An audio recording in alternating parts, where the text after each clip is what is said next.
Hey now, it's your boy PSA Sitch here with another Sunday show with everyone's favorites, Kanye whisperer, I don't know if Adam Friended. I Is that a nice wish. title for I don't you? You know. wish? Yes. I don't know that anyone can talk Kanye down at this point, but I think No, calling him Yee would be a step in the right direction. But that's true.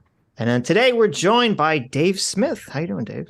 Doing good. Glad to be back. Yes. Hopefully this will be a more calm conversation, a more productive conversation. It'll be really So something if it was a more wild one. now that would be impressive. I feel like that would and take a lot of work, difficult. though. Yeah, that'd be pretty difficult. But what do you want to say, Adam? Nothing. I mean, I hope we can have like a constructive dialogue. Last time I think we were trying to have a constructive dialogue, but it just didn't go that way. Sometimes that happens, like that's the internet. But I don't know. We I'll let you. I mean, I'm gonna try to just be like the moderator here and try to keep my mouth shut. I don't want to turn things south. So let's try to have the conversation we wanted to have last time. And Sure, whatever you guys want. I mean, I don't have a problem with you jumping in, Adam, but whatever you guys want to do. Awesome. So we're going to be talking today about, if you didn't watch the first conversation, we're probably going to be talking mostly about the Ukraine-Russia situation. I have a short opening statement that I'll make, Oh, and then all I'll right. throw it to Dave. So I want to start by saying I understand that no one in this conversation, including Dave, to my knowledge, is in favor of Russia invading Ukraine. No one here is in favor of the hundreds of thousands of Ukrainians that have been killed by Russia.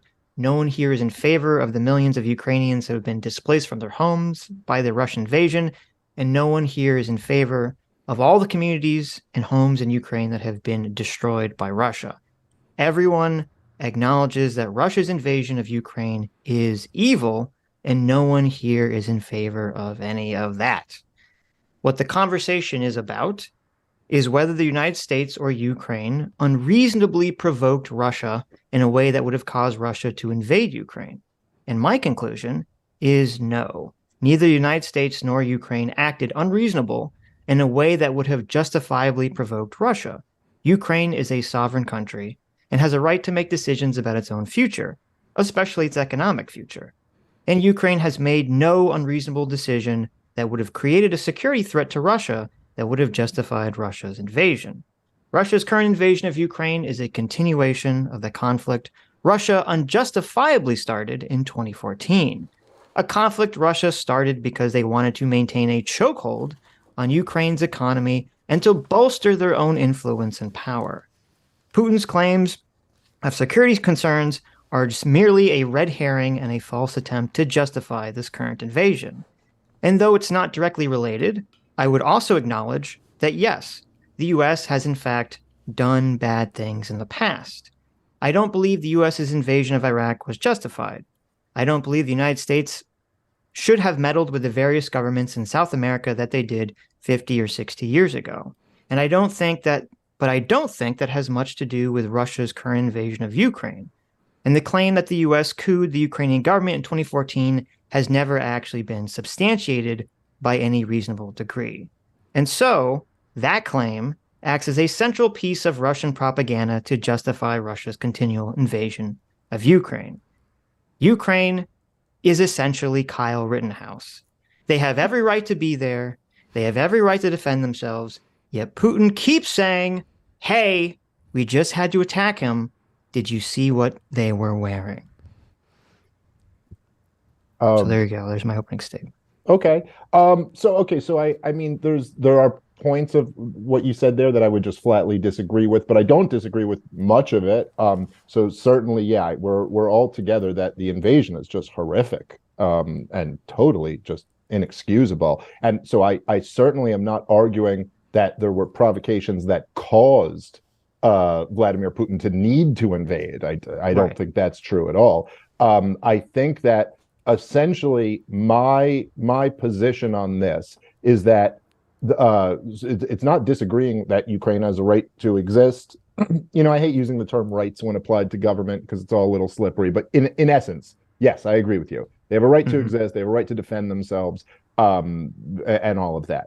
My position is that the U.S. policy in Ukraine right now is, I cannot overstate how reckless and idiotic it is, and that the policy for the last 30 years toward Russia has been reckless and idiotic, and it has very much provoked Russia.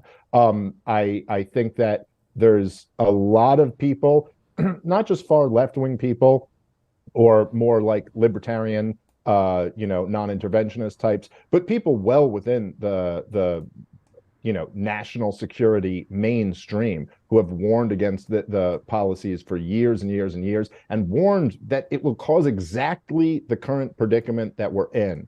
I guess I would disagree with you about the role that the U.S. played in backing the coup in 2014 in Ukraine. I'm sure we'll get into all of this stuff, and I would disagree strongly that it is not, that Vladimir Putin had no or has no legitimate security concerns. I think that that's not a reasonable position. I think it is a reasonable position for him to argue about security concerns that they have. Of course, it's not a reasonable position for him to use that as a justification to kill innocent people or to invade a country. But there certainly were legitimate security concerns. So I don't know where you want to start on that, but that's, I guess, a general outline of how I see things. Well, okay, so to clarify, your position is not that, your position is that Russia was not provoked, but that they still had legitimate security concerns, right? No. I'm saying they were provoked.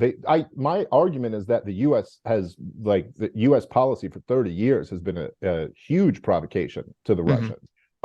But it didn't cause them to invade. It's not an excuse for them invading the country. And yes, I also think they have legitimate security concerns. I'm not saying that the legitimate security concerns warrant or justify invading another country. Gotcha. But they certainly, the idea of, say, NATO joining, of Ukraine joining NATO being a red line for the Russians, I think is, as far as statecraft goes, as far as government actions, a fairly reasonable position to have. I think that almost any powerful country would feel the same way. Mexico joining the Warsaw Pact or something like that. Yes, that would not, there's no way America would stand for that. Right. Okay. So well, regarding the NATO thing, I guess we can start there. Sure. I mean, in 2008, George Bush floated the idea of Ukraine and Georgia joining NATO, and the other NATO countries said no. So they didn't get into NATO. Putin or Russia immediately invades Georgia after they're not allowed into NATO. And since then, even though the door has been left open because NATO policy is any country that wants to can join, there hasn't really been any serious move for Ukraine to enter into NATO recently. Well, that's okay. So that's not exactly accurate. So in 2008 at the, I'm sorry, I'm trying to pull this up now. What was the name of the NATO summit there? Sorry, 1 second. Yeah, I can probably pull it up, but it was announced that Ukraine and Georgia would be joining NATO. Now they didn't set it up like, okay, right now this is happening, but here I can pull up the quote. I have it here somewhere. So give me 1 second. Yeah, apologize for this taking longer than it should. But it was basically declared that both Ukraine and Georgia would be joining NATO.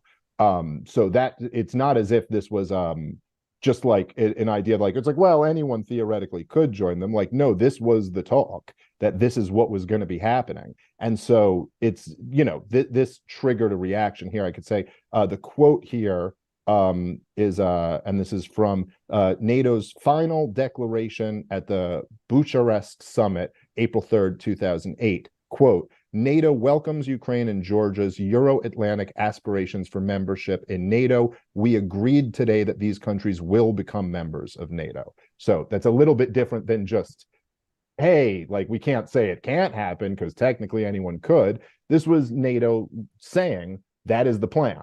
to incorporate these countries into our military alliance. Yeah, it is different, but it was still like at the time, because if I recall correctly, Bush, he wanted them to immediately join the pathway, and it was France and a couple other countries that were Germany, like, I believe, was the big yeah, one. in Germany, and they were like, no. And so the agreement, basically the subtle agreement was, well, they can join at some unspecified time in some unspecified future down the road. And it was kind of seen as like the political, like, just kicking the can down the road indefinitely move. And in 2014 and in 2022, this year, there hadn't been any move to change any of that. So it's not like Russia invading Ukraine was in response to some new movement for Ukraine to join NATO. Oh no, again, I don't think that's exactly accurate. Okay, so you have basically in 2008, and yeah, I know Merkel at the time I think was really like opposed to this for I think wise reasons. But so there's the announcement in 2008 that they will be joining, as you said, some unspecified time. Then, of course, in 2014, the government that was, let's say, more pro-Russia is overthrown and a more pro-Western government is put in. They join the EU, and then there are these huge weapons this big weapons shipment sent into Ukraine. So I think the conclusion from the Russian perspective was that like, oh yeah, I mean, look, just come on, just strategic empathy here, if nothing else, right? Like just trying to see things from the other person's point of view. That yeah, the perception there is like, oh, okay, they're going ahead with this. And even if they haven't officially joined NATO, they're almost in effect treating them as if they're a NATO country with plans to have them join NATO in the future. They're doing military exercises with the government in Ukraine. They're sending in a ton of weapons into Ukraine. And so, and then, of course, I think just very shortly before the war, I don't have this quote off the top of my head, but someone, internet people, go look it up for me. But Kamala Harris, on a trip over to Europe, said, we still have these plans to get Ukraine into NATO. So, like, no, it's a little bit different than just like, oh, there was some unspecified plan and there was no movement in that direction. I don't think it's accurate. So everything that you were talking about with like us sending them weapons and everything, that was all in response to Russia invading in 2014. None of this precipitated. Well, I don't know Russia if it's. invading. I wouldn't say. Look, Russia invaded in 2022. They certainly sent their equivalent of special ops forces in after the whole fallout from the 2014 overthrow of the Yanukovych. No, but like my point is that when they invaded in 2014, it's not like it wasn't like, oh, Ukraine's about to join NATO, so we have to invade to stop them. That didn't happen. They invaded, and then all of a sudden they're like, okay, well, now we need to start sending weapons. The U.S. is like, and other European countries are like, we need to start helping Ukraine defend itself because they were literally just invaded and annexed. Yeah, so, but like last time we spoke, if I say that something is a result of, another action, you go, well, we can pick and choose what's a result of what. But yeah, if you're going to say that this was a result, the weapons being sent in under Donald Trump were a result of Vladimir Putin sending his special ops forces in 2014, well, Vladimir Putin sent his special ops forces in after the Yanukovych government, the democratically elected government, was overthrown and backed by the West in a violent street putsch. And then the people of the Donbass region, who overwhelmingly supported Yanukovych, were kind of like, well, fuck that. If you can overthrow the guy that we democratically elected, then we don't recognize this new government. And there was a civil war with which, thousands of people died over the next few years. So now you have a civil war with Russia having a very solid interest on one side of that, and they sent forces in, and then America's funneling weapons in. So we can get into like a tit for tat. The point is, this is right on Russia's doorstep. And my major point here, which is what I made on Rogan, which it's mind-boggling to me that more people don't take this threat seriously, is that it's like the greatest priority in the history of the world is that Russia and the United States not go to war. Where Russia is really no threat to the greater world, other than the fact that they have the biggest nuclear arsenal in the history of the world. And man, funneling weapons into their neighbor on their border, it just seems like, yeah, I would consider that an insane and reckless provocation. Yeah, I would say that making sure that the U.S. and Russia don't, or any country that has nukes gets into war, is a prime threat, a prime concern for, everyone. And I agree, and we'll get into it, the kind of tit for tat back and forth of like, well, you did X and you did Y and, et cetera, et cetera, et cetera.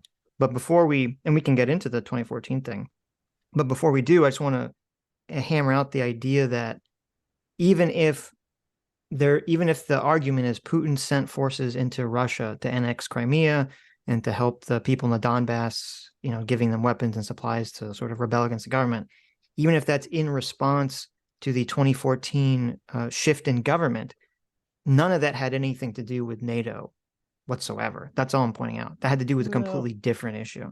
No, I disagree with that. I mean, to say none of it had to do with NATO, I don't think is accurate. They've always made clear that that was their big red line. And so, no, that is very much in the backdrop here. I think the fact that certainly, look, if you have in 2008, the announcement that Ukraine will be incorporated into NATO, and then in 2010, Yanukovych wins the democratic election. They are verified by the EU. And then in 2014, you have a bloody street putsch where the democratically elected president flees for his life. And then, you know what I mean? And then they're incorporated into the EU and these weapons are sent in. No, I don't think it has nothing to do with that. I think they're all very much related. No, but again, the Yanukovych government, Yanukovych fleeing the country and being impeached and all the protesting, that didn't have anything to do with NATO. That had to do with Ukraine trying to join the pathway to becoming in the EU. It had nothing to do with NATO whatsoever. Well, I mean, I don't know what you mean by that. What you initially said is that Putin's decision to send special ops in had nothing to do with NATO. I'm saying to you that no, that's very much involved in the backdrop and the context to all of this. So I don't know. Yes, Yanukovych himself fleeing didn't have to do with NATO. That had to do with the fact that he was going to be Gaddafi'd if he didn't fucking flee.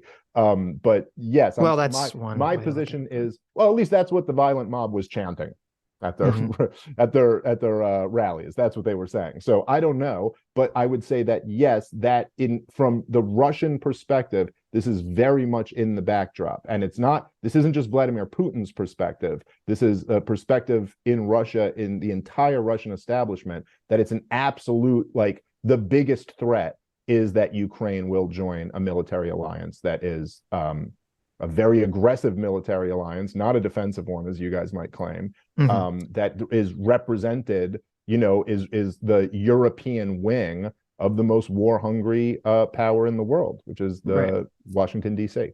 So after, Yanukovych essentially capitulated to Russia and the protests broke out, and, Yanukovych started implementing more and more and stricter anti-protest laws that the whole world was decrying. And then eventually it turned into the whole, the police ended up shooting a bunch of protesters and all this violence erupted, and it was very bloody. And then eventually in, late February, Yanukovych agrees to basically hold new elections. And he also promised that he would implement these new elections, as was his, role as being president. The next day he flees the capital. Now, obviously his position is that he's going to say, well, I fled because, I was fearing for my safety. But the other side of it is that he fled because if he leaves the country, no one could actually set up the new elections because it requires the president to do that.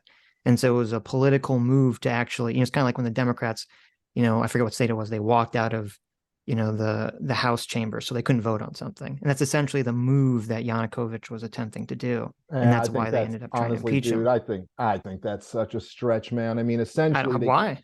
Because, well, essentially they came to a deal, and this was a deal that was brokered in part by Germany, and I think was another major European power who was involved in this too, and a deal that America signed off on as well. And the deal was basically that they would move up the elections a year earlier than they had to be, right? And that they would, so it's okay, we could have kind of a national referendum on how you feel about this, and in exchange for that, we will pull our police forces back, and you will pull your protest forces back. And when he pulled his police forces back, they seized all the government buildings and told him he had a day or he was going to be fucking killed. So he fled. I think it's much more likely that he fled because he feared for his life than he fled because this was his way to get out of the deal to have new elections.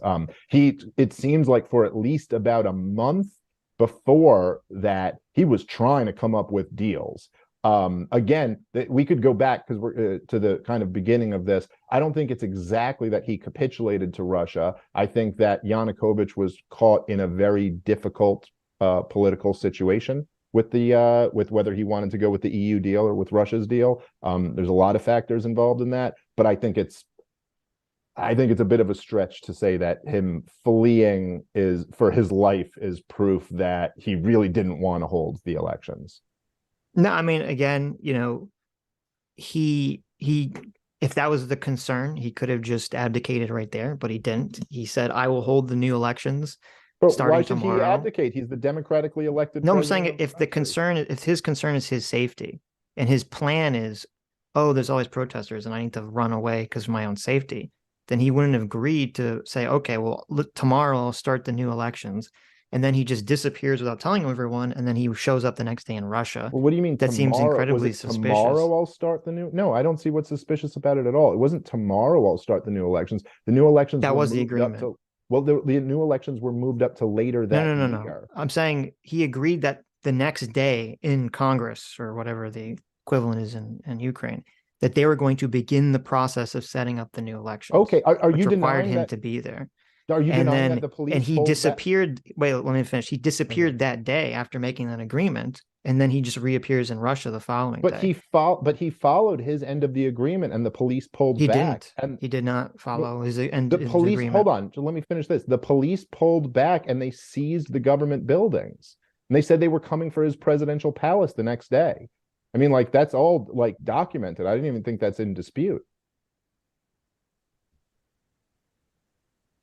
So I'm not familiar with how much the protesters seized the government buildings, but again, if this was if they seized the government buildings and then he said, "Oh, this isn't safe for me to be here," then he would have just left right there. He wouldn't have said, "Oh yeah, I'm going to totally do this thing," and then he just appears in Russia. I don't buy that. No. He said he was going to do the thing. The deal was made, and the agreement was, we'll move up the elections. We'll pull back our police forces. You pull back the protesters. By the way, to this, I think some of the opposition leaders tried to get the protesters to pull back, but at that point, it just wasn't going to happen. The violent minority in that protest were some pretty unsavory characters.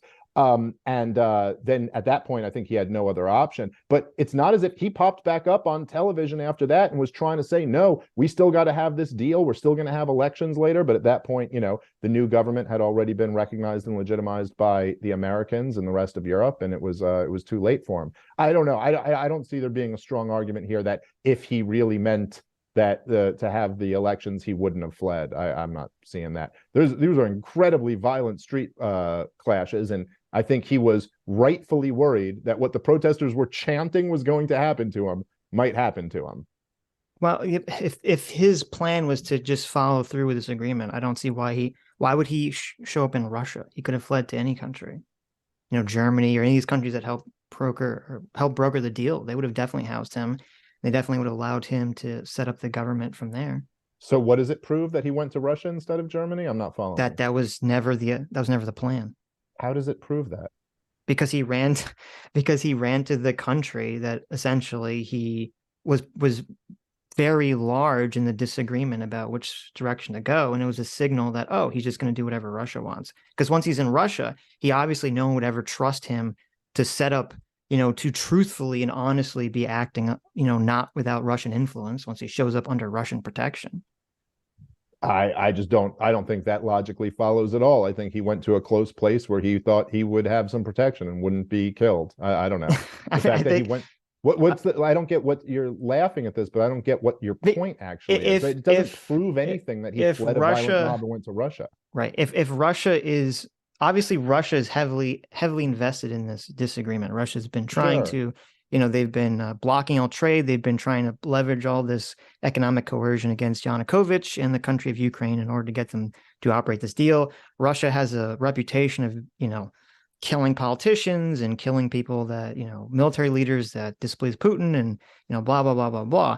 And so if Yanukovych, leaves Ukraine and then it shows up in Russia, no one would ever trust Yanukovych to ever be acting independently without Russian influence at that Well, I point. mean, you're saying these things like no one would ever trust him again. I don't think that's actually correct. But Would I you also have trust him to act independently of Russia if he was under Russian protection? well, let me just finish my point here. It's I think maybe what you're taking for granted in your bias here is saying that, like, well, he could have gone to like some neutral country like Germany or something like that instead of going to Russia. But I don't know that the European countries are actually that neutral in this situation either. And in terms of, like, countries that kill political opposition or something like that, I mean, that's not something that's exclusive to Vladimir Putin either. So I don't know. I mean, I don't know how much longer you want to harp on this, but I don't think it proves anything where he fled, that what his grander intentions actually were. I mean, I don't know. I don't like have a dog necessarily in this fight. I don't know if Yanukovych really was going to hold new elections. I kind of assume he was going to. It was his deal that he proposed, but I certainly don't think him fleeing for his life proves, or where he went when he fled for his life proves one way or the other, or even indicates one way or the other. Well, yeah, we can move on. It's just, I mean, I assume you would agree that, it's less likely he's going to be assassinated by the German government than the Russian government. I mean, I'm not familiar with the German government, killing politicians in the last, 30 years or so, but I could be uninformed on the subject. I think that there's at this point you're in a situation where you've had a violent, bloody street putsch that has overthrown the government, that's been backed by the West, like explicitly backed by the West. Yeah, those type of movements have killed a whole lot of politicians before. And yeah, I'm saying if he's in the country of Germany, like they're not going to follow him to Germany. Yes, to be honest, I don't really think he was at much threat of being killed in Germany or Russia. But regardless of that, I could understand after this bloody street putsch that's been backed by the West, him feeling more comfortable going to Russia than going to one of those Western countries. I could completely understand that. So there's lots of other like explanations for this that aren't like proof of your narrative in this, I guess. Actually, evidence of a coup, of well, a United States coup. Okay, no, I wouldn't say I've accepted that. I mean, I don't know. Maybe we should go more in chronological order, though, or like, I mean, I don't care. We can go right to the Nuland call if that's what you'd prefer. I understand that you're arguing that this phone call is not referring to anything post Yanukovych, that this is referring to the deal that Yanukovych made. So I'll be completely honest with you, or the deal that he offered, I should say, not made. Right. So I had heard this argument once before you presented it, and I had read it from Kathy Young, a piece that she wrote. And I had kind of just dismissed it because Kathy Young's wrong about so many things. But I'll say that I did, after you presented this, I went back and I was like, well, let me read what Kathy Young wrote about this. And she cited one guy and she says, here's how we know this, because this guy, Christopher Smith, who's like a career diplomat, he clearly demonstrates this in his book. And I could not find any excerpt from this fucking book online. So I, because of you two bastards, gave $35 to the Brookings Institute, okay, to get this fucking book. So I am now a funder of the Brookings Institute. It's me. I can't believe you. And the Bill Gates how Foundation. painful is that? Yeah, it's me, the Bill Gates Foundation, Qatar, and JP Morgan Chase, I think, are now keeping the Brookings Institute going. And I read the book. And so Kathy Young says that he clearly demonstrates in his book that that's what they're talking about. And the way he clearly demonstrates it in his book is he mentions it once and goes, that's what they were talking about. It's literally it. That's all he had in his book about it, was that he was like, yeah, that's what they were talking about. Now, I will grant, it's possible. I mean, the timing is like, from everything I've read about it, Yanukovych makes this offer to give what is it, to give Klitschko the deputy prime minister role, and what's his name, It's the prime minister, and make Yats the prime minister. right. It all of the reporting seems to indicate that this was immediately rejected by the opposition. Yes. So I mean, like the next day, it's all like, nope, they turned it down. So I'm just kind of curious. I'm not like, I'm open to the idea, I suppose, but what evidence is it that you have that you're certain that that's what this phone call is about? So, well, we could bring up the, I have to go bring up the transcript of the phone call. But so it's within the transcript of the phone call is what you think is the proof of it, or is there? Yeah, well, there's two things. First of all, the timing is the phone call took place the day of or the day after that. Well, how do you know that? That's what everyone believes. That's when the phone call happened. No. I mean, it was leaked. What do you the mean phone everyone call believes? I'm asking you how you know that. Right. So the phone call was leaked February 6th, I believe. Right. And every article that I've seen says it's believed this phone call happened between, January 25th and January 27th. Well, I've seen lots of articles that don't say it's believed that at all, but I'm not asking what you think other people believe. I'm saying, like, what evidence is there that that's when the phone call happened? Well, why would they be talking about Klitschko at all otherwise?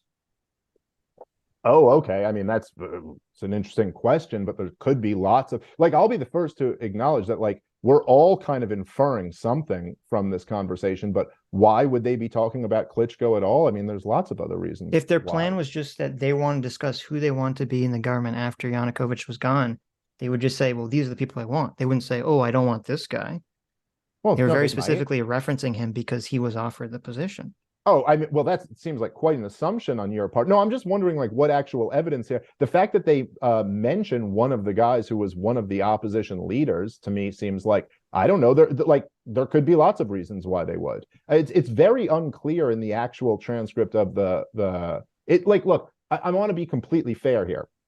In the transcript of the phone call, it's not as if at some point they say, we are discussing the post-Yanukovych government.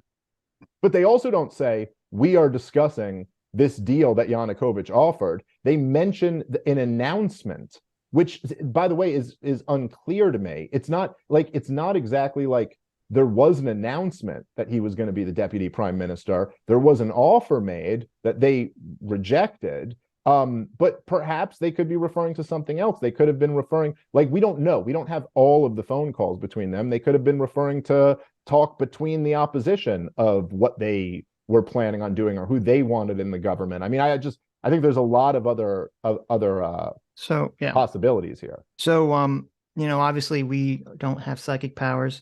We can't read anyone's mind. We have to just infer the best we can with the information we're given, which is true of everything in life. Sure. And in, as you said, it's literally the first thing that Pete says in the conversation. He says, the Klitschko piece is obviously the complicated electron here, especially the announcement of him as deputy prime minister. Well, there was only, Yanukovych did announce that he was offering this publicly. It was reported on several places. He publicly announced that he was offering this position to Klitschko and to Yats. Sure, so that's obviously what they're talking about. There's nothing else that they could be talking about. No, but see, that's just not true. It's not true to say there's nothing else they could be talking about. It is possible. I will grant it's possible that's what they're talking about, and they said it in kind of a clumsy way, but they both kind of know what the other one means by it, because it just wouldn't. There wasn't an announcement of him as the deputy prime minister. There was like an offer. You know what I mean? The offer was announced publicly. Yes, but that's not an announcement of him as the deputy. Whatever, fine. Like, I'm not saying it's impossible. I'm just kind of arguing, like, yeah, we don't really know that for sure. And I'm just not really hearing exactly what the, like, concrete evidence is that that's what this phone call was referring to. Again, by the way, I'm not, like, just to be clear here, I'm not saying it's impossible that that's what they're talking about. I'm just saying it's not so clear that it is. Mm-hmm. Well, so also in the conversation, they talk about how, Yanukovych is calculating. The problem is going to be, Tanny Book and the other opposition guys. And I'm sure Yanukovych is calculating on this. And he even says, I'm still trying to figure out in my mind why Yanukovych, did this deal in the first place, or he says it gets garbled. He says, hold on. I'm trying to figure out read the exact quote there. Don't make it like I'm still trying to figure out in my mind why Yanukovych, and then it's garbled, and he says that. So it's very clear that he's talking about. So that's no, because nothing, the dude. context that's like of no evidence at all. Well, no, because the context. I'm not sure about Yanukovych. Listen. Let's just be fair here, dude. You got to admit that's no. At the very least. So wait a minute. Because after that he's talking about. He says, in the meantime, there's a party of regions faction meeting going right now, and I'm sure there's a lively argument going on in that group at this point. Okay. You're in the middle of what you would call a revolution. Anyway, we could land. This is. But wait, he says, anyway, we could land Jellyside up on this if we move fast. Okay. So here's the problem. Is there like a 1% possibility that this phone call is about some secret conversation deal that we don't know about? I guess that's very possible. 1%, but you're just pulling that number out of your ass. But here's the problem. Everyone who's been kind of making the argument that this phone call reflects Nuland and Pete talking about some sort of post-Yanukovych government, they have literally zero evidence for that claim. And the claim that I'm making is like, there is all the evidence that supports it. There's no evidence. Give me the evidence, because you still the timing and the fact, as I said, that they keep mentioning that, in the beginning, the announcement of him being deputy prime minister, the fact that he's even in the phone call, the fact that they're talking about Yanukovych being taken in and having to deal with him in this whole process. No, but everything points to it being this public announcement. Now you're adding things that aren't there. They don't make reference to a deal with Yanukovych. That's not in the phone call. So, like, dude, if I'm asking you, no. I said that they. No. I said that they made reference to. I'm asking you the evidence, and this is circular logic. You're saying I said that. No. You misunderstood what I said. I'm saying that they in the phone call, and they said they wanted to reach out to Yanukovych. They even said right here. Pete says the other issue is some kind of outreach to Yanukovych, but we could probably regroup on that tomorrow. Okay, so they're not going to outreach to Yanukovych if this is about replacing him, a month from now. Sure, it's very possible that they could be talking about, like reaching out to Yanukovych to tell him anything. I mean, he's still the president. Come on, Dave. Come on. No, dude. No, dude. I'm sorry. This is at best. I know you just randomly ascribed there's a 1% chance I'm wrong on this, but that's meaningless. You just pulled that out of your ass. I'm telling you, it's unclear. I'm asking you what the evidence is, and all you've given me so far is that at one point they say the announcement of. Did they? Oh, wait. I mean, okay, that's no. They say the announcement of, referencing the literal announcement of it happening by Yanukovych. Dude. Again, this is circular logic. If I'm not circular logic. What do you mean? You guys can laugh all you want to. It literally is. If I'm asking you what the evidence is that they're referencing this thing, and you go, they said this, referencing this thing, that's not evidence that they're referencing it. It's just not. It's the definition of circular logic. Wait. Your answer to what the evidence is that they're referencing this is that when they said this, they were referencing it. I'm saying maybe you're right. Okay, maybe but wait. Not. You just said, what is the evidence that they're referencing this one thing? And I say, well, the evidence that they're referencing it is that they say in the call that they're referencing it. That's not circular logic. That's the fact. When do they say that they're referencing the deal that Yanukovych offered? Acknowledging the announcement. That's the context of the conversation. Right. Again, that's why they're having the conversation. So we're right back to where I started. The argument that the evidence that you have is that they say the announcement. That's the evidence that you have. They say the announcement. They reference Klinsko, which I don't know why they would do that if it wasn't about the announcement. They talk about having outreach to Yanukovych. Like, this is all, they wouldn't, none of these things make sense. But you at least acknowledge, if you're not going to acknowledge that this is like, that there's some ambiguity in the call, you at least acknowledge that the interpretation that the call is talking about Yanukovych's announcement is far more likely than the interpretation that they're talking about some post-Yanukovych, coup, whatevers. I don't know about that. I mean, I think it's genuinely possible that they're talking about the deal. I think it's also very possible that they're just talking about who they want in and who they don't. We'd kind of have to have more. Like, look, there was obviously a long series of conversations that have happened here, and we don't have all of the information. I think what we know beyond a reasonable doubt, what the phone call proves, which I guess we didn't really need this to prove this, but it certainly proves that the US government at the absolute highest levels is intimately involved with the protests in the streets going on. It proves that it went all the way up to at least the vice president of the United States of America at the time, current president of the United States, and it proves that there was a plan in motion. I mean, the opening line of it is, "We're in play." I mean, now, I'm not saying we're in play. I'm not going to kind of do what I feel like you're doing here, which goes, "We're in play," clearly means that this plot that we've had going this whole time is now unfolding. I will say it does kind of sound like that. And we also know that Victoria Nuland got her wishes, that the person she wanted in ended up in the position that she wanted in, and the people she didn't want in ended up not in. Again, this is one piece of a much larger puzzle. I'm just saying that you are arguing as if it's with certainty, it's a fact. This is what the phone call referred to, not this. And I don't really think you have that strong of a case to defend that. Circumstantially, maybe that's what they're referring to. I don't really think that does too much, by the way, even if that's true. Like there's an imbalance here where if what you're saying is right, I don't really think it does that much to hurt my overall case. If what I'm saying, or if what you're claiming isn't the case is right, then it's devastating and it's proof. But I don't know, at least what we can take from this, we can infer other things about what they're talking about, proof of everything I just said. Intimate US involvement, right, clearly on one side of this conflict, all the way up to the vice president. Everything ends up happening exactly as you wanted it. So that what you will. So in all the articles and everything that I've seen and the people that talk about Adam, moderate a little bit more, man. What do you need, Dave? I'm just kidding. Look, I'm sorry. I'm sorry. I didn't mean to break you up. The laughter. I feel bad about the laughter, but I mean, it's just I would like to know if you have. It's a good substitute for an argument.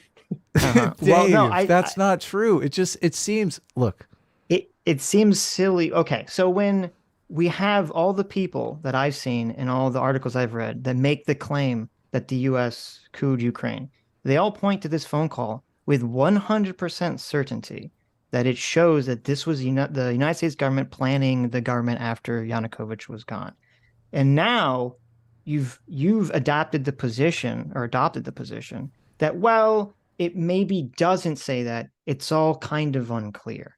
Okay, so you've kind of fallen back. Wait. I let you talk for a long time. Sure. You've kind of fallen back onto this sort of ambiguity. And the issue is that if you look at the timing of the phone call, if you look at the fact they talk about the announcement, if you look at the fact that they even talk about Klitschko in the first place, if you look at the fact that they talk about having outreach to Yanukovych, all of this points to just the very on its face, simple and easy to understand. Obviously, Yanukovych makes this announcement that he wants these people to be in positions of power, and that's exactly what Nuland and Pete are talking about. They're talking about, well, hold on, let me just finish. They're talking about this very specific announcement. That's where all the evidence is currently pointing. Wait, let me just finish. Does it say that with 1,000% certainty? Of course not, because very few things are not 1,000% certain in life. But is there all the evidence points in that direction? There is zero evidence in that call that points that this is a phone call about something that's going to take place after Yanukovych is gone. There's zero. And so we have to side with the position that there's actually evidence for. No, because almost all of the evidence except one piece there isn't evidence at all. So the idea that they're talking about Klitschko is not evidence of anything, that they're specifically talking about this deal. The idea that they mentioned reaching out to Yanukovych is not evidence of anything. Like none of this is evidence of anything. It doesn't even. Why would they reach out to Yanukovych about replacing him? That doesn't make any sense.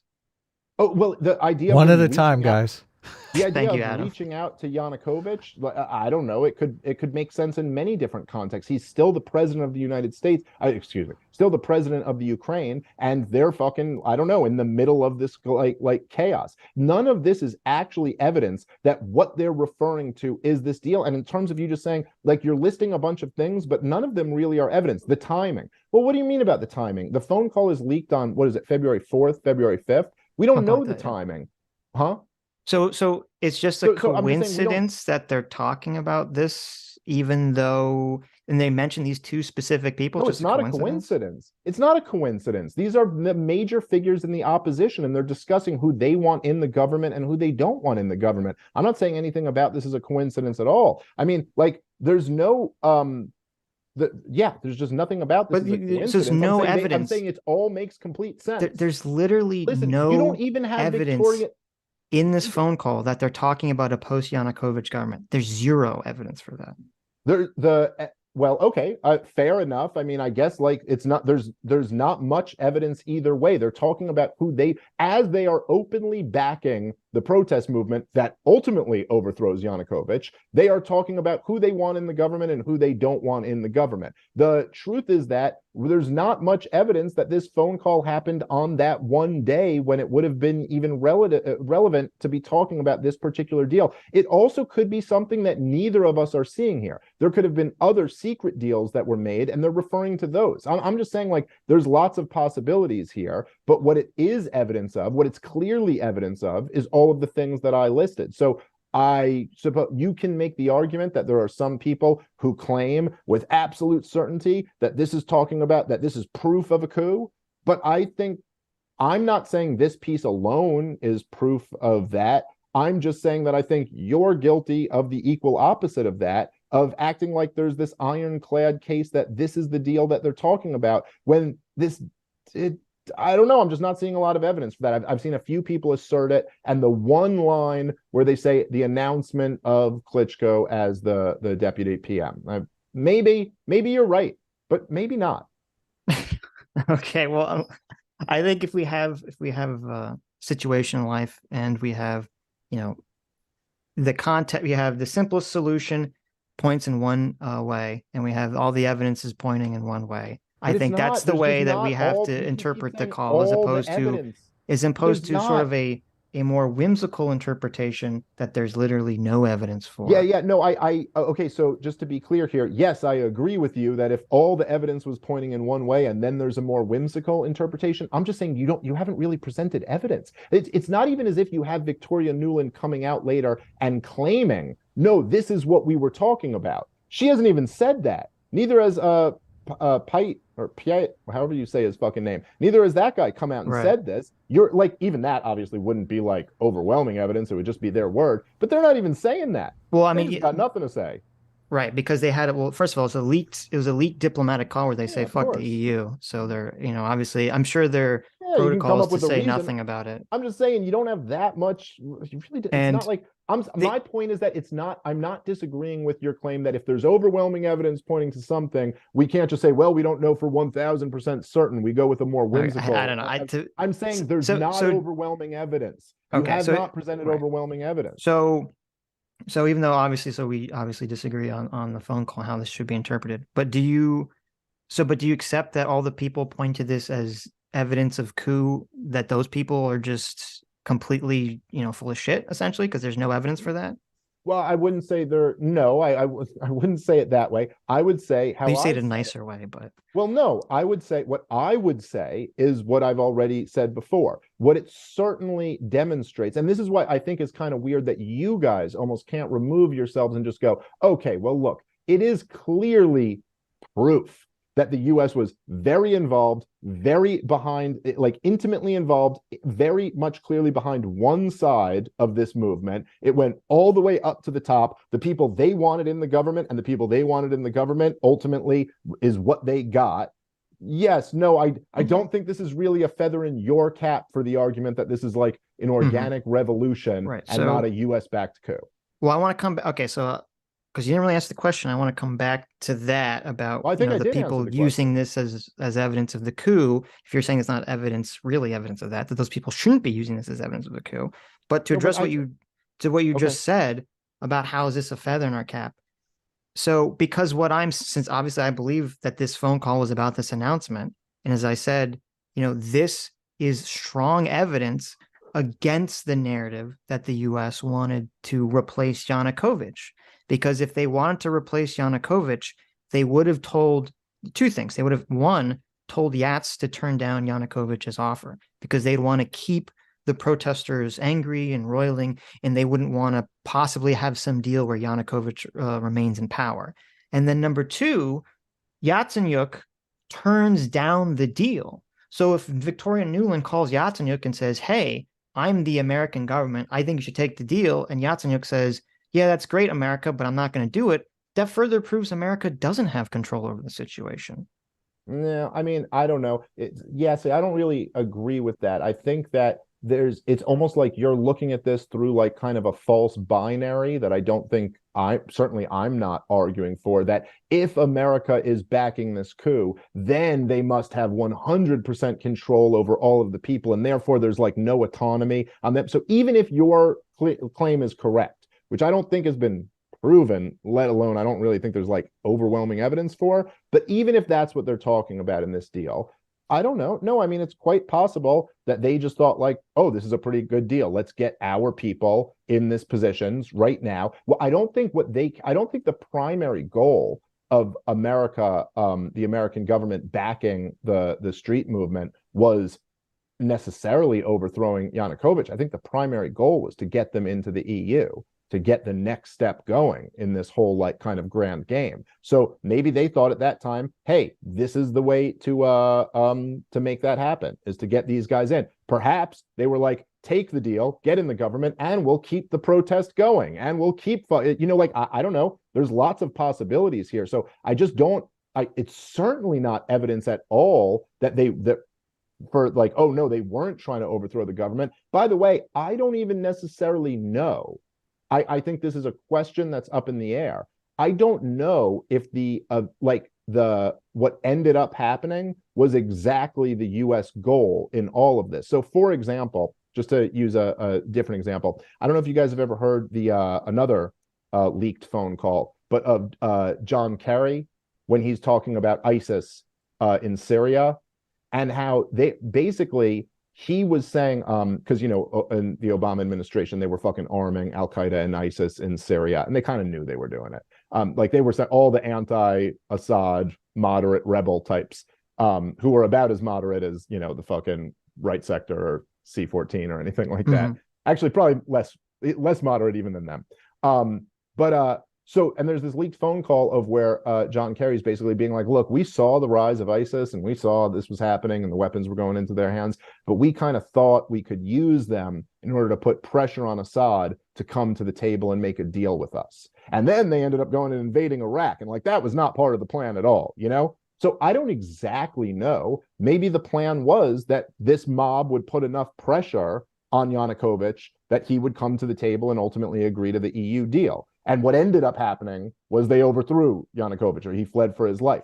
I'm not like taking a strong like this. I'm just saying that like in effect, what happened was that the West, with both NGOs, government money, and politicians like going over there and supporting them, they helped foment, propagandize, and supported what turned into a violent street putsch that ultimately led to the democratically elected president fleeing for his fucking life and a new, more pro-Western government being installed. So this might almost be like where there's like maybe you guys object to the word coup. Maybe there's a different fucking French word that I should be using or something like that. I'm just saying that's what happened. And yeah, that's right. Fucked. So it's it's an insane policy when you knew this was Russia's red line.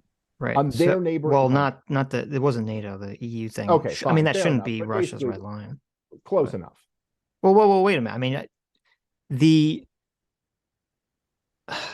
like Ukraine joining an economic deal with the EU, that's unreasonable if that's Russia's red line.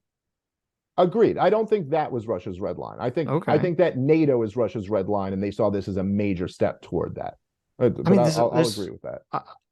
There are countries in the EU that are not part of NATO. It's not like one of those things is indicative of the other. Right. Yes, but NATO also announced that Ukraine would be coming into NATO, and also there's like a backdrop of this is a problem like with us in 2008 though. It wasn't like in Yes, 2013, yeah, they're like, 6 we're years going to earlier. bring them into NATO the second they join the EU, which would have No, taken there years, was by the way, talk. anyway. But There was talk. I mean, I could go up and pull up quotes. There was talk about this the whole way through. I'm just saying it was announced formally by NATO in 2008, a whole 6 years earlier than this. But look, there's a whole history going back to this. You can find quotes of all of the most insane people who have taken control of U.S. foreign policy, basically the neocons and the fucking neoliberal, basic neocons, Hillary Clinton types, who they've been talking about taking Ukraine away from Russia all the way from the beginning, that this was ultimately the goal. Mm-hmm. And so, yes, I think that from the Russian perspective, you're certainly going to see this as a step in that direction.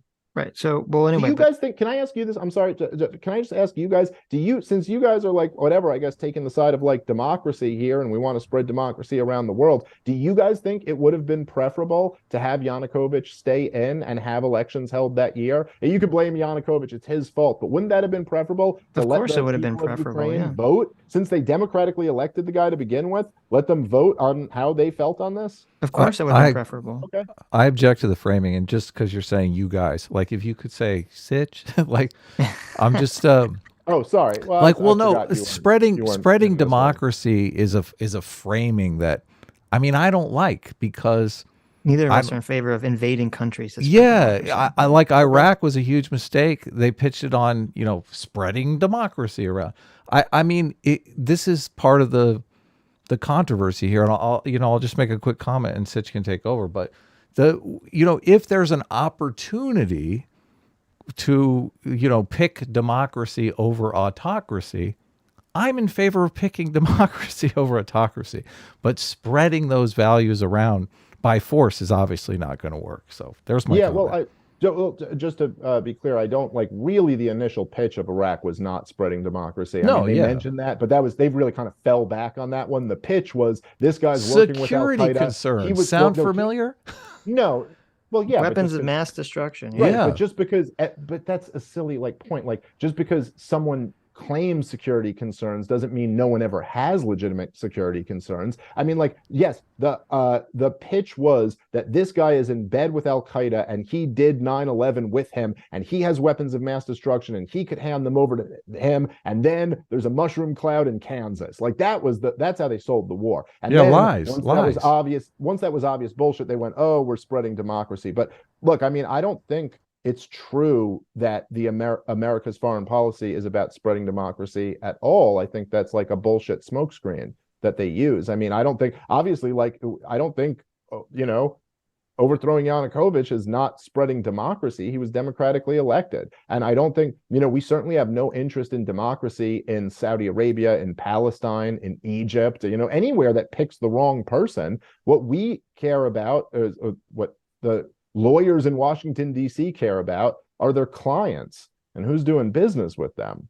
I think that's much more what drives U.S. foreign policy than any desire to spread elections. Right. But so to answer the question, yeah, I mean, obviously I would be happier if Yanukovych, remained in office and they could have had normal elections, regardless of whatever the outcome of that would have been. So you oppose the let me just finish. revolution?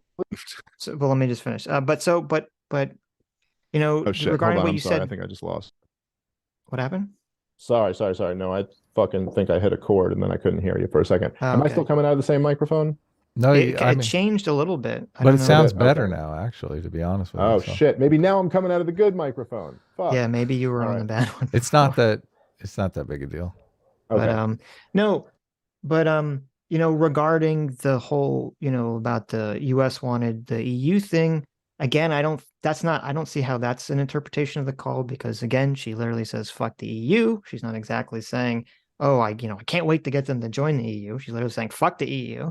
So it seems like the interest, at least in that phone call, is not on the EU's interest, which would again comport with my interpretation of the phone call.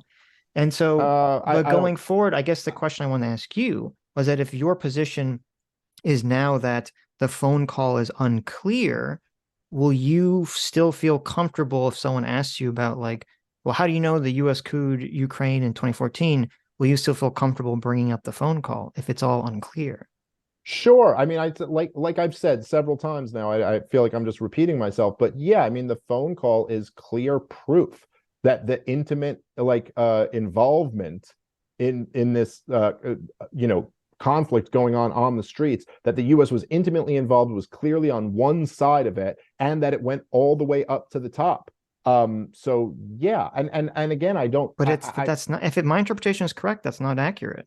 No, it is accurate. It's still accurate. Even if they were talking about jumping on a deal that Yanukovych made, you have to understand that this is in the context. This is a problem where we're kind of starting at in the middle here. But the context of this is that a movement that's been supported the entire time by the West has now culminated a few weeks out from where it finally is to the point where Yanukovych flees. And they're like, yes, we've got him to the point where he's offered this fucking deal. Even if they were saying, yes, let's take the deal. That is in no way evidence against any of There's no evidence in that phone call that the U.S. is supporting protesters or funding protesters in that phone call. Right, but they were. They were supporting the protesters. No, but wait, we're just talking about the phone call in a vacuum.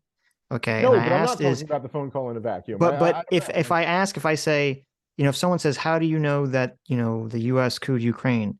And you're saying, well, there's this phone call and it's uncertain how to be interpreted. There's nothing in the phone call. There's no evidence in the phone call. Nuland doesn't say, oh, we're sending the protesters, Lunchables and guns to go, storm the palace. They don't talk about any of that stuff. Right. I'm not saying, but I don't think you're following what I'm saying. I'm not saying if someone went, what's the evidence that U.S. couped Ukraine? And I go, well, the phone call. I'm saying that the evidence is everything we know. And even if the phone call is what you claim it is, which I don't think is at all proven, but even if it is what you claim it is, then what we know is that they were supporting this protest movement all the way up until this point where it finally culminated in this deal. And then maybe, I guess they thought they should jump on the deal. Maybe it's a complete question mark, even still in your scenario there, what the plan after that was. Maybe the plan after that was to continue the protest going just like it was. Maybe the plan after that was to keep putting pressure on Yanukovych until he had to flee. I never claimed that this phone call alone is proof of this grand thing. I'm saying that there's lots of pieces of overwhelming evidence of what happened here. And again, can I just to make this point too, because I really do think perhaps the term coup is what's I just want to be clear that we're not debating semantics here, and that I'm just using coup because I don't know what other word. Pressure, same with me. Whatever. In a same with me. I mean, that's kind of what and there are different types of coups. There's a coup d'état, and which will sometimes be someone from the military just taking over, a Dande being overthrown by fucking Pinochet or something like that. And then there's a coup de main, which is where there's basically no battle because just overwhelming force comes in. So that's kind of Russia in Crimea, or the Taliban in Afghanistan earlier this year, or Hitler in France or something like that.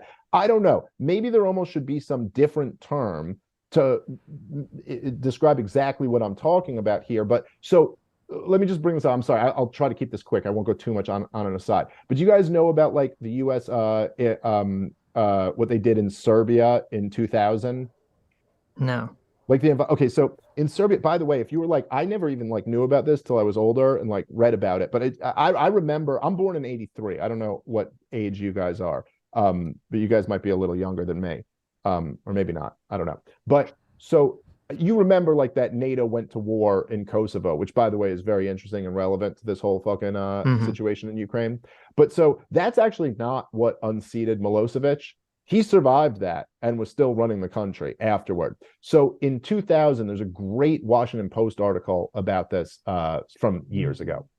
But basically what happened was a completely by the book coup, if you want to call it that. I don't know. I don't exactly know. So basically, the U.S. went in, they spent hundreds of millions of dollars, sent in the highest level, Madison Avenue campaign teams. They invited all of the opposition leaders. Basically, Milosevic had very high negatives, but all of the opposition was split. And so it still looked like he was going to win the election. So they brought all of the opposition in. They sat them all down. They ran detailed focus groups on every single member of the opposition opposition, found out who had the highest negatives, who had the lowest negatives. They found the guy with the lowest negatives. They went, you, we're all going to get behind you. And then they convinced all the other opposition to back out and support that guy. They sent in this huge campaign. They spent like hundreds of thousands of dollars to get this spray paint campaign from teenagers who would spray paint everywhere, like he is finished. And then they spent money on stickers and put them up anywhere and was like, he is finished. And it was this crazy high level, like Madison Avenue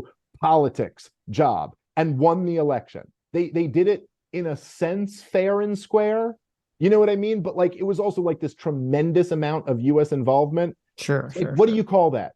Do you call that like US backing?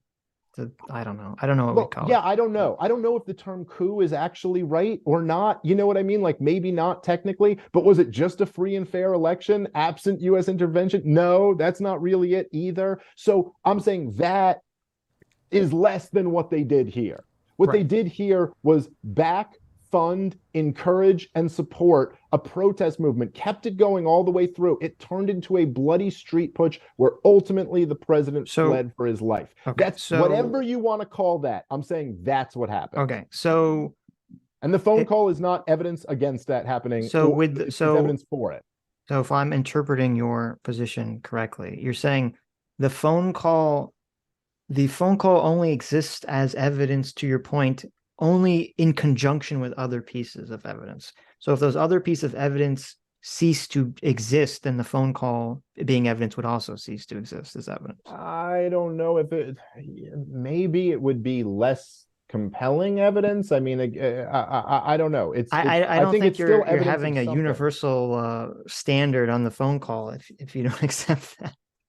Well, I don't know. I don't exactly understand what you're saying. If everything else ceased to exist, but that phone call existed, so everything else ceased to exist, but that phone call existed, I'd go, oh, wow, the US was way more involved in this than I thought they were on its own. Oh, this went all the way up to Joe Biden. There was some type of plan in action here. They're like, we're in play. There's some type of plan in action here. Joe Biden's going to get on the phone for an attaboy. Like, okay. But like, so it would still be kind of like, oh yeah, this is evidence that something was going on, but it doesn't exist in a vacuum. Well, wait a minute. I mean, it's evidence that the United States government will call up, a country that they think is in, an unstable position that could possibly lead to an invasion or a war with Russia, which was obviously a thought process at the time.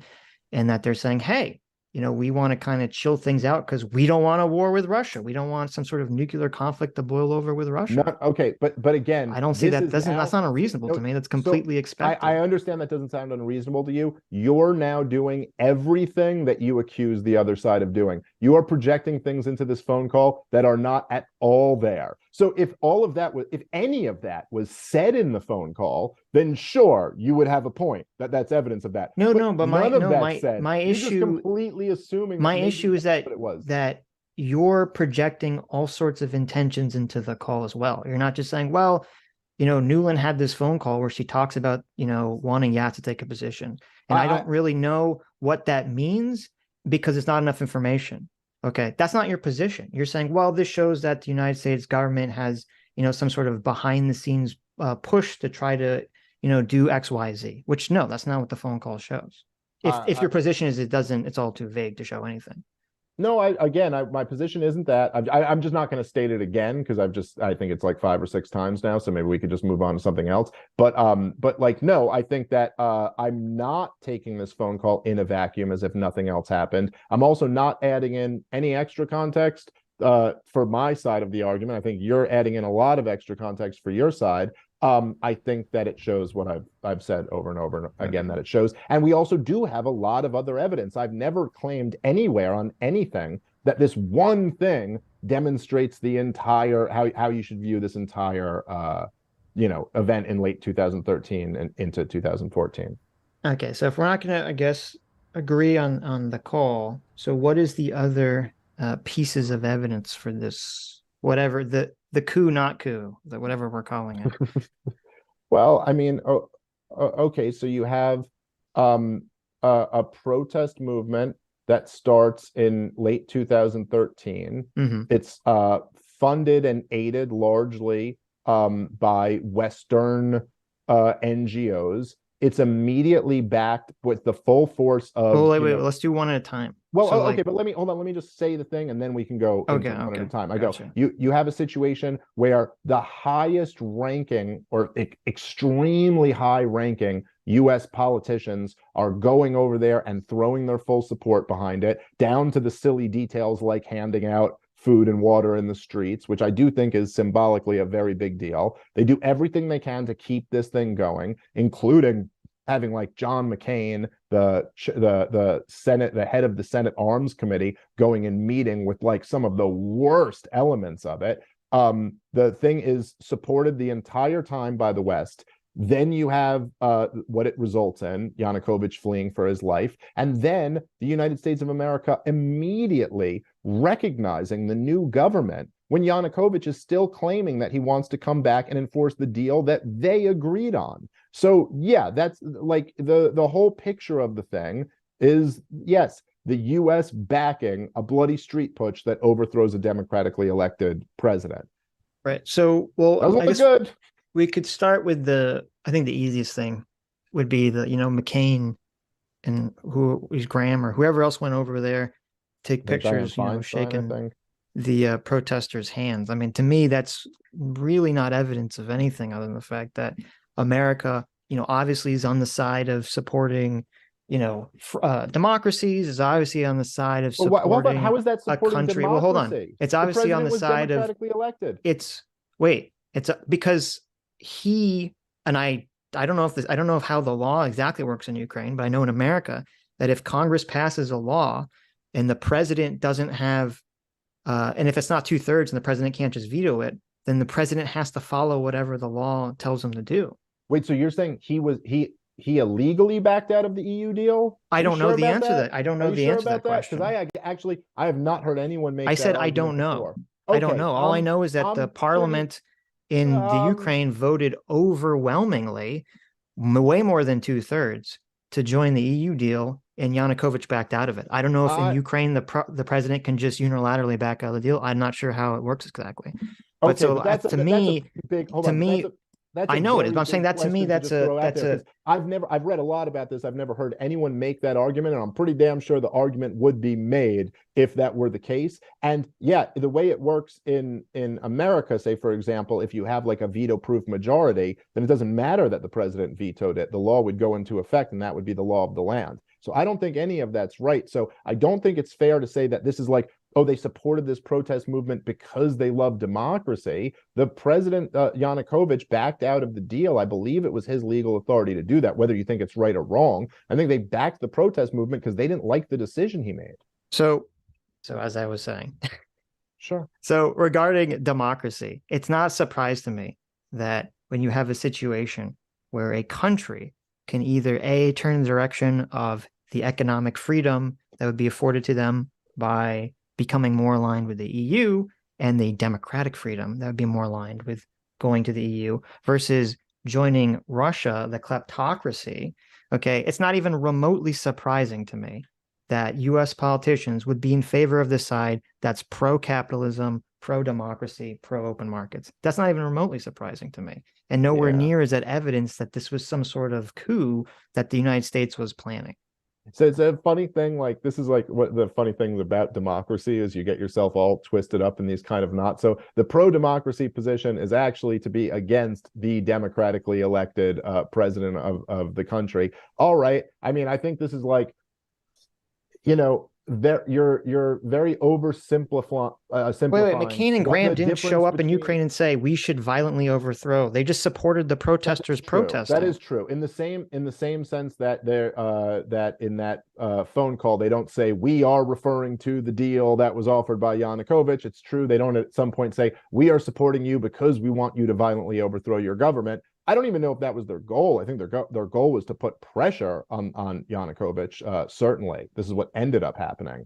But it certainly was a signal to all of them that you are backed by the most powerful government on the face of the planet. Like that's like what it let them all know. So it was a real shot in the arm. Like keep doing what you're doing. You've got seriously powerful people backing you right now. I don't agree that whenever a senator shows up in a foreign country, especially a senator of the opposition party, is an indication that the entire government is going to support you. I mean, we just had that whole Well, controversy certainly with Nancy okay, but Pelosi in Taiwan, and this was when Biden was president. And the Biden administration at first was like, they didn't even want her to go, and she was kind of yeah, like, and I'm going to go. it caused quite a stir over there. Right. Yeah, it So that's upset a what I'm lot of saying. I people. don't So think that, yes, you know, because it senators can does. just go places for their own political purposes. Sure, and it's not just they're not representative of the entire US government. yeah, okay, but it was more than just one senator. It was several representatives of the U.S. government, and including, Victoria Nuland, who's the Dick Cheney appointed, Hillary Clinton promoted, kind of. It's not as if it's the opposition party here. It's a bit more complicated than that. But regardless of any of this, I do think that yeah, there's a clear message that's being sent, and this is why Nancy Pelosi goes over there too, to try to send a clear message that we're on your side. Now, she may not have as much of the entire American regime backing her. But I do also want to just push back on this idea that as if the choice for Yanukovych between going with the EU or going with Russia is as clear as benevolent angels versus evil kleptocracy. I think there's a lot more to it than that. And that actually, at least according to a lot of people, even according to George Soros himself, he was pissed off because he said the EU ran way too hard of a bargain, and that they just demanded way too much out of Ukraine in order to join. I think it was, politicians tend to make decisions based on what is in their self-interest and what's in the interest of the powerful. And ultimately, Vladimir Putin won that game with Yanukovych, who I think we would probably all agree initially seemed to really be in favor of going toward the EU. I think was in a very difficult political position to try to make that happen. Oh yeah, he was in favor of joining the EU until basically he couldn't secure international bank loans. Essentially, they wouldn't give him because Ukraine had not paid off their previous loans, and so that's kind of why they went to Russia, because Russia essentially, or Yanukovych did at least, is that Russia offered a much bigger bribe essentially. Yeah, right. They're both offering bribes, and Russia offered a much better bribe. The EU, well, the EU wasn't really. The EU wasn't really offering so much a bribe as Russia was, because they wanted to join the EU in the first place, and that's kind of why the EU was kind of more standoffish. It's like, well, you want to join us? I mean, why do we have to bend over backwards for you? If EU giving them money isn't a bribe, but Russia giving them money is a bribe, I don't know. They were both offering money. The EU came with much more strings attached. The EU offer included severe austerity, serious cuts in pensions and look, however you may feel about austerity, I think it's kind of fucked up. It's making the people pay for the government's recklessness. But if you can imagine, if let's say the United States did not have the ability to print the reserve currency for the world, and we were just our own little country, and we wanted to join some economic agreement, and they were like, all right, but you're $30 trillion in debt, motherfucker. So if you want to join this, you got to slash Social Security and Medicare and slash all of these benefits and all of this stuff. You can imagine where that would be, however you may feel about it, that would be pretty politically difficult to pull off. And on top of that, Yanukovych was already in a position where he had won by carrying the eastern portion of the country, which was, and I think they are less today than they were then, but at the time were much more sympathetic toward Russia. It was just a tough political maneuver for him to pay off. And then Vladimir Putin came in and did his kind of good cop, bad cop routine, where it was kind of like, well, I'm going to make life really fucking difficult for you if you don't join with me, and I'm going to make life really sweet for you if you do, and I'll give you this huge loan without any of these austerity strings attached. And he won them over in that game of international, what I would consider it to all be kind of like bribery, but you could look at it differently than that. But more or less, I think that's so I didn't. Down. So for all the articles that I've read that kind of talk about the differences between, the EU deal and the Russia deal, I didn't see anything specifically about austerity. It seemed like the main sticking point was that Ukraine would have to do lots and lots and lots of anti-corruption reform. Oh yeah, no, that was Essentially. part of it too. There were And that was the anti-corruption big measures for kind of sure. sticking point, and that's kind of maybe No, that's what no, George Soros. I don't know what George Soros said, but I'm assuming this is what he was alluding to when he was saying he was oh making no, it no, too no. difficult. He was talking about the austerity. And no, dude, I mean, you're right about the anti-corruption shit. Like that was definitely a part of it And too. Russia was kind of just like, well, you can keep being corrupt. We don't really give a Yeah, shit. yeah, there's definitely something to that. Not arguing that at all. But the austerity part was a huge part of it too. Pension cuts, healthcare cuts, like that was huge, dude. That was a really big sticking point for him. But I'll also certainly grant you, like, yeah, corrupt governments don't really want to fucking pass anti-corruption measures. Right. So I'm sure that was part of it as So well. okay, so far we have a nebulous phone call. We have senators that have visited. Okay, which I don't think again is, at least on its own, is not indicative of anything. So should we move on to the US is funding the protest? Sure. So what is the evidence of the US funding the protest? Well, again, not just the U.S. and there is direct U.S. money that was going in to fund a bunch of these groups, but especially the NGO money that was pouring in. I mean, I think that was a big part of it. Like, Have you not come across any of that? well, I'm asking you. I'm not familiar with what you're referencing. Well, I'm just saying you've looked into this a little bit. Have you really not seen? I've only seen one name ever thrown around for this. Okay, what, And it was Soros? You're saying? It was the tech camp. That's the only thing I've ever seen ever mentioned for this. Okay, well, I'll pull hold on one second. Let me pull up a fucking quote. Because this is, I almost feel like the best way to just at least a kind of give one little piece of, just because I don't think this is really even in dispute. So this is here. I'll read you this quote. Sorry, one second. I just gotta fucking pull this up in my phone. I know I have it here somewhere.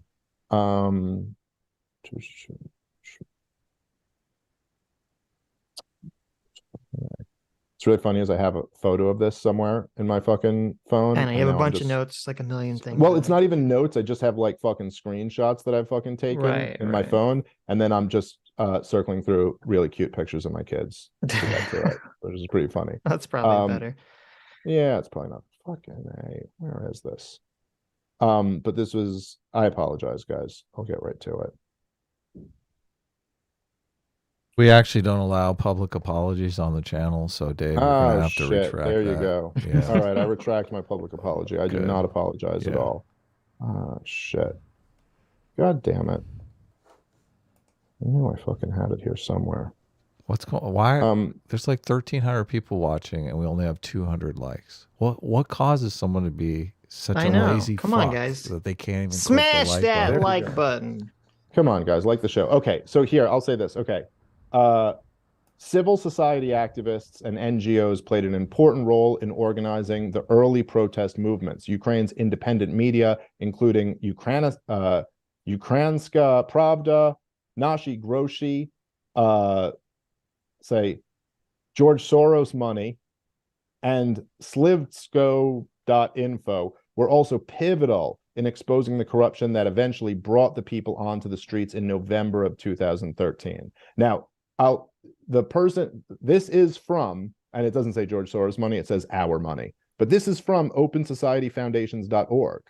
This is on George Soros, like this is what they're bragging about, that they played a pivotal role in bringing the people onto the streets, then organizing the early protest movements. I mean, I don't know, like I could send you guys more links on this stuff. There's a lot of like the stuff where the NGOs played a role, but this isn't, I don't even think, in dispute. This is like the NGO themselves are telling you that they played an important role in organizing the protest movement. So what were the ones? Because I'm looking. So Ukraine's Pravda is a Ukrainian online newspaper founded by some Ukrainian guy.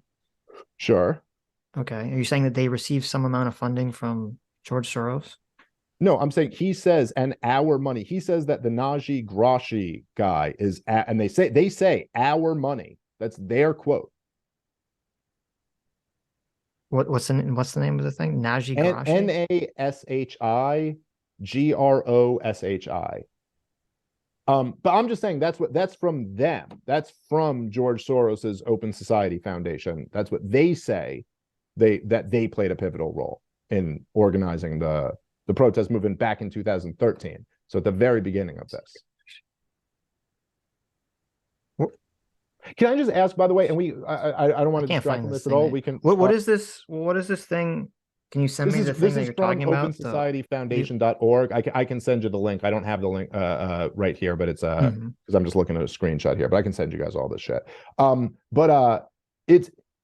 Can I just ask, almost like, if we zoom out for a second, do you guys like deny that there was like Western involvement and U.S. involvement, that we like did not put our finger on the scale on one side of this conflict, or like? Well, first of all, because I wanted to see like how far the gap between what we're arguing is. Okay, so I deny that because a private entity, like something that, George Soros does, that because if he funds something, that's indicative of the United States government's involvement. I deny that 100%. Okay, fine. But that's not exactly the question I asked. I also think it's a little bit. Well, it's the question. It's not the question you asked, but it's the question related to this conversation about the U.S. government, have something to do with this. Okay, like if you were going to ask me, did George Soros probably help fund some people that he thought, that he believed in their cause? Because obviously George Soros is going to be more on the side of the EU than Russia. Yeah, I'm not saying he doesn't believe in the cause, so what?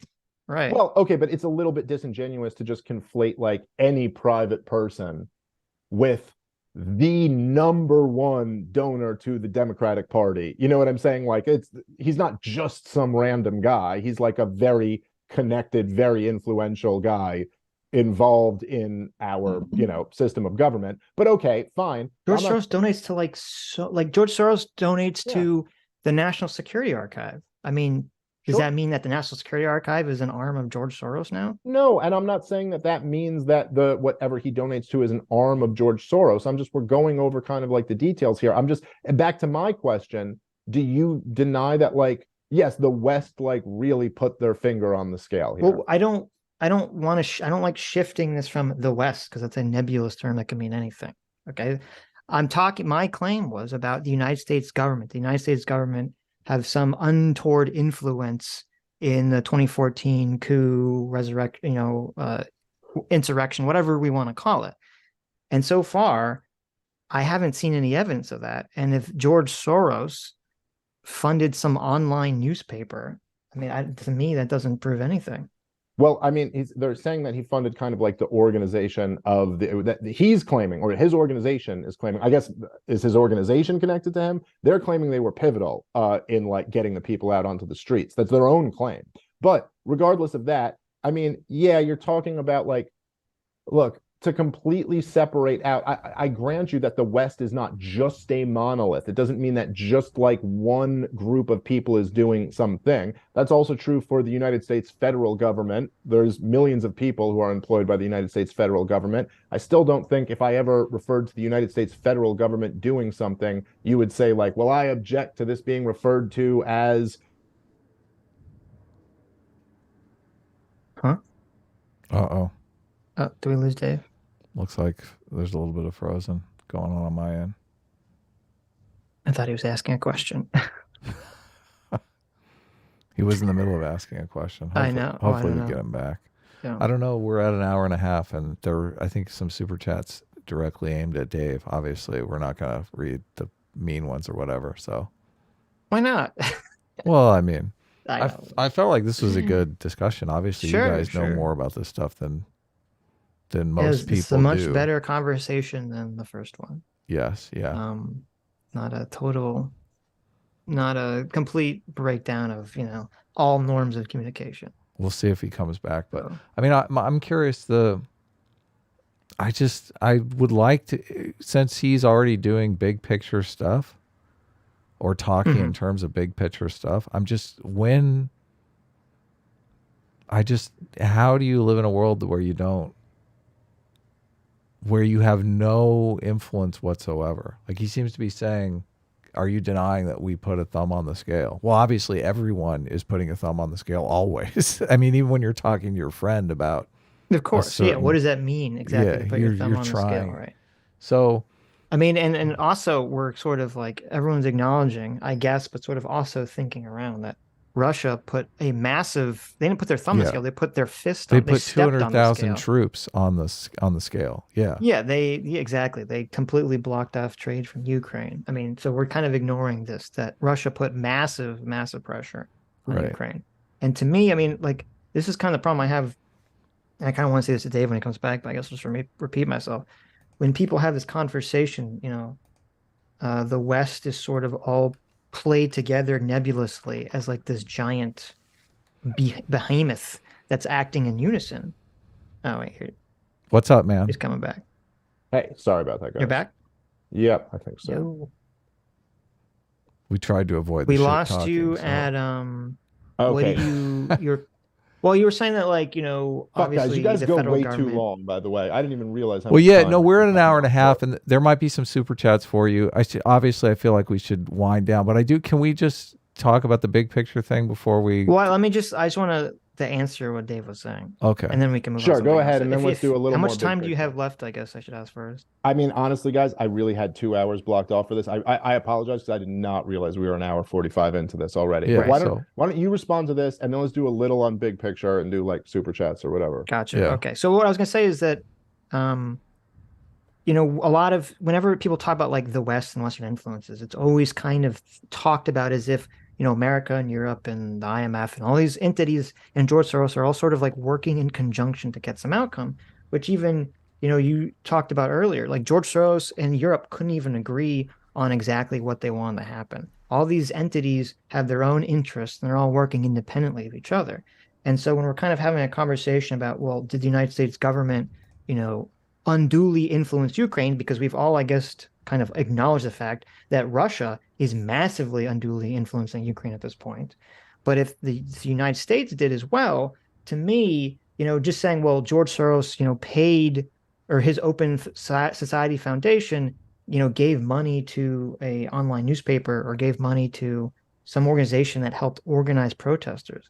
Like that in itself doesn't really show anything about the United States government, creating the protest movement or whatever. I mean, you could pay all the money in the world. You're not going to create protest movements. People have to actually be upset about something. You have to actually get out there. So I think you're correct in kind of opposing one binary, but I think you might be falling a little bit into the other one, right? So it is true that it's not accurate to view the entire West as walking lockstep and being all a part of one mission where there's never any conflicting, like power groups or interests or disagreements between people.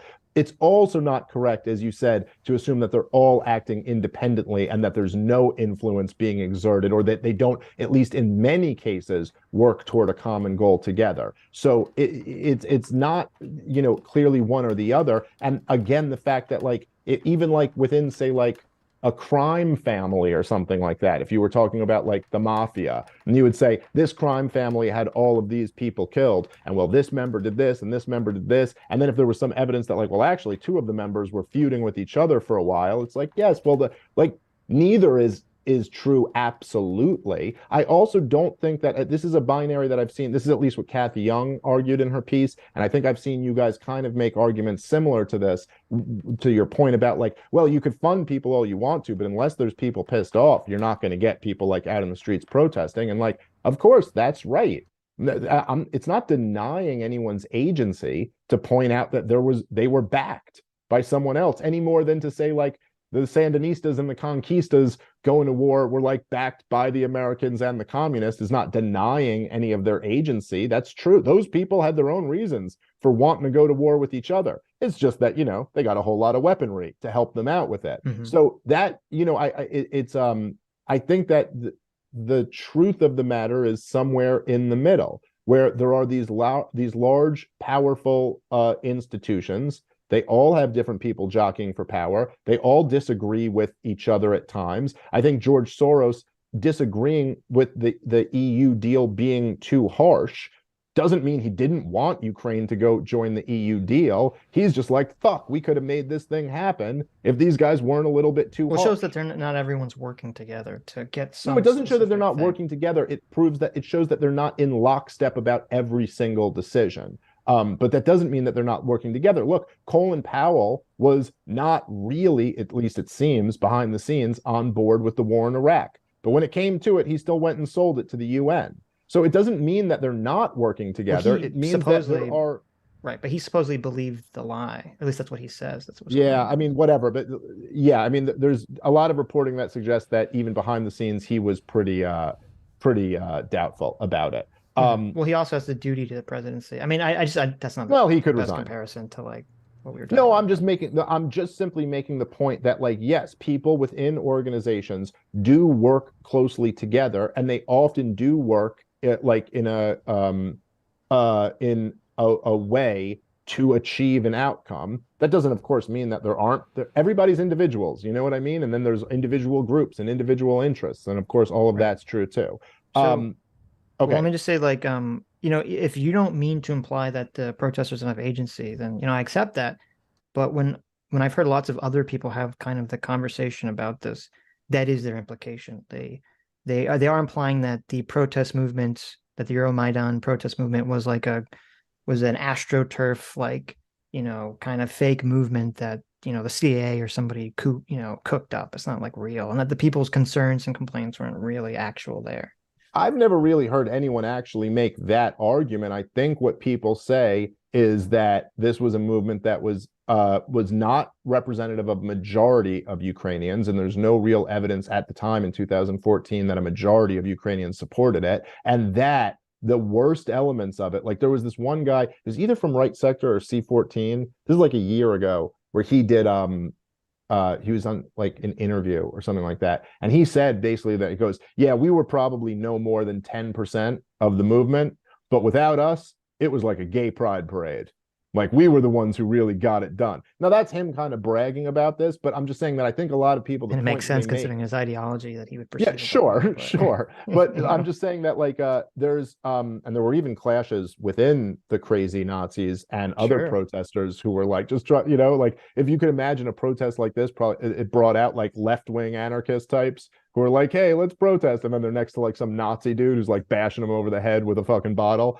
But the fact is that there were some like incredibly violent, like neo-Nazi types involved in this protest who really like put a whole new angle of like fear behind it. Here, listen, I know we really didn't like fucking touch on, like, I don't know. I planned on getting into a lot more shit. I apologize. I do have a time constraint here. But let me just if I could read you guys one thing, if it is maybe translate back to like the bigger picture of this whole thing, because this is one thing I think that's really important to kind of like understand here, is that, look, maybe at least we could accept that it is viewed as a very legitimate security concern from Russia that the West is attempting to encroach its military alliance, which is not a defensive alliance, as I think I've heard you guys repeat before. It's been involved in several aggressive military activities and recently. And that this is a red line to Putin. And not just to Putin, but to the entire Russian establishment. Because I also think I've heard you guys say that, like, it's just Putin. Basically, everybody else is kind of fine with this. I don't think that's accurate. And I also think that that part of it is reasonable.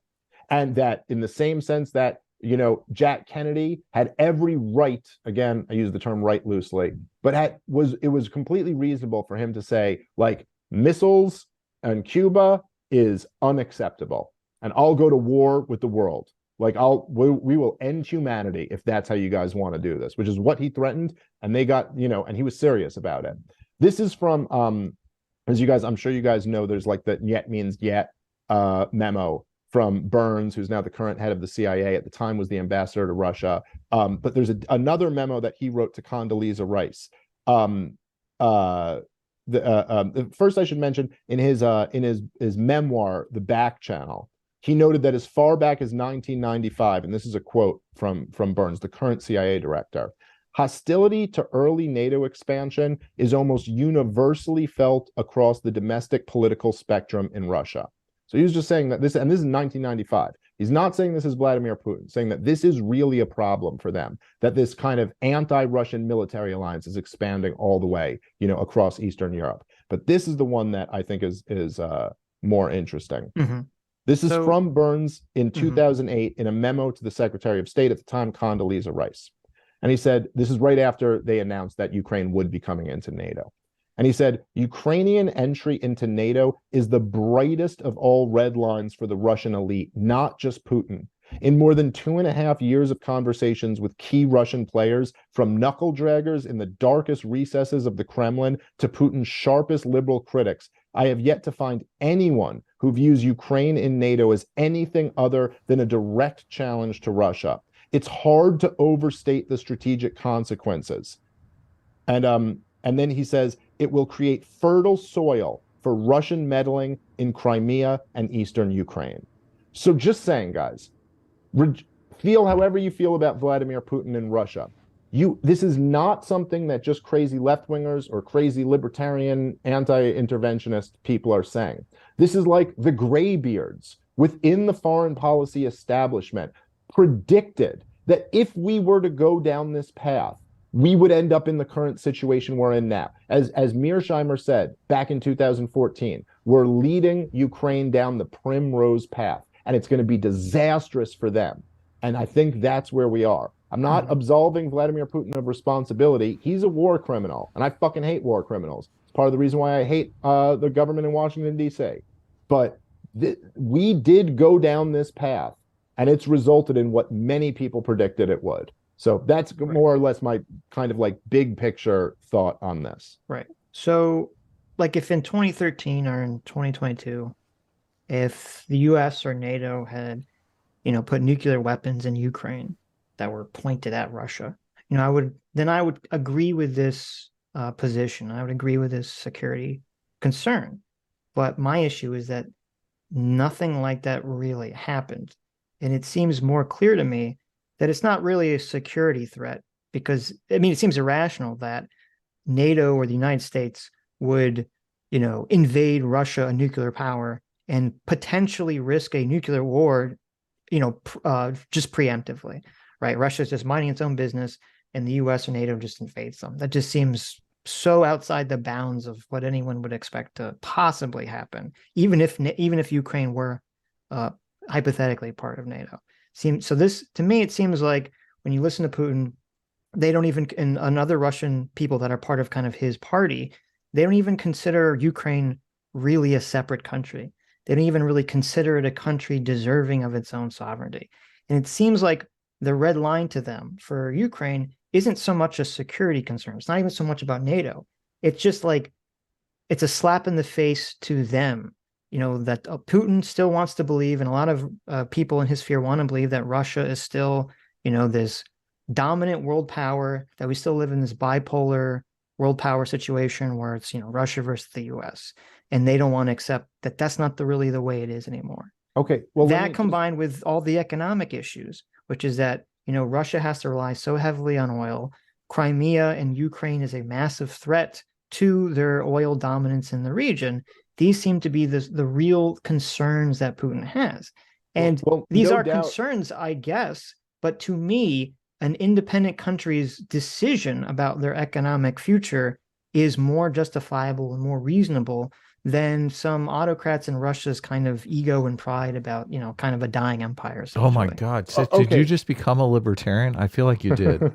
well, just to be clear here, okay, because there's a few things on that are very interesting and worth picking up on. So number one, I'll start at the end there. Yeah, I'm not really arguing that Ukraine shouldn't want to be a part of, say, NATO or something like that. I'm arguing we shouldn't incorporate Ukraine into NATO. I'm saying that that should not be our decision, because it's to me an obvious provocation of Russia, and it's a completely reasonable ask for them to say, hey, we need this as a buffer zone. Now, for you to say, if you and by the way, I'd obviously concede. Well, why is it reasonable? Well, hold on, let me just because it's completely reasonable to not want a hostile aggressive military alliance that is really run by, or at least the most dominant member in, is Washington, D.C., the most war-hungry country on the planet Earth over the last 20 years, which clearly is very hostile to Russia. It's reasonable to not want them on this large country right on your border. But let me just hit a few of the things that you said there. So it's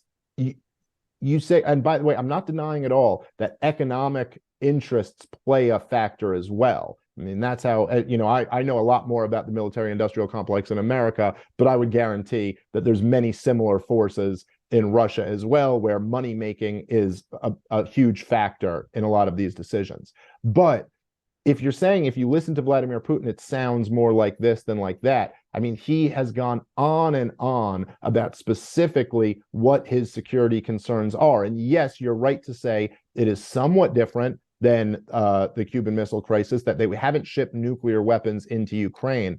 But as Vladimir Putin mentions over and over again, the dual-use rocket launchers in Poland are a huge issue for him. And those can very easily transformed into, have the capability to launch nuclear weapons. First of all, they're not classified as dual-use rocket launchers. They're classified as a missile defense shield, like the Iron Dome. Yes, I know, but they can be used offensively. That's why they're I don't know the exact specifics about the technical aspects of it. I've seen some people say that in order for them to be changed, it would require a significant amount of time, and it would be very visible to basically everyone that these things were being transformed into offensive missile capabilities. But the idea that a country like Poland, for example, can't have a missile defense program. No, but I'm not saying Russia has a missile defense program after Russia invades Ukraine and is invading Georgia seems a little silly. This is before Russia invades Ukraine, just to be clear. No, it's not. Yes, it is. No. Yes, it is. No. The dual-use rocket launchers were in Poland before Russia invaded. No. In 2008, George Bush said that they were going to make a deal with Poland to put this kind of missile defense system in Poland. But that never actually came to pass, because then then he's out of office, obviously, and Obama enters into the presidency and he cancels the deal. And so they only got that in like 2017 or 2018 under Trump. Yes, right, exactly. They got it under Trump. But that's after Russia's already invaded Ukraine and annexed Crimea. Okay, yeah. No, they didn't invade you. Oh, okay, all right, fine. I mean, yeah, they did. Well, I'm referring to the invasion of 2022, which is what most people refer to. Okay, sure. Yes, they had special ops in Ukraine. I wouldn't call that a full invasion, but they invaded. They took part of the country. I don't know. Okay. What do you mean? Well, no, I mean, the thing is, they really did. I mean, they sent more people in, but they didn't really have to fucking invade Crimea. They were basically there. They basically left their base. I mean, there were more forces that came in to back them up, but whatever. I'm sorry. I thought you were referring to the invasion of this year. But anyway, just back to the point. Look, the argument is not whether you do I think that NATO and the U.S. were going to invade invade Russia and kick off a nuclear war? Yeah, almost certainly not. But the question with, say, the Cuban Missile Crisis was not, do you think they're going to actually nuke America from Cuba and start? The question was, is this an unacceptable security risk? In the same sense that, like, if someone pointed a gun at your wife's head, the question isn't like, well, he had no intention to shoot her. The point is, this is an unacceptable situation for me to be in, and I will now do anything I can to fucking kill this guy. So it's not the more reasonable question to me is it legitimate for him to say it is unacceptable to us? Look, he doesn't have much.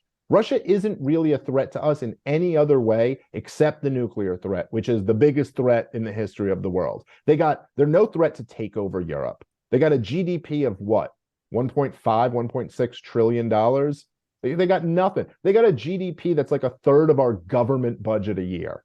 Okay? They are no threat to take over all. And by the way, with our budget, we're going bankrupt fucking trying to run an empire here. We're $30 trillion in debt. They have no chance of doing that. The only way that we actually get to a situation where, like, he might actually use nukes is if he's convinced that he's going down anyway, and he might as well go out. You know what I mean? Take us out with him. I think it's insane that we're actually flirting with that possibility. Right, Um, but which we right, are. but so as you said, I mean, it seems ridiculous that NATO or America would invade Russia, if Russia's, just minding its own business. That just seems completely preposterous. And that seems preposterous that would be a real security threat for Putin to have. And it seems equally I preposterous no, but I again disagree. that My well, wait, point. it seems equally preposterous that the big sticking point for Russia is Poland can't have a missile defense program that Russia No, but the has argument. Okay, but this is while you're they're strawmanning the while argument is Russia, that I it's mean, Poland defensive. has a real security threat and a real concern from Russia because while Russia has never been invaded by the United States, while Russia has never been invaded by NATO, Russia has invaded two of its neighbors very recently. And so Poland does have an actual concern for the sorts of things. Well, And okay, actually, but in 2008, when they won the missile shield in the first place, it wasn't even really for Russia. It was because that's when everyone was concerned that's about what they Iran claim. making the nuke, and it was Yeah, yeah, about yeah. North No, no Korea one was that concerned year about it. had just created their super long range missiles that could Right. reach, Europe. No one was concerned about the non-existent nuclear program in Iran, but that was the pretense for them. And They were no worried one about North the Korea. argument, yeah, okay. But no one is concerned about the fact that the argument isn't whether it's defensive. The argument is that it can be offensive as well. And the point here again is that no, look, do I think America would invade Russia? I find that to be highly unlikely. Do I think that they might try some like color revolution type shit? Do I think that they might try to like overthrow Vladimir Putin in some other way? I find that more likely. Yeah, The but point is that the missile launchers Russia's aren't going not to have just anything to do with that, though. okay. The point is Russia is not that you could say they've invaded their neighbors. America has invaded far more countries and not their neighbors, which I think is even more like of a reason to think, wow, this party represents a real threat. Again, look, I'm sorry, I'm just up against fucking time here. Yeah, let's read some super chats. What do you think? All right, let's read There's like a couple that I think are. Why don't you? I don't know which ones you're looking at. So if you have them, Oh, I if you can don't. tell me where they are or which ones you want me to read. Well, yeah, I guess you've been involved in the debate, and I've been a very Yeah, exactly. poor co-host. Or we could just make closing statements. Yeah, just I guess maybe make a closing statement. I'll read through the super chats as you okay, guys you make like should I go first? statements. You want to go first, Dave? You can go ahead. Okay. So I guess from the conversation, it's kind of interesting to me because I felt like going into this, and from what I've heard from not just you, Dave, but from other people, there was this strong certainty of overwhelming evidence showing that the United States government, couped the Ukraine government in 2014 and has been doing all sorts of crazy things that have basically been pushing Russia into a corner. And I feel like from this conversation, that position has been way moved down to like, well, there's a lot of vagaries in the phone call. There's a lot of vagaries, and someone maybe funded someone. There's a lot of vagaries, and McCain showed up in Ukraine. It seems like the certainty of the claim has been drastically reduced in its weight. And the thing is, I mean, I wouldn't really be that concerned. I wouldn't really have these conversations with people if it was just like, well, Russia put massive influence on Ukraine, and maybe the Western powers, they obviously also funded some things or they pushed some influence in their direction. I mean, if that's all anyone was saying, I wouldn't really feel compelled to have these conversations, but they're not. They're making a very, very strong claim that this is America's fault, this is the West's fault, and that the American West was doing all these, bad things and all these corrupt things in Ukraine. And it just seems like your position anyway, at least how you've been arguing it in this conversation, seems to have softened considerably. Yeah, okay. No, I don't think my position has softened at all. I think like, look, my position is basically that it was from the very beginning of the collapse of the Soviet Union, it was basically there you had the neoconservatives who really took control under George H.W. Bush's government, and then the neoliberal hawks under Bill Clinton's government, then the neoconservatives who came back in George W. Bush's government, and then basically the same neoconservatives in Obama's government. And then I think kind of Trump, in an effort to prove that he wasn't really in bed with Russia, really went all on board. That the policy since 1990, 1991 has been insane and incredibly provocative to Russia. That giving them assurances, and we didn't even get into all of this, but we absolutely did give them assurances that we wouldn't expand NATO, and we've expanded it all the way up to their borders. All along the way, Russia has been saying over and over again, this is unacceptable to us. We're taking this as a threat. And that even more recently, we got more belligerent. I think that, we're just having a longer conversation about this. I think it's very clear that the West funded, helped organize, supported the street putsch in 2014, and then immediately recognized the illegal government that was installed when they overthrew the democratically elected government. I'm referring to that as a coup, but I'm just saying that's what it was. I think it's reasonable to call it that. And then after that, sent a ton of weapons into the country. I think all of this was obviously reckless and provocative toward Russia. It's Russia is absolutely wrong for invading, but goddamn, just like so many people, like even William Perry. I mean, all the former Secretary of Defense who said, while Russia's been wrong in the last few years, we were totally wrong the whole way leading up to it. And there's tons of people like this within the national, security apparatus who have been saying this, using the strongest language available to warn against this course of action because it would end up in the position that we're in now. So I'm not softening anything or backing away from any claims. There's no claim that I made that I'm saying I don't believe that anymore. I think we're just having more of a discussion about this. But yeah, look, unfortunately, we really didn't get to cover a whole lot of shit in all of this. I still think even with all of that, it's insane that our policy is just to be writing Ukraine a blank check and pouring all of these weapons in. The only sane policy right now going forward for America, given that we are the world empire, which I'd prefer us not to be, would be to really aggressively try to hold negotiations. Unfortunately, there's so much bad will on both parties at this point that it seems unlikely that there's any trust on either side. But man, all sane people should want to just end the bloodshed as soon as possible and come up with some deal that won't be the perfect deal for either side, but will at least take the threat of nuclear war off the table and stop the bloodshed immediately. So that's going to have to be my closing statement. Crisco 1984 for $20 says, can we get Sargon to come on sometime with Dave here to talk about culture war, Russia and libertarianism? Would be an amazing meeting of the minds. Have you done a stream with Carl Benjamin before, Dave? I have never. Okay. No, I don't Carl think I've ever shows up. talked to him. Carl shows up at our chat randomly and comes on the show all the time. So. I used to watch his videos back in the day. Yeah. But no, I haven't. I don't think we've ever talked. Yeah. Okay. Maybe we can set something up like that. Sitch, all of the $20 super chats seem kind of relevant, except for I don't know about Danimals, because Danimal just seems like. Mm-hmm.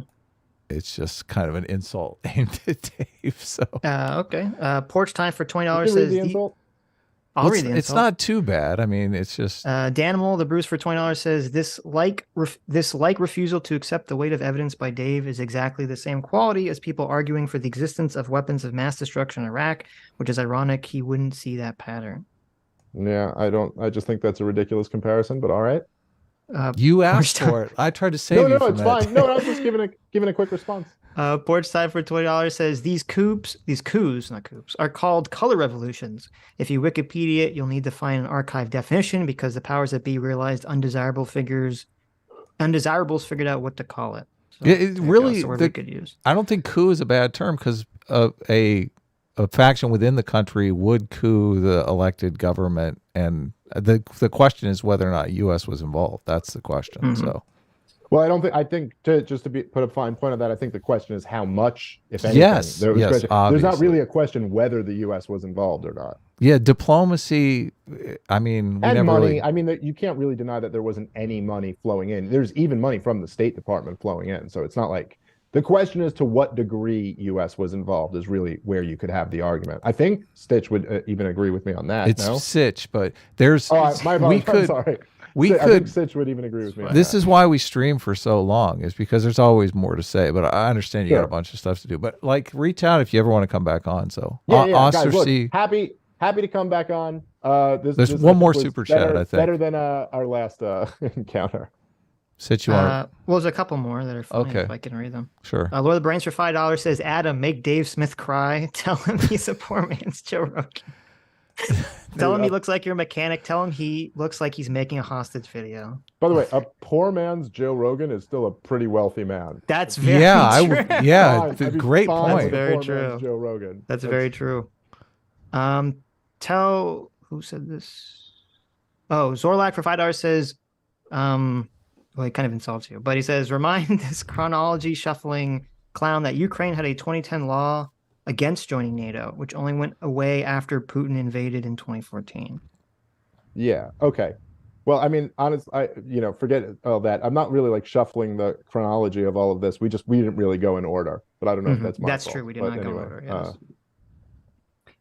Okay, one more and then I got to go. Okay. Which, let's see, Ocracy for $20 says, the idea that the U.S. is more of a threat than Russia is laughable. Russia has invaded 100% of the countries it's capable of. I hate mistaking weakness for goodness. The U.S. chooses to hold back often, especially hard power. Right. Well, okay, it might be true that they've invaded the countries they're capable of, and we're just capable of a lot more, but we've invaded a lot more, and we've killed a lot more innocent people, and we spend a lot more on military. We've dropped a lot more bombs, and so I don't know. Again, when I say we, I don't even like saying that. I think all governments are criminal organizations, and I love my country. I'd fight for my country. I have no allegiance to the lawyers and Democrats and bureaucrats and fucking oligarchs who run Washington D.C. So I think I think you got to do some mental gymnastics to go, but they're killing all of the people they're capable of. It's like, okay, so like some homeless guy who killed one person is worse than Adolf Hitler because Hitler could have killed more people than that guy. Why don't you just look at who's killed more people? That seems like a better standard. Anyway, I do appreciate the conversation, guys. Let's do it again sometime.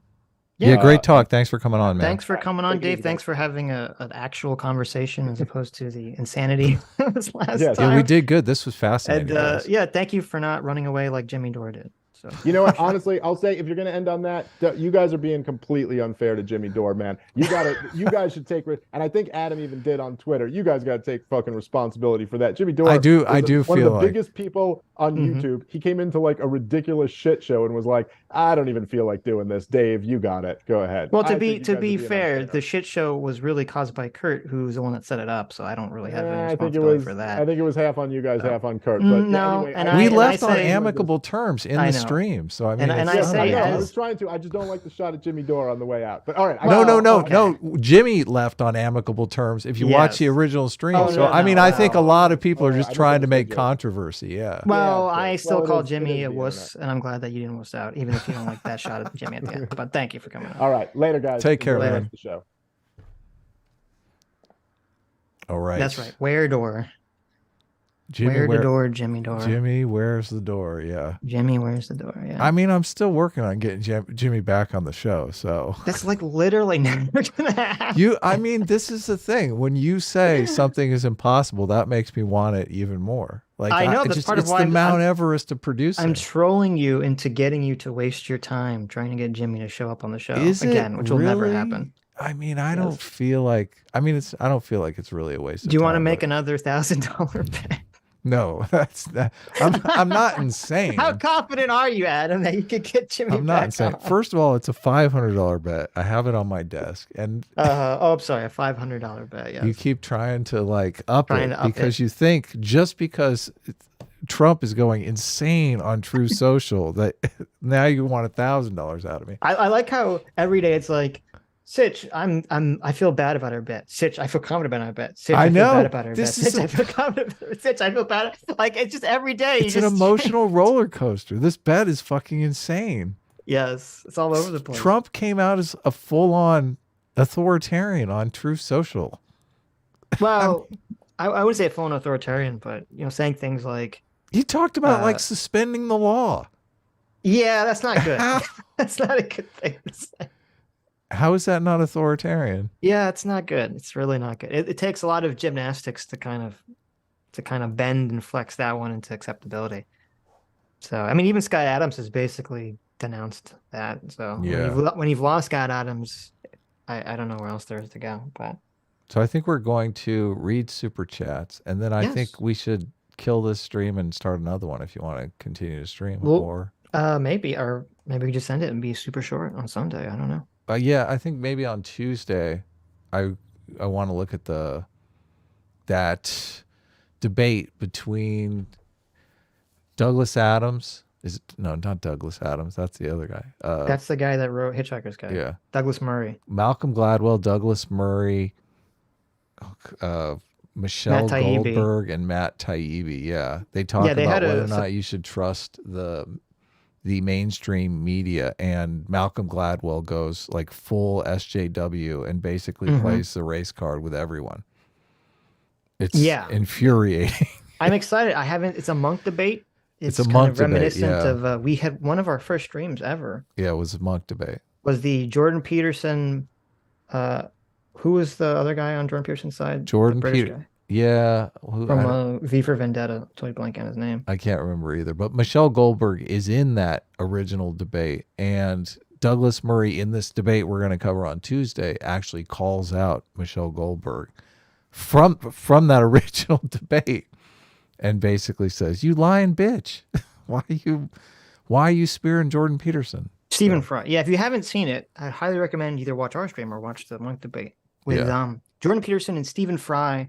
It's a debate about whether political correctness is good or bad, and they're debating against Michelle Goldberg, who is a New York Times writer. And this was literally like the day or a couple days after that insane New York Times hit piece on Jordan Peterson, where Nellie Bowles, or was it before? I don't know. It was very close to the time where basically they accuse him of.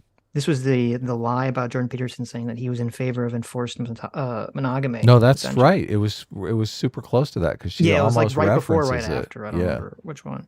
And also that was our good friend Michael Eric Dyson was in that conversation. Right. The mean mad white man. And yes, he calls Jordan Peterson a mean mad white man. He totally goes 100% race card because he's losing the conversation. So. Yep. Very crazy debate. But Malcolm Gladwell does the same thing in this conversation. And I mean, man, I've read all of Malcolm Gladwell's books. It's kind of sad that he's such an idiot. I lost all respect. What does he do? He's a writer. What are you talking about? And he works for the mainstream media.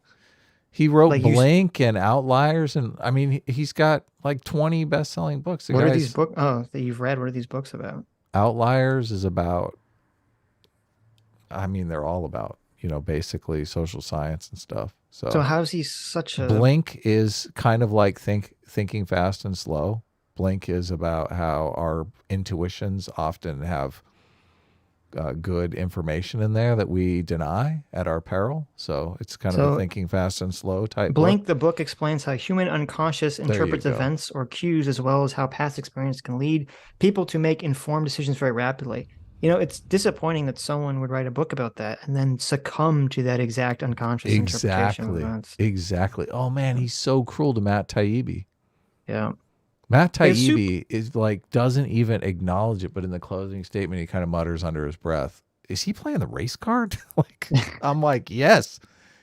That's all he's done is play the race card. Well, was it before or after Matt Taibbi did the Elon Musk Washington Post? Not after Elon Musk laptop. After. Right? It was like it was like a day ago or 2 days ago. So like yesterday. A lot of people's reaction that were so bizarre because like so many people were attacking Matt Taibbi. I mean, I'm not like a huge Matt Taibbi fan. He said things I like, he said things I don't like. But so many people were attacking him, calling him like racist, saying that he was supporting like white nationalism, saying like all sorts of crazy stuff. Really? Yes. Okay. Like saying all sorts of crazy stuff because he was talking about the laptop story. And it was just so like the reaction was so bizarre. Honestly, like I'll be honest, I'm pretty disappointed in that thread. I would think that with Elon Musk being the CEO of Twitter, he would have like all of the goods, right? Yeah, more information. You have like all the information. And I was reading that thread and I'm like, okay, but like, shouldn't there be a lot more? Like, where's like, you're the guy, Elon. You're the guy. Like, no one else can get to the bottom of like more stuff than you could. And really, I'll be honest, I didn't do like I didn't go through the thread with a fine-tooth comb. I just kind of like read it like once. And it just kind of seemed like, what we already knew. Yeah. Twitter had a bunch of woke employees and they allowed their political biases essentially to cloud their judgment and make very bad decisions regarding a laptop story. Yeah, Which is what's like, new, okay, right? I This kind of is knew that, news. but yeah.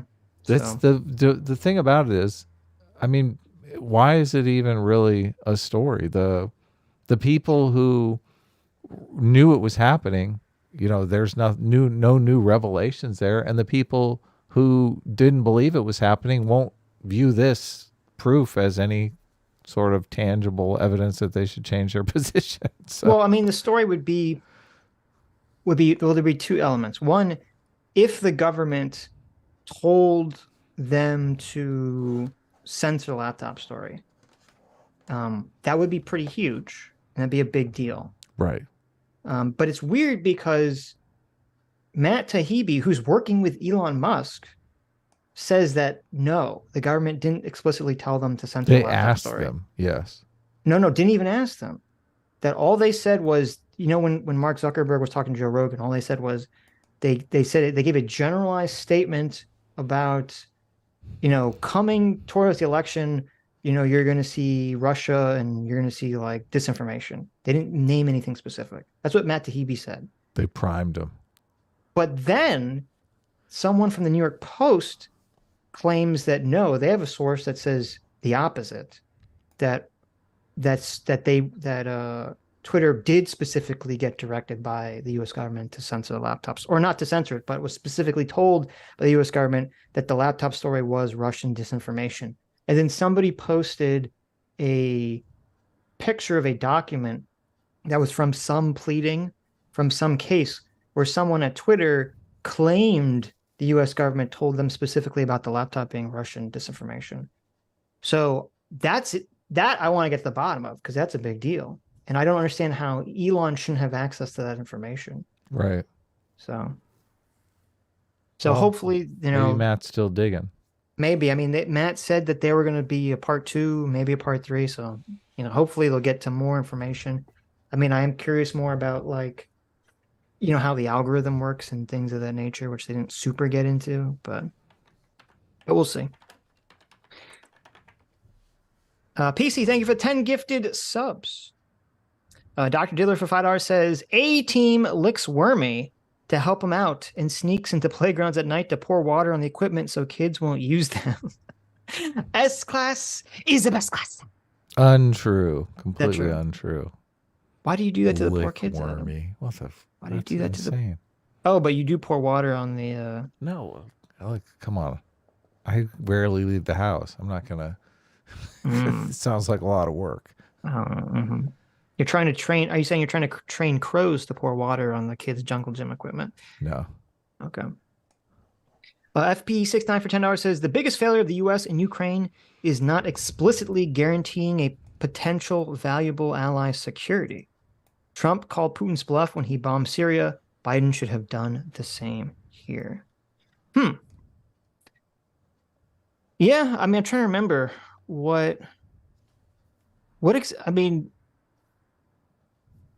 well, I'm trying to remember what exactly did Biden say?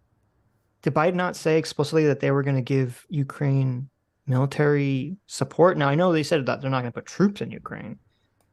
But I don't remember if he said explicitly whether or not the U.S. was going to give them military weapons and stuff. Right. Do you remember? I mean, I don't feel like Biden has not done anything, has not said he was going to do anything that he hasn't done. Right, but they're saying that Biden should have basically put troops on the ground. That's not politically viable.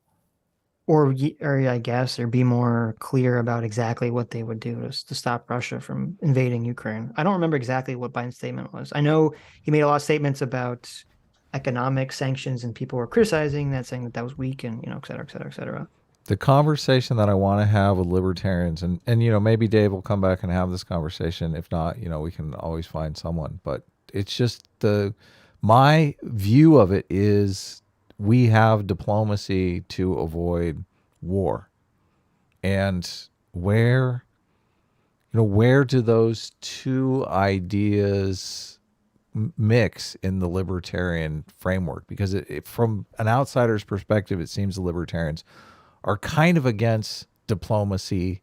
And I know they're all anti-war, but How do you avoid, how do you minimize war in the world without diplomacy? Because it appears that they're against diplomacy as well. Every time people talk about putting a thumb on the scale, I just think, well, that's what diplomacy is. Like you're trying to work out a deal that is going to be best for all parties to avoid war, to avoid conflict, to avoid instability, all of these things that lead to war.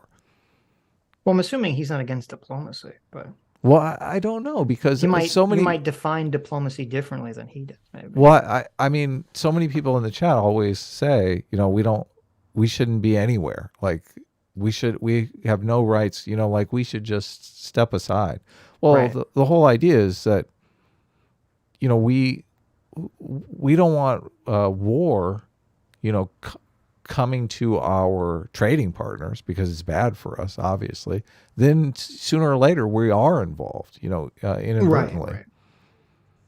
That's not a question of diplomacy. That's a question of, and this is kind of the conversation we had with Kurt, many streams ago, which he remembered, but I don't think he processed, which was, or continued to acknowledge, which is that, this is, well, you always bring up in the Narrow Corridor, kind of like the chain Leviathan. Yeah. And this is kind of the example that I brought up in the conversation with Kurt, which is that, I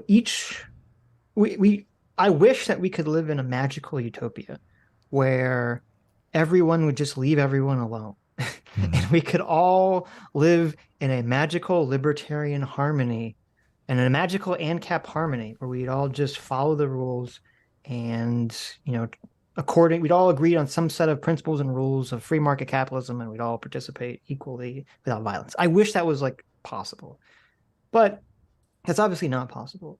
And what we know from history and what we know from human nature and what we know from everything is that if the US or some other powerful actor leaves the stage, it doesn't create a situation where everyone just gets along. It creates a situation where there's a massive power vacuum. Right.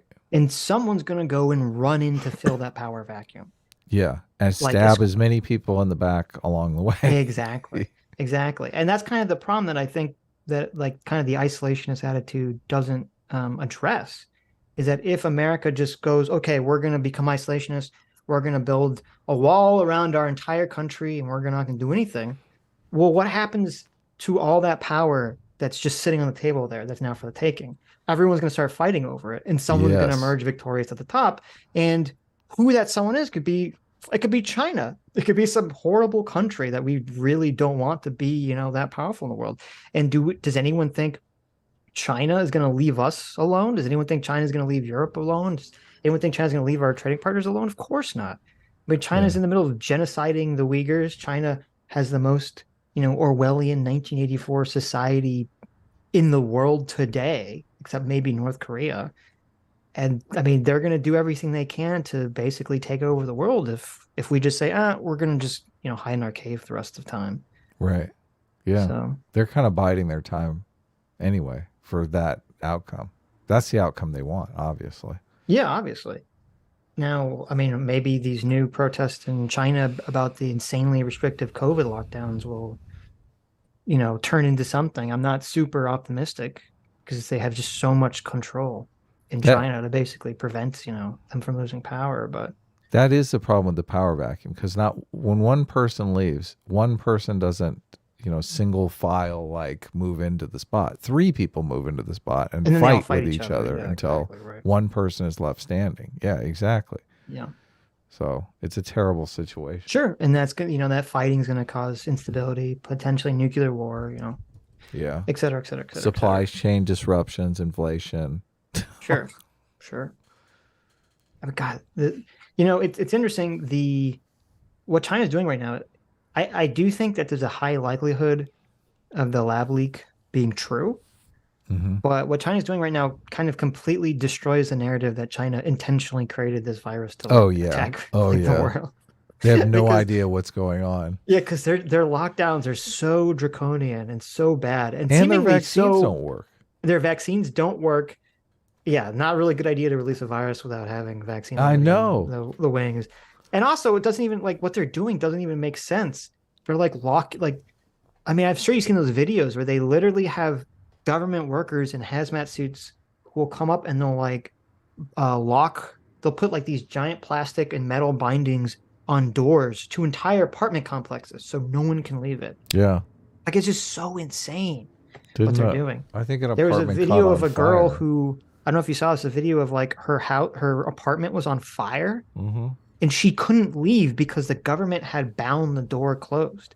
And so even though she's on like the 6th or 7th floor of the building, Oh, she had to man. like climb out on the window and like try to Spider-Man her way down to the ground floor without dying, without falling off and dying because the Chinese government locked her in her apartment. Yeah. It's just so insane what's going on over there. Not good. No. But, America's just as bad as China. Waka waka. Eric John, pizza artist for $5, says, question for all of you.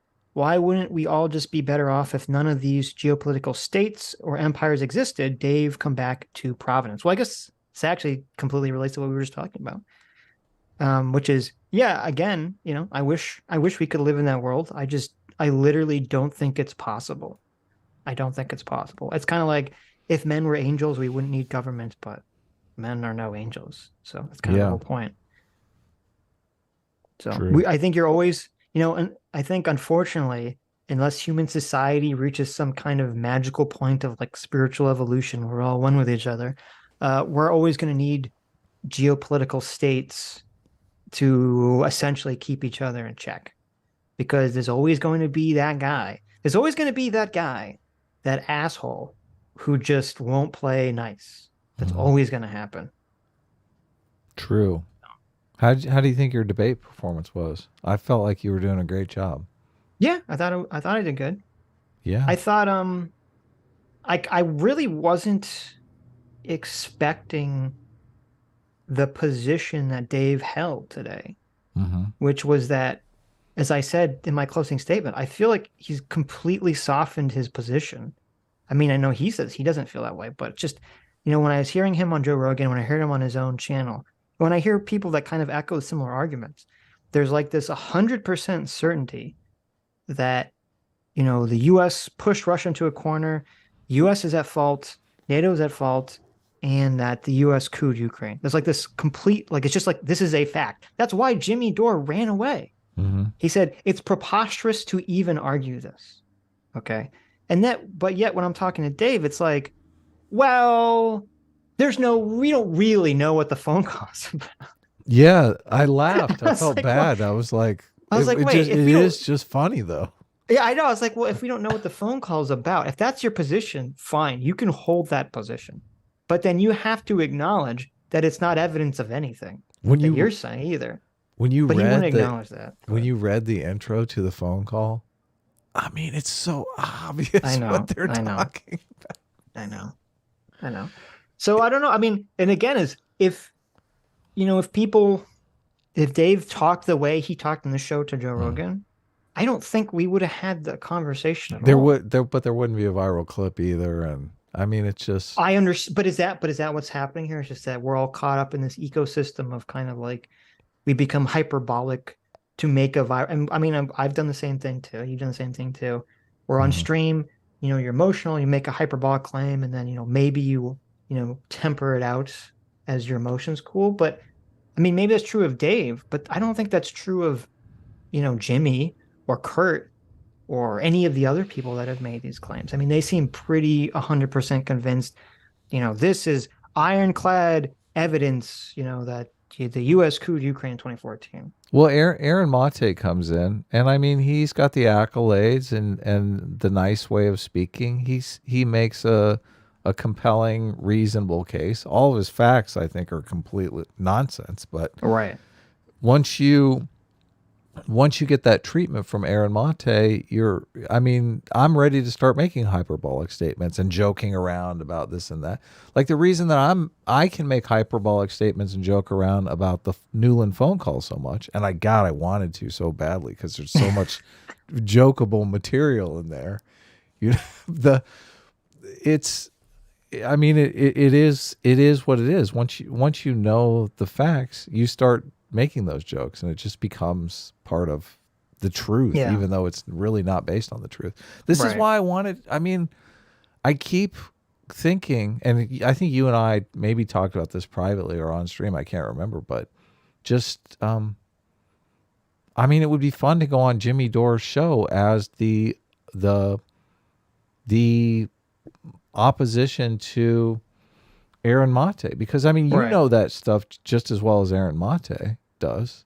I don't see Mhm. why you can't just be like, okay, well, here's the alternative story. And I don't really know why Jimmy would be opposed to this. I mean, the I've seen other shows, you know, Robert Wright, for instance, where he talks about Ukraine all the time and definitely articulates both positions very clearly and makes a case that, you know, well, he thinks the truth is more on the Aaron Monte side. We think the truth is more on obviously our side, Right.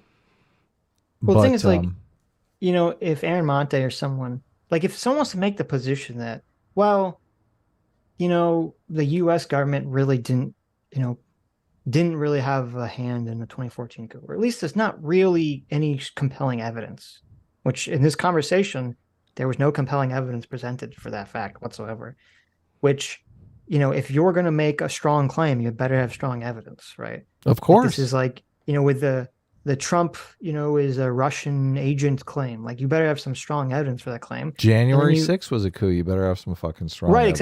exactly. That Trump intended for the January 6th riot to occur as a means to coup the government. Like you better have some strong evidence for that. And there isn't any strong evidence for that. There isn't any strong evidence that Russia and Trump are working together or anything like that. Um, and I don't in this claim about the U.S. coupping Ukraine in 2014 exists in the same realm of fog as Trump was really a secret Russian agent. Like there's all sorts of like things you can look at and you say, oh, that looks suspicious, but then when you kind of look at them, you're like, well, either A, it's not really suspicious, or B, you don't actually know what you're looking at. Yeah. And so, if that was the people's position, was just like, well, maybe the U.S. government had some effect, maybe it didn't. Fine. Um, but then even again, the thing that's weird about it, and the thing that kind of annoys me in the conversation, it's like if someone's position was just, oh, I think what Russia is doing is 100% wrong. I think Ukraine 100% has the right to determination for its country, period. And I think Russia has no justification to tell another country what to do. Like, for example, why is it okay for Russia to have a missile defense system, but it's not okay for Poland to have a missile defense system? Seems pretty insane. Yeah. Um, I'm not, Russia has a history of invading its neighbors. I don't know. I'm not familiar with Polish history. Has Poland recently invaded its neighbors? I'm not sure the answer to that question. So this seems very hypocritical for Russia to kind of to maintain this position. But if their position was just Russia's 100% in the wrong, 100% not justifiably provoked in any way, but I feel like we should still sacrifice Ukraine to Russia because I don't want to get into a nuclear war. Well, then we could have a conversation about that. You can't have that position though. That position just seems, Someone could have that position. I think that is a lot of people's actual position, even if they don't want to state it. yeah, it just sounds awful though. You sound like a psychopath. Well, you do it. You do on its face, but it's not really that psychopathic of a position. Ukraine is like the virgin sacrifice. It's like but to the nuclear war gods. I understand that, but if you were to say, okay, you have a crystal ball, Adam, and you know that if you sacrifice Ukraine to Russia, there will not be a nuclear war on Earth for at least 100 years. Mm-hmm. You can only see 100 years in the future. But if you defend Ukraine from being invaded by Russia, you know that there will be a nuclear war that will, destroy most of life on the planet. Obviously, most people are going to say, But well, it's horrible, but you're going to sacrifice Ukraine to Russia. Yeah, but nobody has that crystal ball. No, I understand that. And there are arguments that I made with Kurt about why I think letting Russia take Ukraine would actually further lead to nuclear war. But I'm just saying that that's a position that to me is more than reality, as opposed to sort of the position that, the U.S. was doing all this nefarious stuff, provoking Russia, essentially poking the bear. Russia's just kind of minding its own business, and we just keep poking the bear and fucking them up. They keep poking the bald eagle, man. So why don't fuck with us? What the fuck?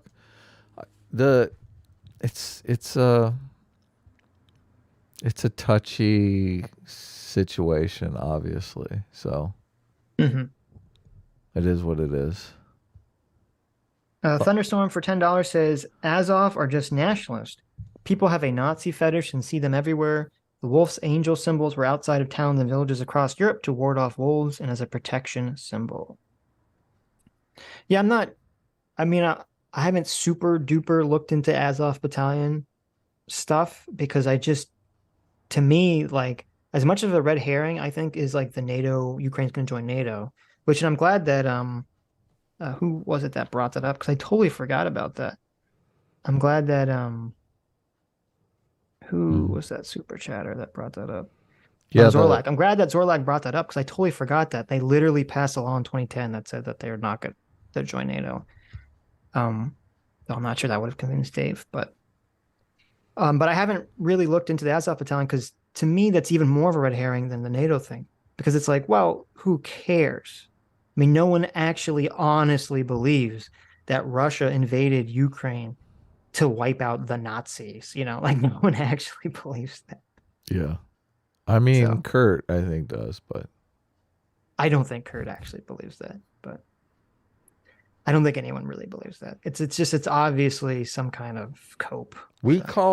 There are many people in the U.S. that call anyone who has any nationalist leanings a Nazi anyway. So, I mean, right. Sure. There's that to consider. Well, that's the thing too. And that's part of why I don't really want to look into it is because I'm like, I don't live in You don't Ukraine. want to be Not only is it not defending relevant, the Nazis. well, not only is it not even remotely relevant to the conversation, but like if in our country there's so much false claims of who's a Nazi that you really have to like parse into, why would I expel the energy to try to figure this out about another country? I don't even think you could. Yeah. That's not even relevant to the real conversation. So when all this stuff broke, I remember, I mean, I was going to a lot of original sources, like the C-SPAN talks between Ukrainian diplomats and protesters and whatever. So, I mean, there's a lot of stuff on the internet that you can find information. I mean, I was really trying to get, well, what do the Ukrainian people think? So, right. I mean, you can go that route, but like you say, it's just a fucking giant amount of work. It's a giant amount of work for something that's ultimately irrelevant. Yeah. And I mean, a lot of the talks are obviously, they're the activists on both sides. So, of course. Right. And I listened to a talk between our activists here, and I think, oh, wow, they really just have a skewed view. They're crazy. Yeah. Yeah. So I'm thinking, okay, now I'm listening to the activists in Ukraine, and how am I ever going to get to any truth here? Right. Yeah. Like it's like if you listen to a BLM protester. Yeah, exactly. Going off. I mean, do you believe what they're saying as gospel? Of course not. Of course not. So everyone's got their own motivations. Right. Bishop Cruz for $5 says the phone call is the main evidence cited that the U.S. caused the coup. If the call is unclear, then it doesn't support a coup narrative. Yeah, I know. I was pretty surprised to hear Dave's take on it. Yeah. If I had to guess going into the conversation, I thought he would have just ceded the call and said, well, you were right about the call, but it doesn't matter. I thought that's where he was going to go. I didn't think he was going to go the sort of like, well, it could mean something different. I have no evidence of it, but it could. I mean, it's like I have no evidence, but it could mean something different. Even though you have although he wouldn't acknowledge, you'd only acknowledge one piece of evidence that it meant what I said. But it's just, I mean, I don't know. To me, that I don't even know how to deal with that. It's so on its face. To me, seeming a ridiculous argument, which is why I was laughing. Like I don't even know. I laughed too, but I mean, he was good at arguing. Dave is definitely good at debate and arguing. That's true. I kept thinking, well, what else could it be? I was going like through the. I mean, obviously, the thing that they're saying it is very clear. They're saying, obviously, this is them deciding who is going to be in the government and who's not going to be in the future government. They're like setting up the coup government. Right. That's the way that they're saying it is. Right. But Right. then it seemed like Dave was going, no, there's this third option, this I don't know option that they're Which talking about. again, as I said to him, you can adapt the I don't know option, but you have to actually adopt the I don't know Yeah, option. what is it? What is the The I thing? don't know option is I don't know what it means, so we throw it out entirely. Yeah. But you can't say, well, I don't know what it means, but I still think it's evidence of a coup. It's like, well, The wait a minute. opening statement. Wait a minute, come on. The opening statement is so, I mean, they're literally talking about I the know. announcement. I know. Well, They it's just a say the word coincidence that it announcement. happens in that, around that time period that he mentions the announcement, that they talk about outreaching to Yanukovych, that in the conversation they're like, we don't really understand why Yanukovych is doing this. I know Oh, I that forgot. they're on a time scale where he says we need to be quick Right. about this because we can lead jelly side up. I mean, I don't know. To me, it's once you understand the context surrounding it, there's literally no other rational way to interpret the phone call. The cool surprise was Dave's statements on austerity. I couldn't. That was like Yeah, I was surprised by unexpected. that. I was Yeah. surprised by that. Yeah. I was like, holy shit. He's against austerity. Thank goodness. I never would have guessed that in a million years. Well, I guess I know if we talk to him again, maybe we'll not even talk about anything about this. We'll talk about Economics, his yeah. economic take. Because yeah, I would not have thought for an ANCAP to be against austerity. I'm not. That was very surprising. So. Yeah, he had a tweet too about like responsibility, libertarians Mm-hmm. and responsibility. And there's a lot of libertarians that just, they're libertarians so they can tell people to fuck off and not feel any ramifications. But Right. really, libertarianism is about responsibility, personal responsibility. And I was like, based. That is true. Yeah. That is true. Well, I think it's both, but What do you mean? Telling people to fuck off? well, it is everyone has a personal responsibility for themselves. You don't have Right. responsibility for other people that aren't not your family or something. So Yeah. Andrew Clark for $2 says it's evidence of interest, not involvement. Yeah, sure. And I would never say that the U.S. isn't interested in the outcome. Obviously, they are. Obviously, the EU is interested. Obviously, lots of people are interested. Well, It's this just, is, when you have the phone call where Yahtzee doesn't even do the thing that Nuland suggested he do, and she's saying fuck the EU. I mean, I don't know. I don't know how that phone call is evidence of some sort of massive conspiracy at that point. Then it's the exact opposite. But there is another huge issue with involvement because if we have government or NGO non-government agencies that are affiliated with the United States and mm-hmm. they are just there to ensure a fair electoral process. I mean, that's technically involvement, is it not? But I mean, when someone says involvement, I feel like they're saying nefarious involvement. They're saying, Right, yeah, right. Well, but see, this is the problem. This is kind of when he talks about sort of like what people or at least what he means when he talks about the U.S. funding or U.S. entities funding the protest is it's like there's a massive difference between saying, okay, there was a bunch of people that were really upset about the direction that Yanukovych took the country in, and some group that receives funding from a private American citizen helped, I don't know, organize protest, right? mm-hmm. So it's all real people that are really pissed. Like that's a worlds different than the implication that you hear when you hear Jimmy Dore, Aaron Monte, or someone like that kind of talk about this, where the implication they put out when they have this conversation is, oh, this was totally like a CIA astroturf thing, that the CIA convinced a bunch of people or America convinced a bunch of people to go out there and like, America's really the puppet master. We're pulling the strings behind all this protest, blah, blah, blah, blah, blah. When that couldn't be more from the truth at all. Yeah. Like, when you have your country, when it's like 315 of your Congress people votes to join the EU and only 20 vote against it. And then the president unilaterally makes a decision, which again, I don't know if this is following, I don't know what Ukrainian laws are or not. But when the Ukrainian president unilaterally takes that law and throws it in the trash can and says, no, we're going to join Russia now, obviously people are going to be really fucking pissed about that. I mean, Yeah. could you imagine if what if we had a president who Congress, say 92 senators and 95% of the House representatives all voted to join some new NAFTA agreement with Canada and Mexico.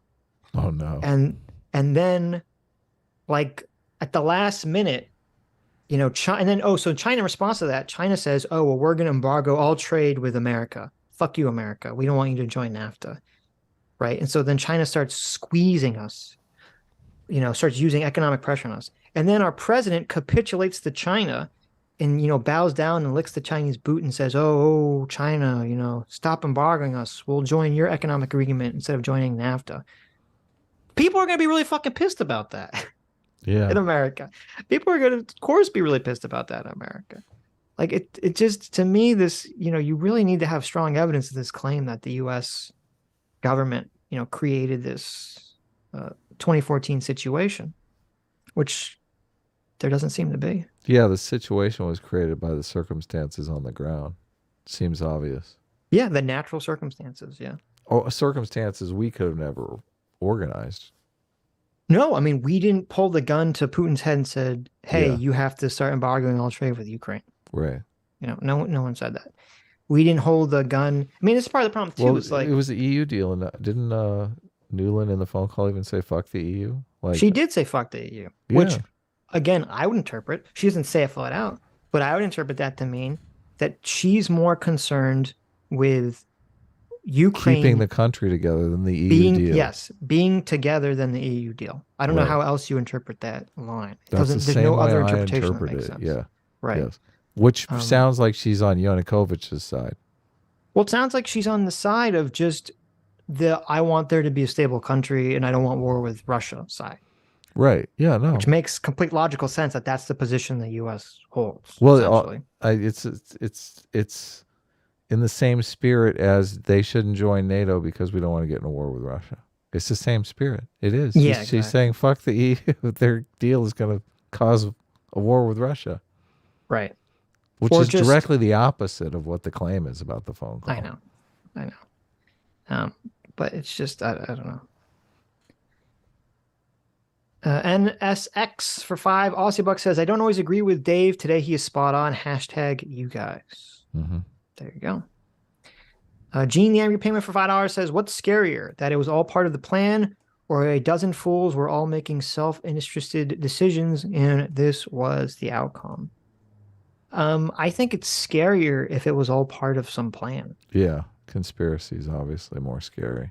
Yeah, because I think a lot of the basis of the way that government is at least attempted to be set up in democracies is that you want to incentivize people's own interests to align with the public good.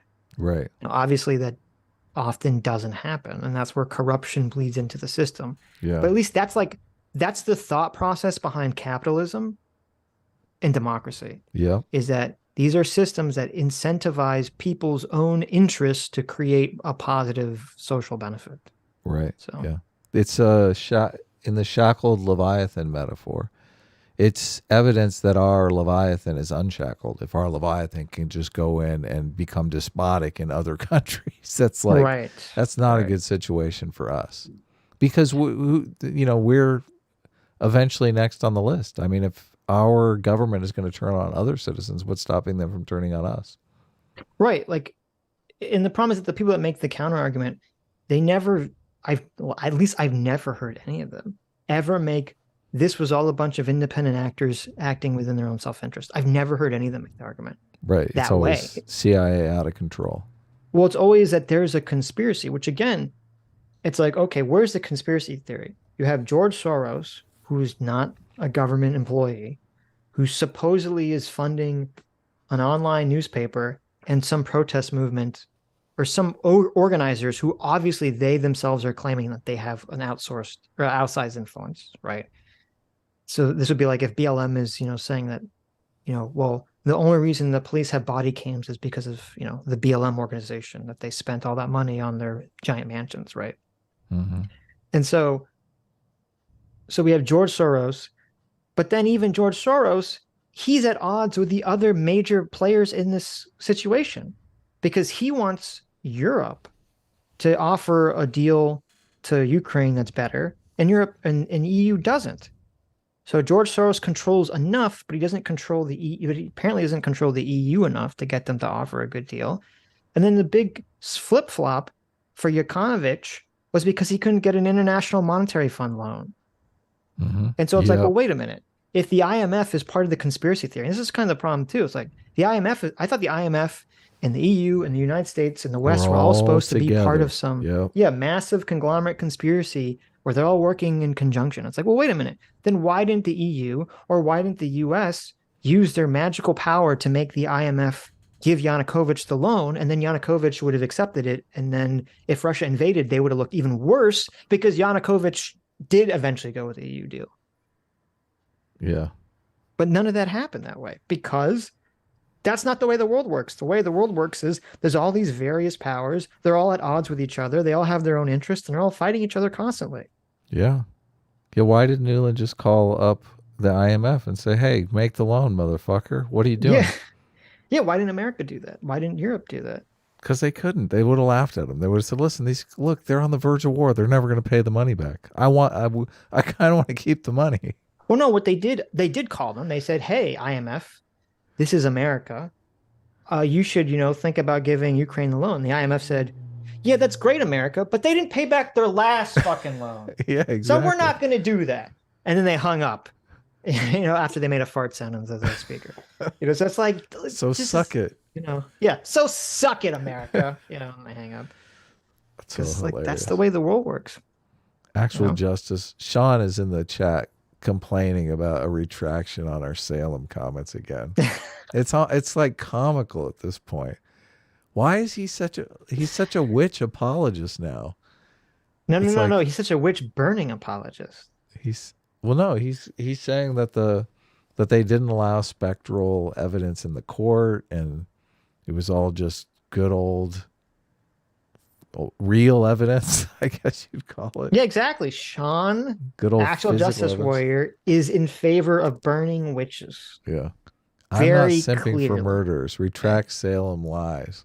Listen, Sean has a lot of history battling witches, I've heard. He comes from a long line of witch hunters. Oh, really? And witch burners. Yes. Huh. If you look up the Sean name, you see he has a long history of fighting werewolves and witches. So actual spectral evidence warrior is what his original channel name was until he changed it. Yes.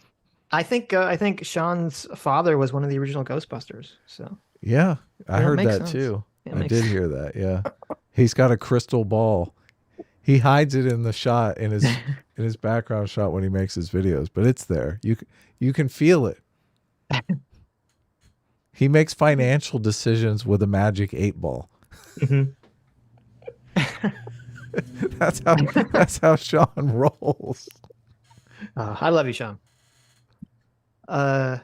Damon Gershwin for $2 says conversations much smoother without AF's triggered squeals. Mm-hmm. Who's AF? Is that you? You weren't squealing in the first conversation. I was. Yeah, I know. Maybe I would say conversation much smoother without Kurt interrupting like literally every 2 seconds. So what? So what? So what happened? So what? Just get to the.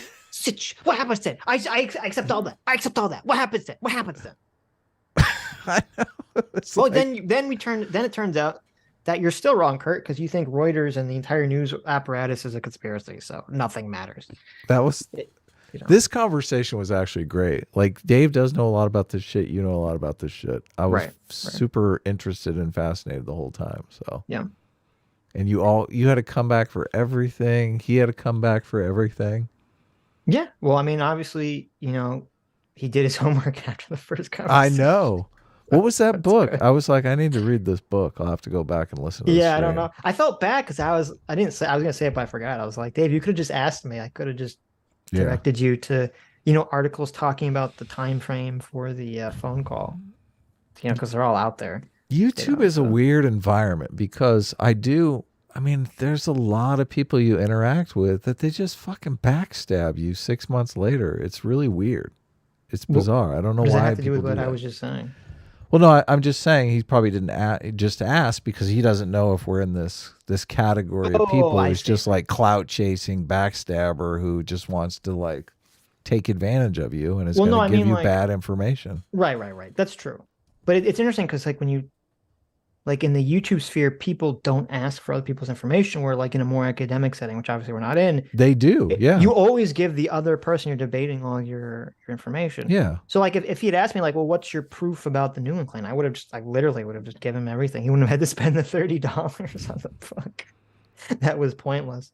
So, what is interesting because we had talked, and I wonder if you listened to that stream because we did talk about Kathy Young. Did we? I don't remember. Yeah. I've never read an article she's written about Ukraine. She debated. I didn't even know she had this position. She debated Scott Horton.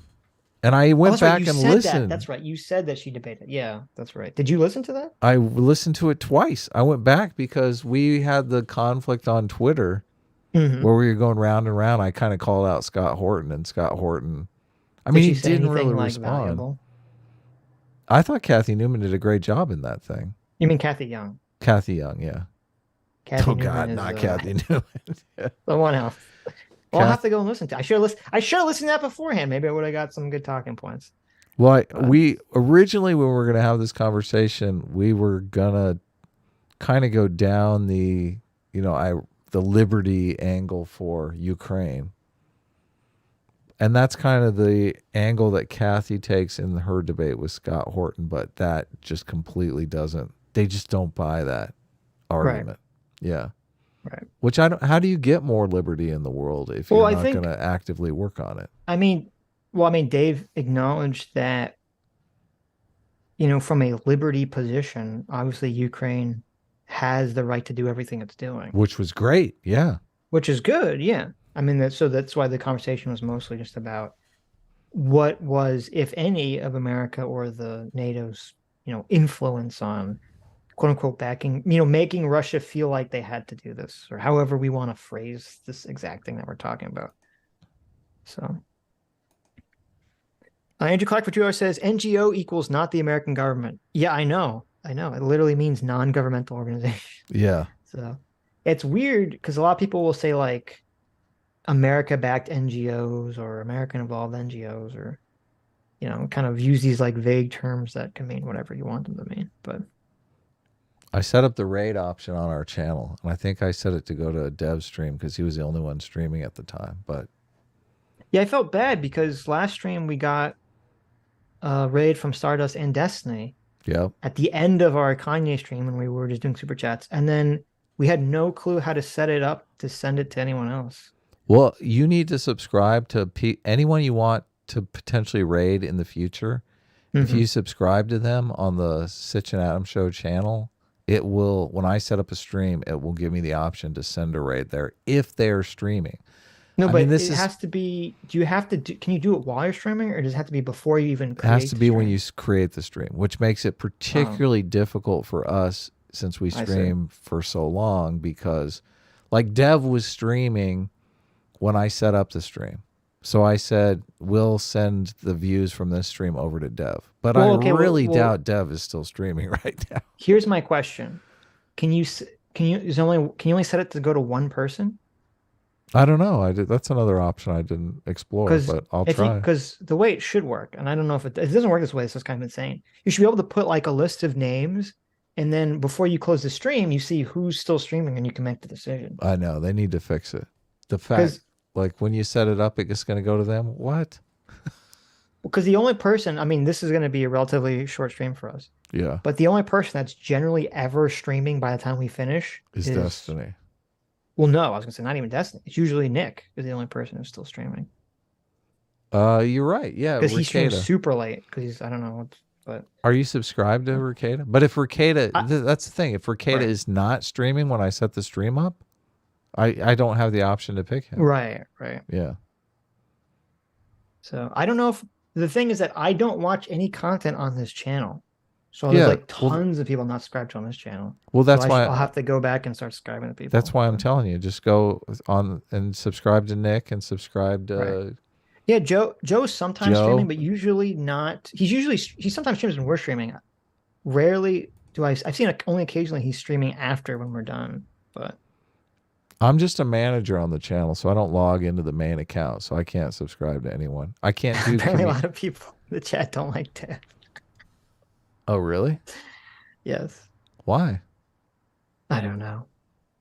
Doomer's got a lot of haters on this channel, which I like. If Doomer comes back on, he has to.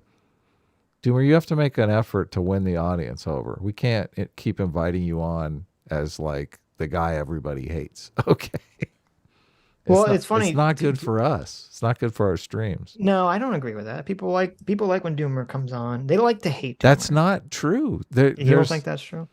There's like a bunch of comments on the last time he came on that like Doomer doesn't add anything to the stream. Quit inviting Doomer on. Do Doomer. you like to hate Doomer? I mean, you could put a poll up.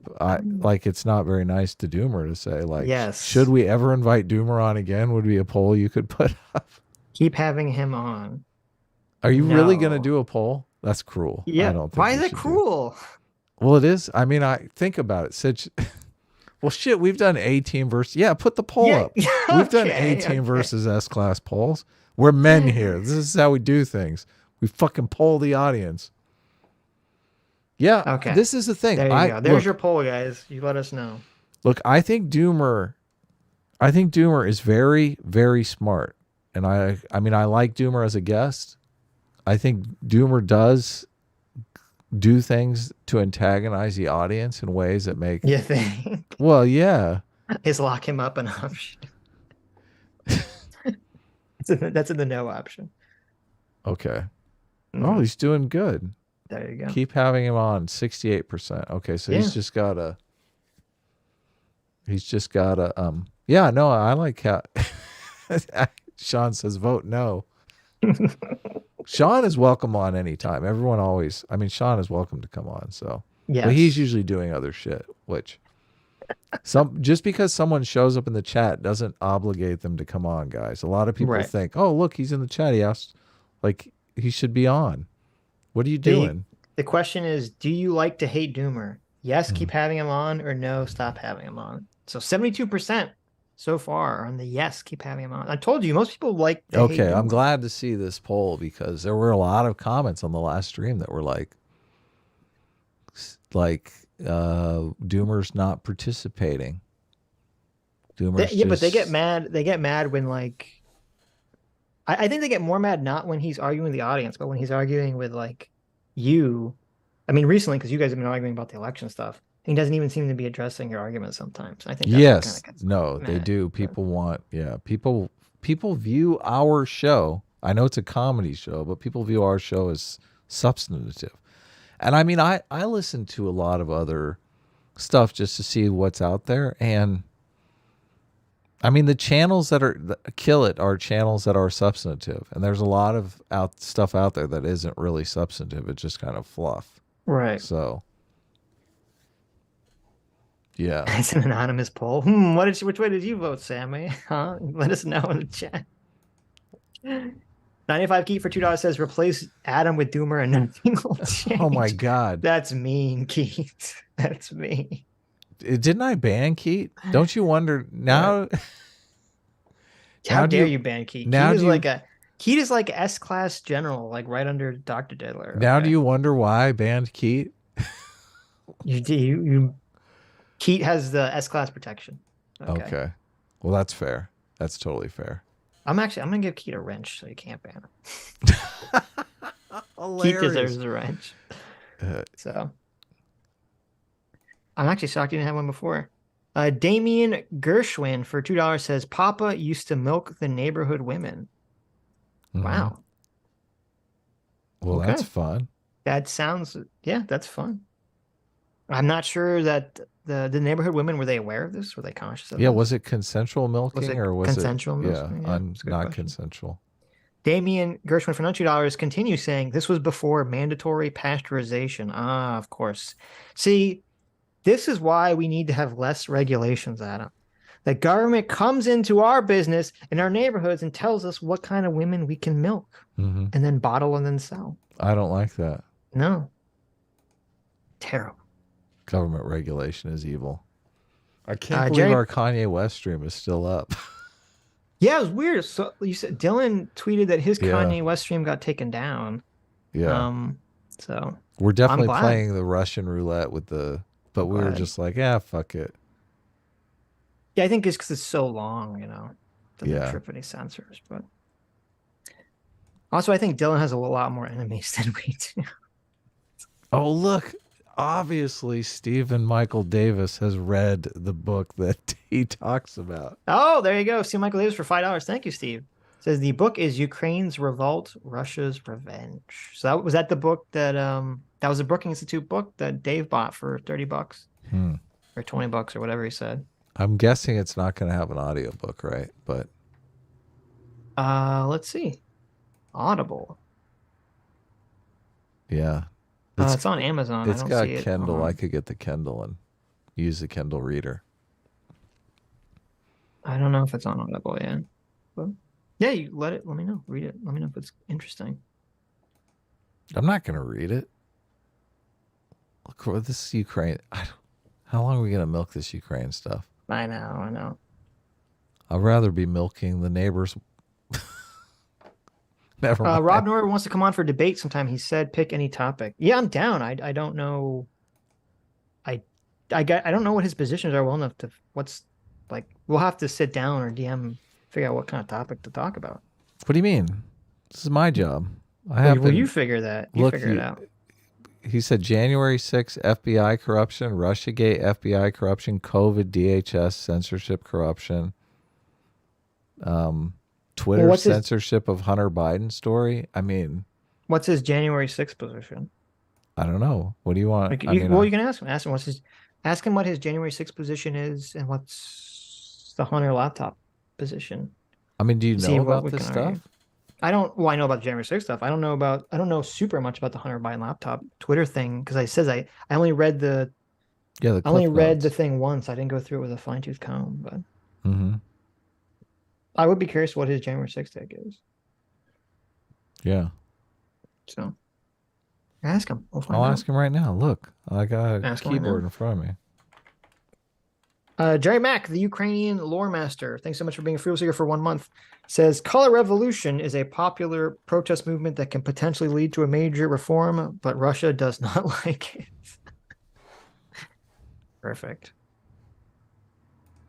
Andrew Clark for $2 says correction, money supply of 30 trillion. Yeah, I gave Andrew Clark a wrench for that. What did? Because Dave went a little bit down the debt path, and Andrew Clark was. Oh, he said 30 billion in debt. Yeah. 30 trillion in debt, and I immediately thought the same thing Andrew Clark thought. 30 trillion in private sector savings. That's what that is. Right. Like it's so simple. Like if you want to clear the debt, all you got to do is tax away everybody's savings account. Right. It's the same thing. Yeah. But I don't know if Dave's ready to have the MMT conversation. No. So I stopped calling it MMT too because it's like that's such a trigger word for people. It's like, oh my God, their head explodes as soon as we'll have the conversation about like the debt can create inflation, but that's the only actual constraint is whether it causes inflation or not. Well, whether it's debt or not. The question is, like Andrew Clark says, we've got 30 trillion in people's savings accounts. Do you want to shrink the money supply or not? That's the question. Well, is that 30? I mean, technically, you'd think that 30 trillion is in value that's already been created, right? Because if someone buys something from me and I put that money in my bank account, I've created value for that person, right? In the dollar amount that they're willing to give me. So that 30 trillion has to be, you've made it too complicated. Goods and services. Right. You're right, but this is too complicated. Just people, I've talked to people, like random people, on the street. I just walk up to random people on the street and I ask them about this. I talk to people that are not super like economically invested in understanding or super invested in understanding like economic governmental policy. Right. People don't understand just the baseline concept that the United States debt is the money supply for private citizens. Yeah, they don't get People that. don't understand that concept. Nope. And to me, like if you could just get people to understand that concept, that's the first thing. And then the conversation can move forward. Because really, when you talk about shrinking the debt, what you're actually saying is, should we shrink the money supply? Which maybe you should, but that's what the actual conversation is about. People think wrongly, and this is what kind of, Stephanie Kelton's trying to get into. People think that the United States debt is like debt that you, a private citizen, will have to pay off or something at some point. Right. Which is not exactly how it works. But. Well, there is, I mean, this is why we have treasury bills, because there is M1 money supply, which is like cash, and then there's like M2, which is some sort of security vehicle, which is not liquid. So you think, if I have a bunch of treasury bills, I'm not going to go out and buy a bunch of cars with that or start a business, any activity that could be inflationary. So that's why we have those treasury bills. Right. But it is still technically part of the money supply, because you're like, it's all out there as a resource that could eventually be turned into cash and sold and used to buy I mean, things. that's a good point. And you can have, and it gets even more complicated because like you could have an increase in debt by people buying a bunch of treasury bills, but that could actually reduce inflation because you're reducing the current money supply. They're doing it that way right now. Like that's right. The treasury was offering like almost 10% on a direct treasury bill to incentivize people to not spend money to drive down inflation. Yeah, if you guys want some like very safe investments because the interest rate's so high, I don't know if they're still offering it, but yeah, the treasury was offering Treasury Direct was offering like a 9.8% interest on a T-bill. And then a lot of private banks are offering like 4.5, 4.8% interest on CDs right now, which is pretty crazy. Now, you are kind of gambling because if interest rate remains above that, you're technically still losing out. Well, you got to lock It's still a very safe investment. You mean the inflation rate, but I'm sorry. And you're locking it up. I think you have to lock the money up for 5 years, which was obviously I got CDs that were only for 9 months. Well, the Treasury Direct thing was for 5 years. Oh, Treasury, yeah, but I'm talking about the private CDs that are like 4.5, 4.8. If you can get them like 6, 9 months, a year. If you redeem it within like a year or something, I think it drops down to 6%. But I keep trying to get Sitch to open an Ameritrade account so you could just like. Yeah, I know. Buy, just right now the stock market's at an all-time low, which is good. I mean, this is not investing advice, but don't buy crypto. Yeah. Wasn't I giving that advice before the whole shebang blew up? I feel like I've been consistent on this one. There you go. Yeah. The Justice 35 for $5 says, A-Team likes the stream and renews gifted subs while S-Class is too busy stealing candy from orphans. What? A-Team reigns. Well, listen, candy is very unhealthy. Right. I'm stealing the candy from orphans and I'm giving them an actual nutritional meal for them to, eat. Nice. So trying to save their teeth. Exactly. Asayar, thank you for the one gifted sub, Asayar. Asayar was really wanting me in the chat to ask Dave the 3 questions. Really? Hilarious. Ivorn for 250 Kazarks. Thank you, Ivorn. Says, Dave's story sounds like a great political fan fiction, just not that concerned with straightforward facts. He needs to improve the pacing, though. Read some Philip K. Dick. Thanks, Sitch and Adam. Cheers. Thank you. Thank you, Ivorn. Yeah. P-Dog119 for 8 months says, you guys should invite Kevin Castley and Spooky Nukies from Superpower Broadcasting to the show. I'm not familiar with these people. I'll check them out. Kevin Castley and Spooky Nuki. We could have had a whole conversation about Palestine, but I was like, oh my God, they'll just be like another like 3-hour sidetrack that he brought that up. 1W for $2 says, next debate, Dave versus Stephen Michael Davis. Steve, do you want to debate Dave? I mean, that could be cool. That could be a cool conversation. Let us know, Dave. Well, I think both of them are very knowledgeable and could be good faith. Obviously, Steve's like amazing. And has Steve debated? I love Steve's videos. I've watched like almost all of them. I've never seen Steve debate. Have you ever debated anyone, Steve? Like in a contentious? I haven't seen that. Well, he did debate Kurt on the 200th show, which was actually pretty funny. That's true, and that was fantastic. What was Kurt had called him an incel or something, and Steve was like, "Fuck you." Hey, Doomer's in the chat, which I thought was great. Yeah, Doomer, be sure to take the poll. Doomer. Oh my God. Yeah, make sure you vote yes for Doomer. Look, Doomer, you're winning this poll handily. 71% wants you to keep coming on. That's handily? 71%? That's, yeah, what do you mean? I mean, that's 30% of the audience doesn't like him. Listen. That's pretty good. Okay. It's good for YouTube, that's for sure. I mean, I'd go out on a limb and say about 30% of our audience is hate watchers anyway. So. There you go. See, Michael Davis debated academic agent on your old stream. Oh, you're right. He debated with us. What are we talking about? Yeah.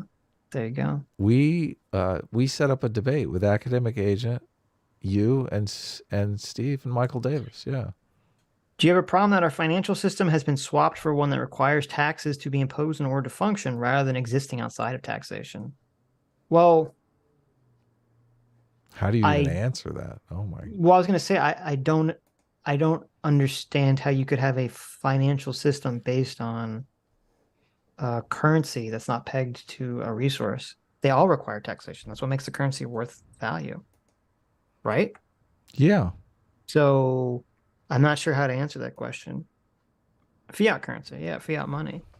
So unless you're advocating that we go back to the gold standard or something, which I think has a whole host of economic problems attached to it, far more than the problems we have with fiat currency, then any economic system based on fiat currency is going to require taxation, obviously. And then even if you have a gold standard, you're still going to want taxation because you still want the government to incentivize pro-social behaviors and disincentivize, antisocial behaviors.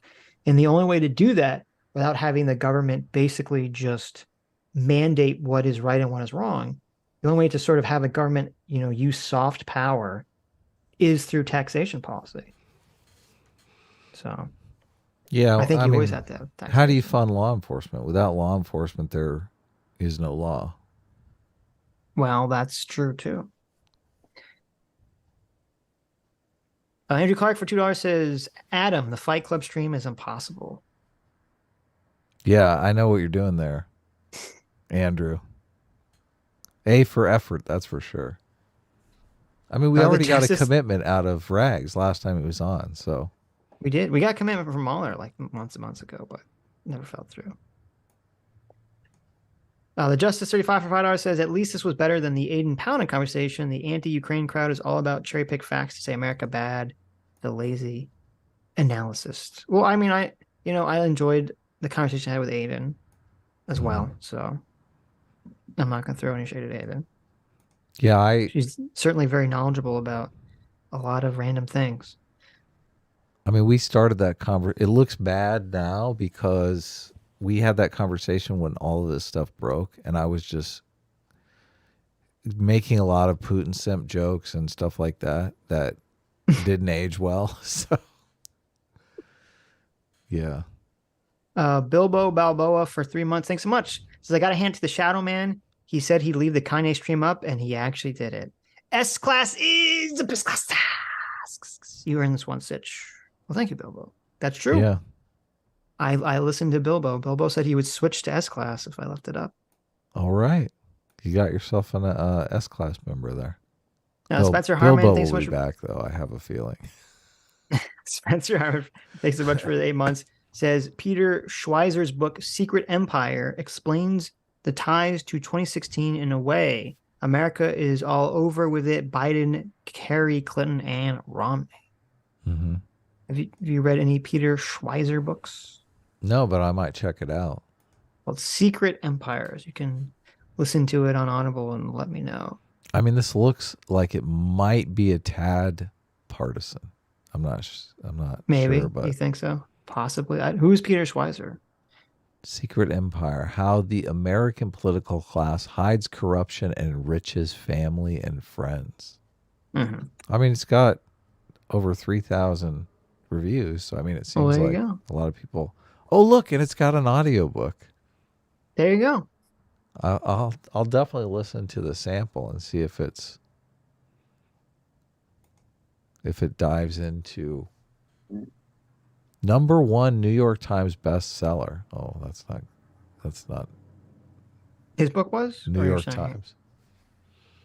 I mean, yeah, I mean, there's good books on the New York Times bestseller. New York Times is trash now, but America's top politicians have discovered the scam to end all scams. Peter Schweizer has been fighting corruption and winning for years. In Throw Them All Out, he exposes insider trading by the members of Congress leading to the passage of the Stock Act. Okay. I mean, yeah, no. I'll check it out. Here's the Wikipedia blurb. You can read it, Adam. You get back to me on it. Here's the Wikipedia blurb. Mm-hmm. In 2018, HarperCollins published Secret Empires, provided details about the overseas businesses conducted by Hunter Biden, particularly in his appointment with Burisma. The book also describes Burisma. The book also describes ties between Elaine Chao's family business Foremost Group in China, which were disputed by a spokesman for Chao's husband, Senator Mitch McConnell. Mm-hmm. That was always a weird thing that happened.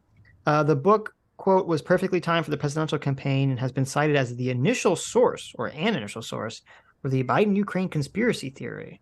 That's Wikipedia's words, not mine. Mm-hmm. It was given significant coverage on Fox News. This is obviously, you can see how unbiased this Wikipedia article is written. It was given significant coverage on Fox News, which gained Republican nominee Donald Trump's attention and led him to send personal lawyer Rudy Giuliani to Ukraine to pressure the new government to investigate the claims in Schweizer's books. Well, is it just talking about that? That's interesting. That is interesting. It was if he's just talking about the Hunter Biden stuff. Does that have anything to do with the Ukraine 2014 coup claim? Look, I've read tons of books that the author is fucking insane. Okay, so I'm not above reading a book where the author is obviously very politically motivated, partisan, and insane. So no, but I'm saying, like, you can read the book, but it sounds like it will be, saying that basically Biden had a bunch of financial connections to Ukraine. Right. And therefore one would say, well, that's why they couped the government in 2014, but not really delving into whether, what the actual they make a bunch of specious claims on flim-flam evidence. I know how these books roll. Well, you let me know. I read a book recently that was talking about the January 6th coup. Remember, I went crazy because she was so reasonable in like the first 2 chapters, and the last chapter she just basically fell off the turnip truck and was like a fucking mad witch. Here's a couple of his books: Makers and Takers. What do you think that's about? Do as I say, not as I do. Profiles in Liberal Hypocrisy. Clinton Cash: The Untold Story of How and Why Foreign Governments and Business helped make Bill and Hillary rich. So obviously the guy is incredibly politically biased, but he could still come up with information that could be true. Yeah, but so much of this stuff is just based on like flim-flam evidence. Right, but yeah, the way you have to read books like that is you kind of ignore the conclusions. You just look at what their evidence that is cited is, and then you would pick those pieces of evidence that they cite out, and then you would try to confirm them on your own to see if the actuals are true or not. So little of the stuff, though, is based on evidence, and it's like most of it is just narrative. Sure. I'm just saying in general, that's how I would approach a book like that. But It's like the narrative. I'm trying to think. I can't remember the name of that book where I got super pissed because I remember I talked about it on the show and she the made some January really 6th book. yeah she made some really good points at the beginning. Oh, I think is it high conflict and why we get no, that's not it. Anyway, read a super chat. Asayar for 20 Aussies says, trust me, all this comes down to taxes. Dave's ending statement ended with Ukraine funding. That's libertarian taxes being sucked away. U.S. would be accused of the same meddling if they were funding the same level in Haiti. The thing is, though, our tax dollars are being spent in Ukraine because our citizens are concerned about the death and destruction going on in Ukraine, and our politicians want to get their votes. And spending our tax dollars to help the Ukrainian people is ways to garner their votes. That's the democratic process. They don't see it as meddling. You agree or disagree, Sitch? Anyway, how civil wars start and how to stop them is the book that I was talking about. It's Barbara F. Walter, and it's just completely insane, out of touch rhetoric about how, basically buying into every single January 6th conspiracy and how America's on the verge. Well, the book is literally called How Civil Wars Start and How to Stop Them. She makes some sensible arguments about civil war around the world and then extrapolates that to America, which is in a completely different situation. But since she's involved in America, she sees it being the same situation as these other 10-pot dictators around the world. And I'm just like, okay, you jumped the shark here, lady. Yeah. Oh, you came back. Well, I say regarding what you said, I think that's half of true what you're saying. That they vote to give Ukraine money because American people care about the situation. Yeah. But I think the other half of it is that there are, at least perceived by our government or by most people in our government, some kind of American invested interest in having Ukraine not be taken over violently by Russia. And so they do sell it to the American people on top of that. No, it's a win-win. In our interest. And I happen to agree that it is in our interest, because I think essentially if you have a system where, and I think this is the first time that this has happened in a long time. And I'm not sure if I haven't seen someone else give an example. This might be the first time since like World War II or something 50, 60 years ago, where a democratic country was basically invaded by a not democratic country with an attempt to take over. Yeah. I don't think that's happened recently. So I think that's part of why I was freaking out about it. A democratic country has invaded a non-democratic country? I mean, no, that happens all the time. America invades lots of countries. This is the first time that a non-democratic country has invaded a democratic country. Yeah. Right. That is an interesting dynamic. Yes. And I think and also as I talked about Kurt, essentially if you allow Russia to just take Ukraine, this is the green light to China to take Taiwan, essentially. Mm-hmm. And it basically tells every country in the world, hey, you need to start developing nuclear weapons right now. Because if you don't, Russia or China or any country can go and take you over and no one will do anything to stop it. That's essentially what happens if we do nothing. So, yeah. And I think that will end up creating a greater nuclear threat, not a lesser one. But yeah, the Rand Paul is not voting for money to Ukraine, I'm guessing, because Rand Paul doesn't want to get kicked out of office by his constituents. And he's got a nice little district there where they're like, no foreign intervention, right? Well, I mean, he's kind of put his whole, it's so baked in his personality. I mean, I assume he actually believes it. I don't think he's a grifter or anything. Is Rand Paul a senator or a congressman? He's a senator. Okay. What state? Kentucky, Tennessee, something. Pennsylvania. One of those states. Oh, really? Okay. Rand Paul. Oh, yeah, Kentucky. Is that right? I think it is Kentucky. Yeah, Kentucky. I was right. Yeah. Yeah, But so no, that's I why. don't think Rand Paul's a grifter by any chance. I think he actually Well, I'm not sticking his saying he's a grifter. I'm saying, look, the well, when you say that he's sort of like doing things for his constituents, it kind of implies that he's not doing it for an ideological purpose. well, he's doing it because his constituents don't want money going to. They probably don't want any money going to foreign aid. I don't know. I think he's just doing things based on his libertarian principles, and they're Right. consistent. I mean, he's not being inconsistent. Wait a second. His constituents though are predominantly have those same libertarian principles, right? That's why he got elected. I would have. Well, I would have. Well, it's a little bit more complicated than that. I think name recognition goes a long way. Mm-hmm. I don't know if his constituents are more libertarian than some other Republican who's supporting So you're sending money to saying Ukraine. Kentucky But wants to support Ukraine, and no. I'm saying that his Rand Paul is constituents. cock blocking his constituents right That's not now. what I'm saying. Well, first of all, what is the other senator in Kentucky doing? He's Ukrainian. No, I'm just kidding. I don't know. Come Well, on, I'm you not have to down. go find out before you I'm not make that down on the. statement. What do you think they? Oh shit! I don't know. I don't even know who the other Kentucky senator even is. Who Oh, it's Mitch voted? McConnell. Hilarious.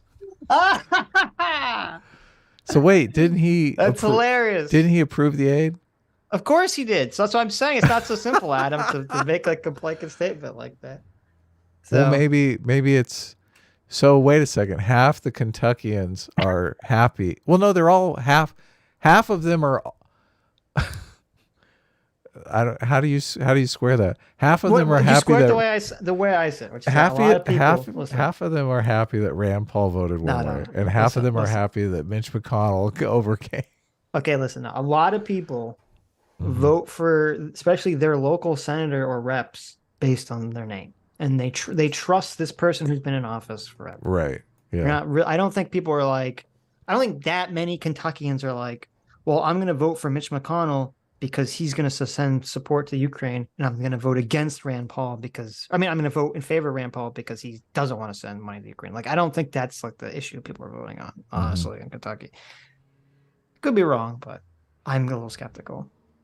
I think Rand Paul is mostly being driven by his own ideological principles, not whether he'll get votes. But did you see Laura Loomer got Milo ousted on the Kanye campaign? I saw that she claimed that she did. I don't know if it's actually true. Or did she? No, wait. It's more fun if it is. Somebody claimed that she did. I don't know if she claimed that she did, but I mean, it's more fun if it's true. Let's be honest. that is true. Okay. I was weird because I was wondering why Milo wasn't there at Alex Jones. Right. And I thought, is there some trouble in paradise, maybe? But then Ye backed up Milo on the phone call, which I was like, okay, well, he's still involved. Yeah, but even with Milo not working for Ye anymore, no, I'm saying it, Kanye anymore. I'm going with the Ye thing. Like I'm naming him. If Ye comes into prominence, I mean, I'm down with Ye. I don't like those extra syllables. I refuse. It's a stupid name, so I refuse. But no.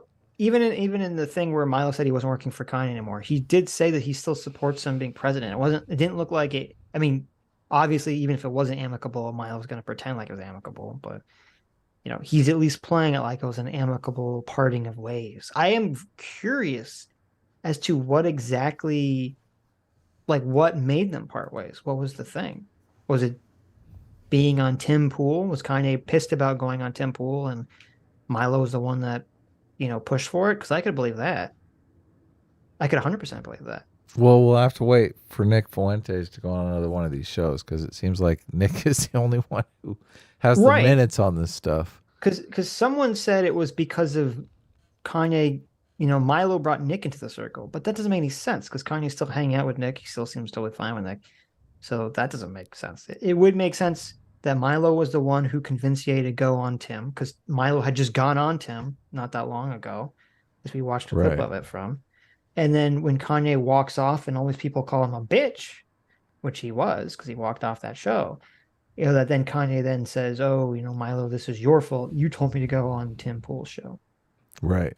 So. And he goes up to Nick right afterwards and says, How do you feel about being my campaign manager?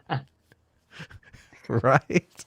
Well, I loved it, Kanye. Listen, I have a lot of ideas about America First. Okay, we're gonna write a new Yeah. constitution.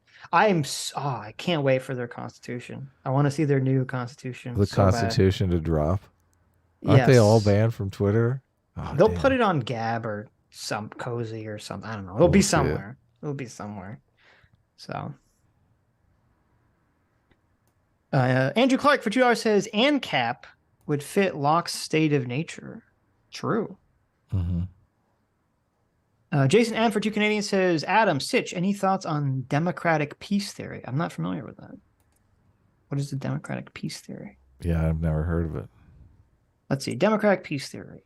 Democratic peace theory posits that democracies are hesitant to engage in armed conflict with other identified democracies. Among proponents of democratic peace theory, several factors are held as motivating peace between democratic states. Oh, no, I think that's 1,000% true. Yes. What do is it? support that. The idea that that democracies are hesitant to engage in armed conflict with other democracies. Yes. Yeah. That's that in definitely, Dictator's Handbook. Yeah, and that definitely seems to, materialize in the modern world. So there's a lot of strong evidence for that. The fact I'm sure it's happened, but it's definitely a lot rarer than countries with different forms of government seem to definitely collide with each other far more often. But yeah, so they talk about wars of aggression in the Dictator's Handbook, which this is kind of a point against what they say in Dictator's Handbook, because they say democracies, if they engage in wars of aggression, are likely to stick it out for long periods of time, like be super hesitant to engage, but once they do, not give up the fight. And they cite all of these reasons, all the different political structures driving the motivation. But they say autocracies are completely the opposite, where they'll just jump in willy-nilly on various conflicts, but be hesitant to stay involved because it's more, resource driven. right. But in I don't think that Russia's counters case, this, because there's a difference between saying that like a democracy will be more resilient to staying in longer conflicts versus whether they be more or not opposed to starting a conflict with another democracy. right.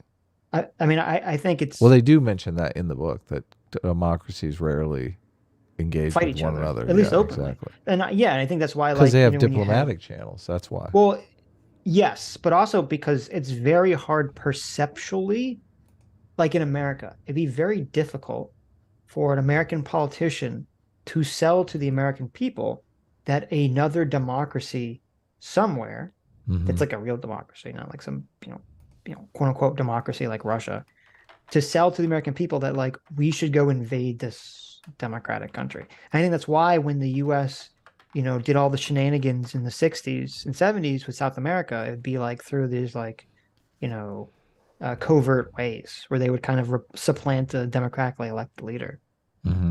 And even then, it wasn't all those countries, or I think most, I don't know, I'd have to go through the list because there's like 3 or 4 countries, I think. For most of the times that the US government did that in like the 60s, it was really because those countries, even if they were quote unquote democracies, were either aligned or becoming aligned with the Soviet Union. So they're becoming more communist aligned, which I would not consider a communist country a quote unquote democracy by any stretch of the word. Of course not. So yeah, no, I think the democratic peace theory is 100% true. Yeah, I agree. 95 Keat for $5 says Dave's arguments only make sense if you already agree with him. That happens a lot. That happens a lot. Yeah, I feel like he didn't really have strong evidence for his case in this conversation. Really. So. Lord of the Brains for $5. Oh, no, I skipped one. Frito's Bookshelf for 10 R's says, fun fact, the first modern movement in Ukraine that I could find that used the wolf's angel as a nationalistic symbol was a Ukrainian Communist Party. Oh, wow. In the early 20th century, communist Nazis, I guess. Wow. Oh, that's interesting. That's interesting, yeah. That's hilarious. Very funny. Lord of the Brains for $5 says, I'm a little confused. Do we support coups if there's no liberal U.S. involvement? If so, isn't the real argument there? If so, isn't the real argument there and not if U.S. was involved? Well, so we can have a conversation about whether we should support a coup or slash a color revolution if people feel more comfortable with that terminology. Mm-hmm. But before we even have that conversation, I want to pin down the U.S. involvement conversation. And the reason is there's the argument that people have made specifically, or they sort of, I don't want to say justify Russia's invasion of Ukraine, because you're generally not that, but where they sort of throw the blame, I guess, that's probably a better way of saying it. The way that people throw the blame at the United States and at the West for Russia invading Ukraine is by saying that the U.S. backed and supported and even caused sort of the coup. They're not really making the argument that, well, there was a completely natural, justified political movement that supplanted a leader of Ukraine, and then Russia, completely in the wrong, invaded Ukraine, and then the United States decided to go against Russia. No one talks about it in that respect. So that's why I feel like it's more important to first at least focus on whether the U.S. was involved or not. Yeah, they always want to link the U.S. to it. So, right. But if a country, without U.S. involvement whatsoever, if the people rise up and depose some dictator and move more towards a, democratic capitalist economy, I mean, I'm going to be in favor of that. Just because obviously I feel like you want as many people to have liberty as possible, and autocrats don't. I mean, they're literally scared of free societies because it threatens their power. Right. Well, and yeah, exactly. And as I said, on the ground, when you read the reporting of a lot of Ukrainian people during 2014, the Ukrainian protesters' perception was that Yanukovych took some kind of bribe from Russia. Right. I don't know if that's true. I don't know if there's ever been any evidence for that. Obviously, Yanukovych himself was incredibly corrupt, but I don't know if there's any evidence for that specifically. But that's the perception people had. And as I said with Dave, if it was really honestly true, if Yanukovych was really an honest actor who he said, okay, well, first of all, we know he wasn't exactly a good guy because he was advocating and he passed laws and created a situation where the police were violently shooting and killing protesters. And that's part of what led to so much of the outcry from the country, from the world, and so much of the outcry to get him removed out of office was because of all the shooting and all the craziness that happened with the police basically killing protesters. I don't know how many protesters were killed by the police, but I think it was a significant amount. How many Ukrainian like 100 or 200, died? Something like that. I mean, yeah, I think it was over 100. I thought. Yeah, that's what ended up making the protests continue. The protesters were not going to back down after 200 people were killed. I watched 103 people were killed. I watched a bunch of documentaries on this stuff. So, right. I mean, there's stuff out there if you want to know how everything went down. Right. Yeah, exactly. So they're protesting, which is a peaceful protest against Yanukovych, right? And then a bunch of basically stormtroopers showed up with the billy batons and started beating the shit out of people to the point where they even ended up firing. Well, who knows how these things start, right? I'm sure there was armed protesters as well. They might have shot an officer that's always or whatever. Well, that's always the claim is that who shot first, and everyone kind of gets bogged down and all that, and that's where the sort of the secrets, and I'm glad Dave didn't bring that up. The whole secret, it was really, the West sent secret snipers in to shoot protesters, not the police, stuff. So it kind of gets bogged down and all that stuff. But yeah, the CIA is the one that lit it off. Yeah, no, none of that stuff was in the documentary I saw. But right. But yeah, no. After all of that, which definitely to me shows that Yanukovych is not exactly the best guy in the world. He's killing protesters and everything. But as I said to Dave, if we're supposed to believe that Yanukovych actually intended to honestly hold new elections, as he agreed to do, why would he run away to Russia? Like that's the best way. And he's not. I'm assuming Yanukovych isn't an idiot. If Yanukovych runs away to Russia, no one in Ukraine is going to trust him that he's not being influenced by the Russian government. And you'd have to be stupid to. And Dave didn't want to answer that question. You'd have to be a complete moron to trust anything that comes out of Yanukovych's mouth when he's in Russia. And now he's you have this situation where Yanukovych ran away from protesters because he was afraid from his life. You don't think he's afraid from his life from the Russian government, which has a long history of assassinating people? Why? I don't know, because Of course he does. Of course he does. So of course, why would anyone ever trust anything Yanukovych says, when he's in Russia? So if Yanukovych really was honestly going to follow through with the elections thing, he wouldn't have run away to Russia. He would have run away to a European country like Germany, like one of these countries that helped broker this deal, because he wouldn't be the German government wouldn't assassinate Yanukovych regardless of however the deal, ended up going. Well, Snowden, though, ran away to Russia, too. So yeah, but that was different. Snowden didn't run away to Russia. Snowden was in Russia trying to fly to somewhere else when the U.S. revoked his passport. Oh, okay. I didn't know that. Yeah, so that's a little bit different. I forget where exactly he was flying, but he was trying to do a connecting flight to somewhere. So. Wow. Sitch always knows all this shit. And then even then, say Snowden, so Snowden is in Russia right now. Okay. Yep. I don't trust Snowden to answer questions about Russian corruption while he's in Russia, obviously. Oh yeah, he can't do that. That's right. A no-no. And so yeah, exactly. And so the thing with Snowden is like he That's leaked, a great point. He leaked U.S. government secrets. So even if he's in Russia, it's like, okay, he's just talking about the one thing he did. If he wants to talk about American corruption in Russia, he's got the biggest megaphone ever. Exactly. Putin is just like, here, please. Right. They're going to be totally fine with that. But Yanukovych, if Yanukovych is supposed to broker some kind of election or deal that's supposed to be between a pro-Russian side and an anti-Russian side, and he's in Russia, I mean, come on. What are we doing here? Not a good look. No, not a good look. So I don't buy that. I will be totally fair about this election. Exactly. Don't you worry. Exactly. That gun that Putin has to my head, don't pay any attention to that. Patrick Mulligan for 2 Canadian says, props to Adam for an excellent job moderating. Yeah, good job, Adam. Yeah, thanks. Lord of the Brands for $2 says, Adam, remember me telling you to look at the IMF? Did Brain tell you that? No, but oh, okay.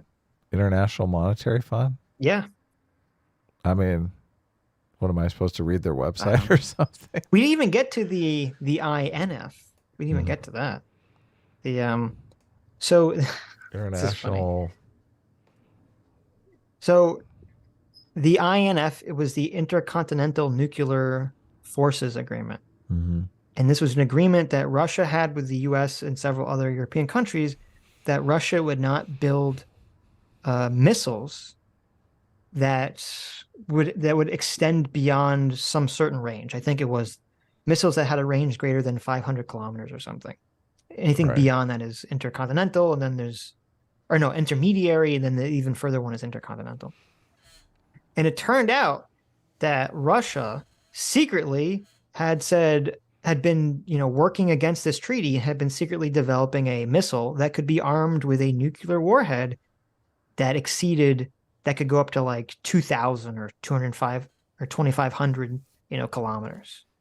Wow. And that they were doing this in secret, and the Obama administration found out about this. And Obama administration had been working behind the scenes for many, many years to try to get Russia to stop doing it. All with outside public view, Russia kept denying that this missile even existed. And then when Trump comes into office, he's like, well, I'm not playing this game anymore. And they just directly leak to the press the name of the missile. Oh, wow. And this is like in 2017, 2018. And then once Trump leaks the name of the missile to the press, then Russia finally admits that the missile exists. Now they still kind of lie about the capabilities of it, but they finally, oh no, of course that missile existed. What? No, it's not as bad as you think. And that was also part of why Trump was in favor of helping Poland develop a missile shield, was because Russia essentially had been secretly violating this missile treaty. And I think to me, that's very telling that, Russia gets all pissy. Russia's big complaint is, oh, we don't want countries to have missile defense shields. That's Russia's big complaint. We don't want countries to have missile defense shields. Meanwhile, Russia's developing missiles that have longer range, that they're actually developed to be a way to make it harder for a missile defense shield to shoot them down. That's the missile that they were developing was created specifically to make it harder to be tracked and shot down by a missile defense shield. So, yeah. I don't know. To me, it's a totally preposterous thing that when you're criticizing someone having defensive capabilities while you're creating secret offensive capabilities. Russia wants the ability to invade their neighbors without any sort of pushback. I mean, that's really the motivation going on here. I think it seems so obvious. It's like, I know. And NATO would make that problematic, so that's why they don't want to do it. Right, but that's and that's part of the issue, and Dave acknowledged it somewhat, which is that, I mean, it seems completely preposterous, the idea that even if Ukraine joined NATO, no one realistically thinks that the US or NATO are going to attack Russia while Russia's minding its own business and create a nuclear war. No one actually thinks that's a potential thing. Right, yeah. And so I don't understand how this fear is considered justifiable, really, by anyone. But I mean, it's not like, it's not really comparable to the to the Cuban Missile Crisis, because that's literally in the height of the Cold War, where both the US and Russia were so close to the edge of being afraid that they were going to nuke each other. That actually, the fact that there could be a war between US and Russia was a real threat that everyone was actually worried would materialize. Yeah, you had a great response on that. So,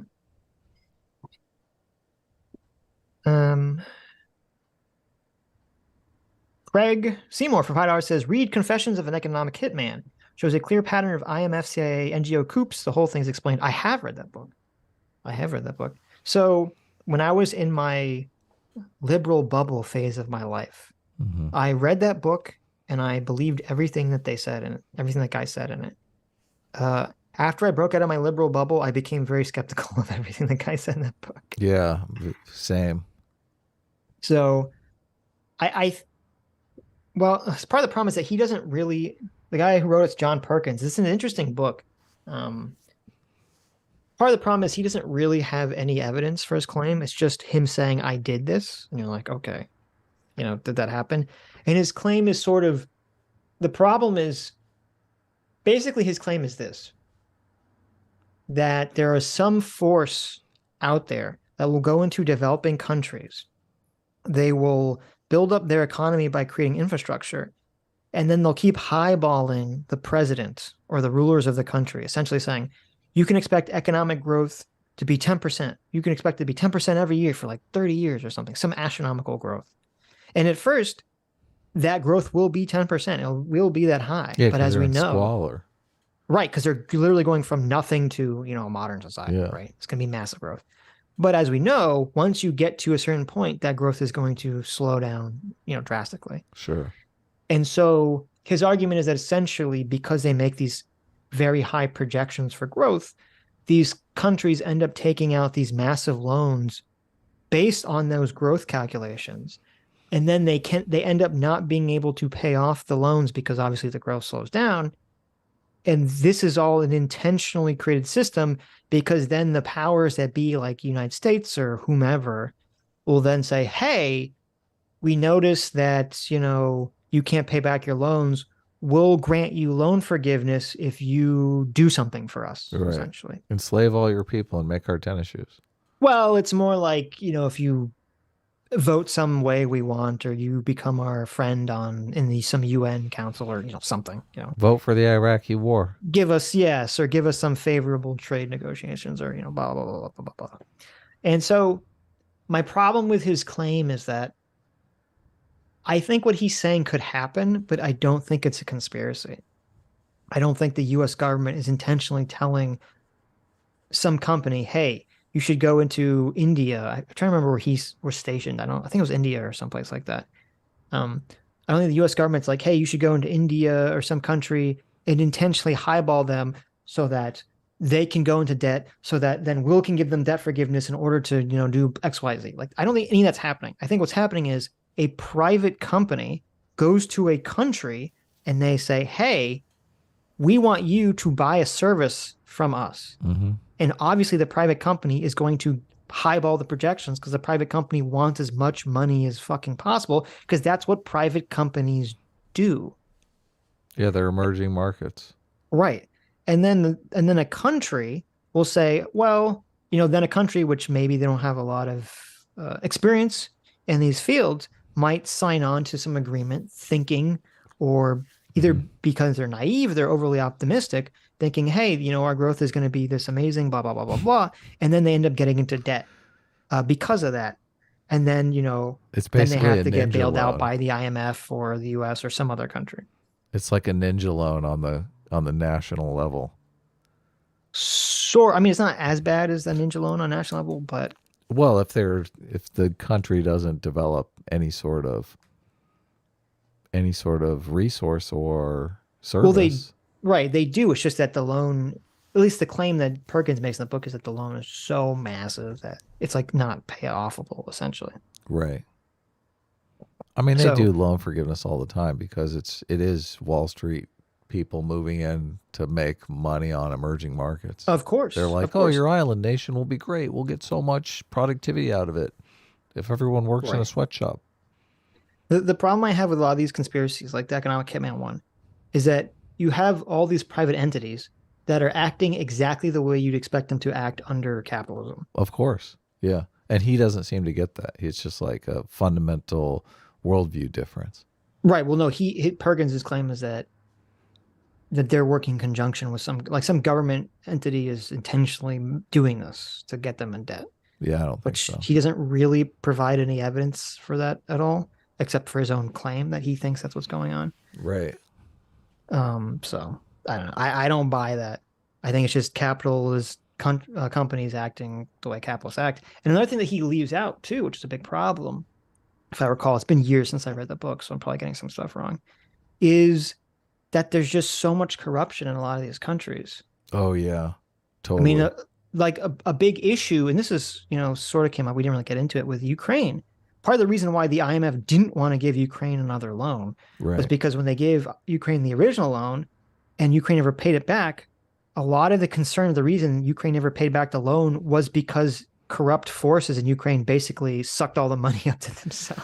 Right. It's been a long time since I read the book or watched the documentary. There's a documentary that goes along with it.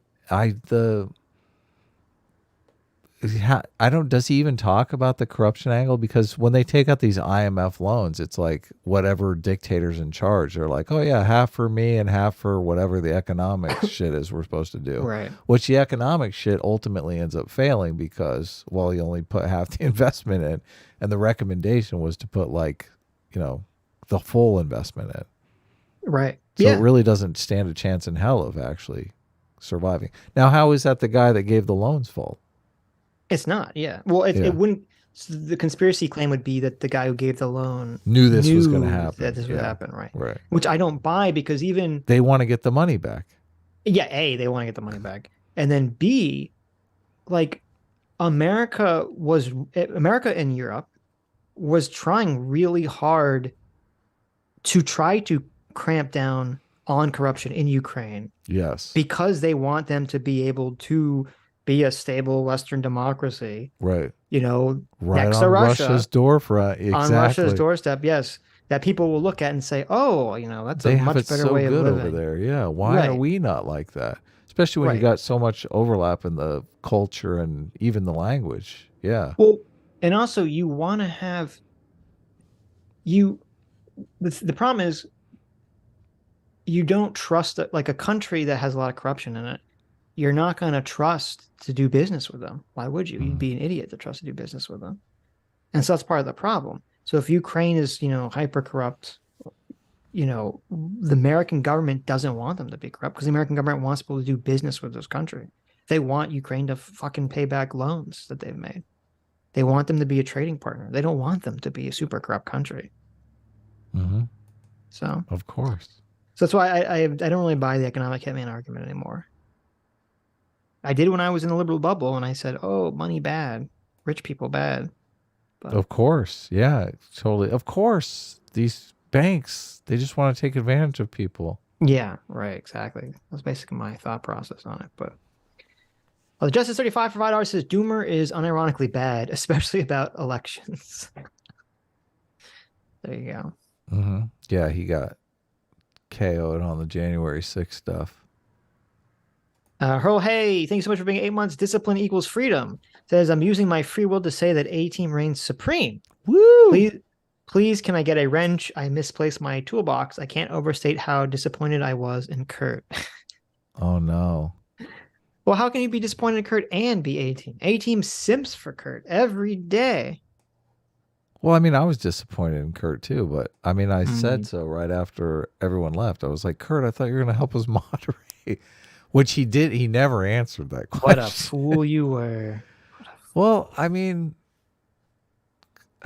just, it is what it is. I mean, you get it. Yes. I mean, I don't think you have, I mean, everything worked out in the end anyway, right? Sure.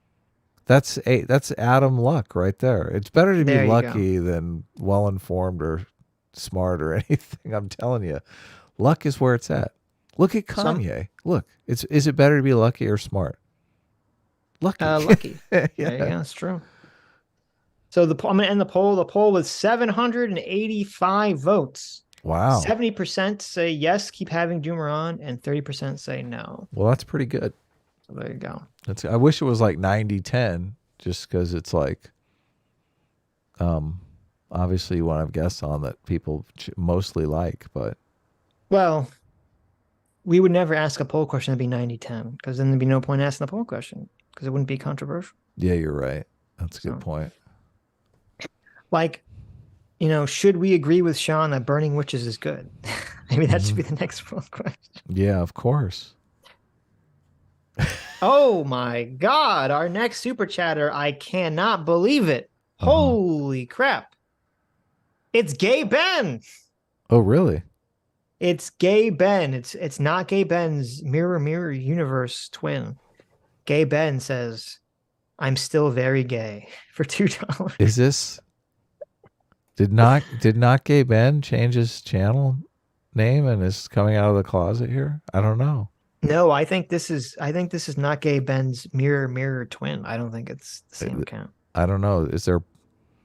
They need a little history on the channel name so we can look up. So there you go. Gay Ben. Cool. You should put a little like goatee in your avatar. Metalworks for $11.90 for $20. Thanks so much. Says I just finished a whole week of 10-hour shifts. Damn, that's rough. Including a shift last Saturday after Thanksgiving. And I just finished my sister's christening for her daughter and became godfather. So I'm tired. I can imagine. Also, S-Class is kind of all right. Well, thank you, Metal. I'm glad I can aspire to kind of all right. Cool. Congratulations on the Godfather thing. That's pretty awesome. Congrats. Jerry Mack, the Ukrainian lore master, thanks so much for the one gifted sub. Joe the Mig, thanks so much for being 8 months free will seeker. Says can't watch live, just wanted to hop in and say thanks for all you guys do. Happy Chris Monica season. Well, thank you, Joe. Yeah, happy holidays, everyone. Happy holidays.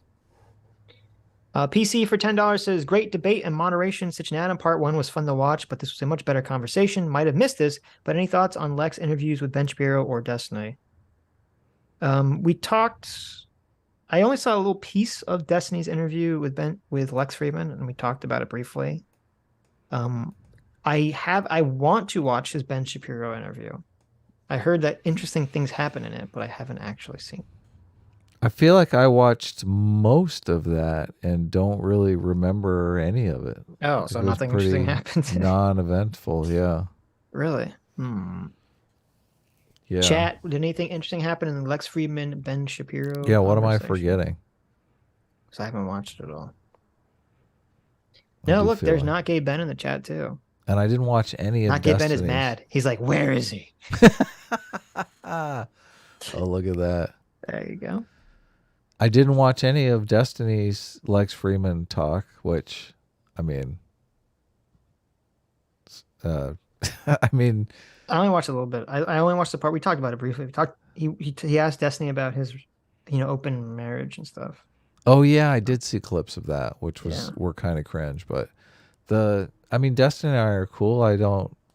Maybe I'll listen to it. I guess I should. I listened to Kurt sent us some clip. I'm trying to remember what it was. Kurt sent us some clip saying, "LOL, Destiny's stupid." Mm-hmm. He contradicts himself in this interview with Lex Friedman, and Kurt was kind of mocking, like, "Oh, if Lex Friedman makes you look stupid, then you're terrible," or something. I forget exactly what Kurt said, something along that effect. And I don't remember what they were talking about, but I remember watching the clip, and I'm like, I don't really see Destiny contradicting himself. I'm not exactly sure what Kurt was talking about. Yeah. So I'd have to go back and watch it. Maybe I will listen to it because, I feel like Destiny's one of those content creators that's really had a huge evolution on YouTube, which I find pretty interesting. So It was a good interview, but nothing crazy happened. Turns out Destiny and Ben have more in common. Lex mostly gives him a hard time about being mean to people on the left. Generic Shapiro takes. Oh, okay. Maybe I won't watch it then. Being mean. Destiny's more mean to people on the right, but yeah, we should have told Kurt. Oh, Kurt, you should go ask Destiny to debate him on some topic. If you think he's so easy to like. Oh yeah. to argue. Are you softening up on Kurt now? Okay. Not even remotely. No. Okay. No. Okay. I think it'd be hilarious to see him debate Destiny. We'll drop it in we're still in the group DM. Say, hey, would you be interested in debating Destiny? You should say, hey, Kurt, do you want us to ask Destiny if he'll debate you on something? We'll set it up. It'll be fun. Destiny would love that shit. Are you kidding me? I know he would. I don't know what they would debate about, but it would be very funny. We're going to be on Jimmy Dore's show. It's going to be, I'm going to say, listen, Jimmy, Aaron Mate, Sitch, both on the show at the same time. It'll be great. People will be interested. Yeah. I'm sure you be, well, I don't know. I don't know how far gone Jimmy is. Like, could Jimmy be the judge and who's got the better No, of course position? not. What, are you insane? He's like, Jimmy's too far gone. Of course he's built his whole brand on this America Bad, platform. Yeah. Oh, we should ask Dave that. I wanted to ask Dave that. I forgot. Jimmy saying that he thinks Dave would be in favor of a public option for healthcare. Oh yeah. I was very curious about that. Jimmy left on good terms. Nah. Him getting clipped out after the fact is not really a good. Where the door? Where door, Jimmy? Jimmy, where the door? Hody do. Where door? Hody do. Hody do. Some people were like thinking that Tim was intentionally doing things to get Kanye to leave the interview. What are you saying? Oh shit! To? There's just this. There's a guy in the chat who's obviously making accounts over and over again to come back and troll us. Oh, okay. Which I just think is kind of funny. That is funny. I think that's dedication to the craft. I think someone in the chat hit him, and now he's got another. That's pretty funny. In the same live stream. That's funny. But no, what I was gonna say is, some people were speculating that Tim was intentionally trying to goad Kanye into walking off the show. Yeah, You're not even listening. I am. Yeah, You're too focused on the goading. chat. Look, no, goading Kanye into walking off the show. Look at this. Look, I'm a multitasker. I'm from. Hello, young people. I'm here to multitask with Right. you. Well, anyway, what I was going to say is it was funny because when Kanye walks off and Tim has a very immediate angry reaction, Mm-hmm. I was like, I sympathize. I had that same feeling when Jimmy walked off. That's how I knew that Tim was being on, like, was a totally real reaction. I was like, I felt the exact same way. That's so true. So no, Tim, You were so great. I was empathetic to Tim's plight. So no, I mean, I think Tim was completely legit. You don't want to stick around and get fact checked. Well, it's pathetic. I mean, to me, Nobody wants to be doesn't fact matter. checked. Listen, if you're gonna be a big pundit on YouTube, you can't run the fuck away the second a person says, "Hey, you said this thing that was wrong." You can't. That's so pathetic. You can't. You literally can't do that. Didn't Jimmy throw his producer under the bus because he got something wrong on the show and blamed it all on the producer? He did. And He fired did in the the past. producer. Yeah, he did. He did. Ouch. Maybe so I mean, Monte fired. Well, I don't think Monte works directly for Jimmy or anything, but that's why I'm saying, there's no fucking way in hell Jimmy would ever be an impartial judge on anything. He's if the guy who's so fragile, he runs away at someone saying that he was wrong about something without even listening to see what the claim was. Do you think he's going to be able to say he was wrong on his show? I'm gonna get it hooked up, man. Oh my God, you're out of your mind. You're out of your mind. What? You're out of your mind. It's just, you got to believe. Come on, Cher. Believe. Yeah, where's your optimism?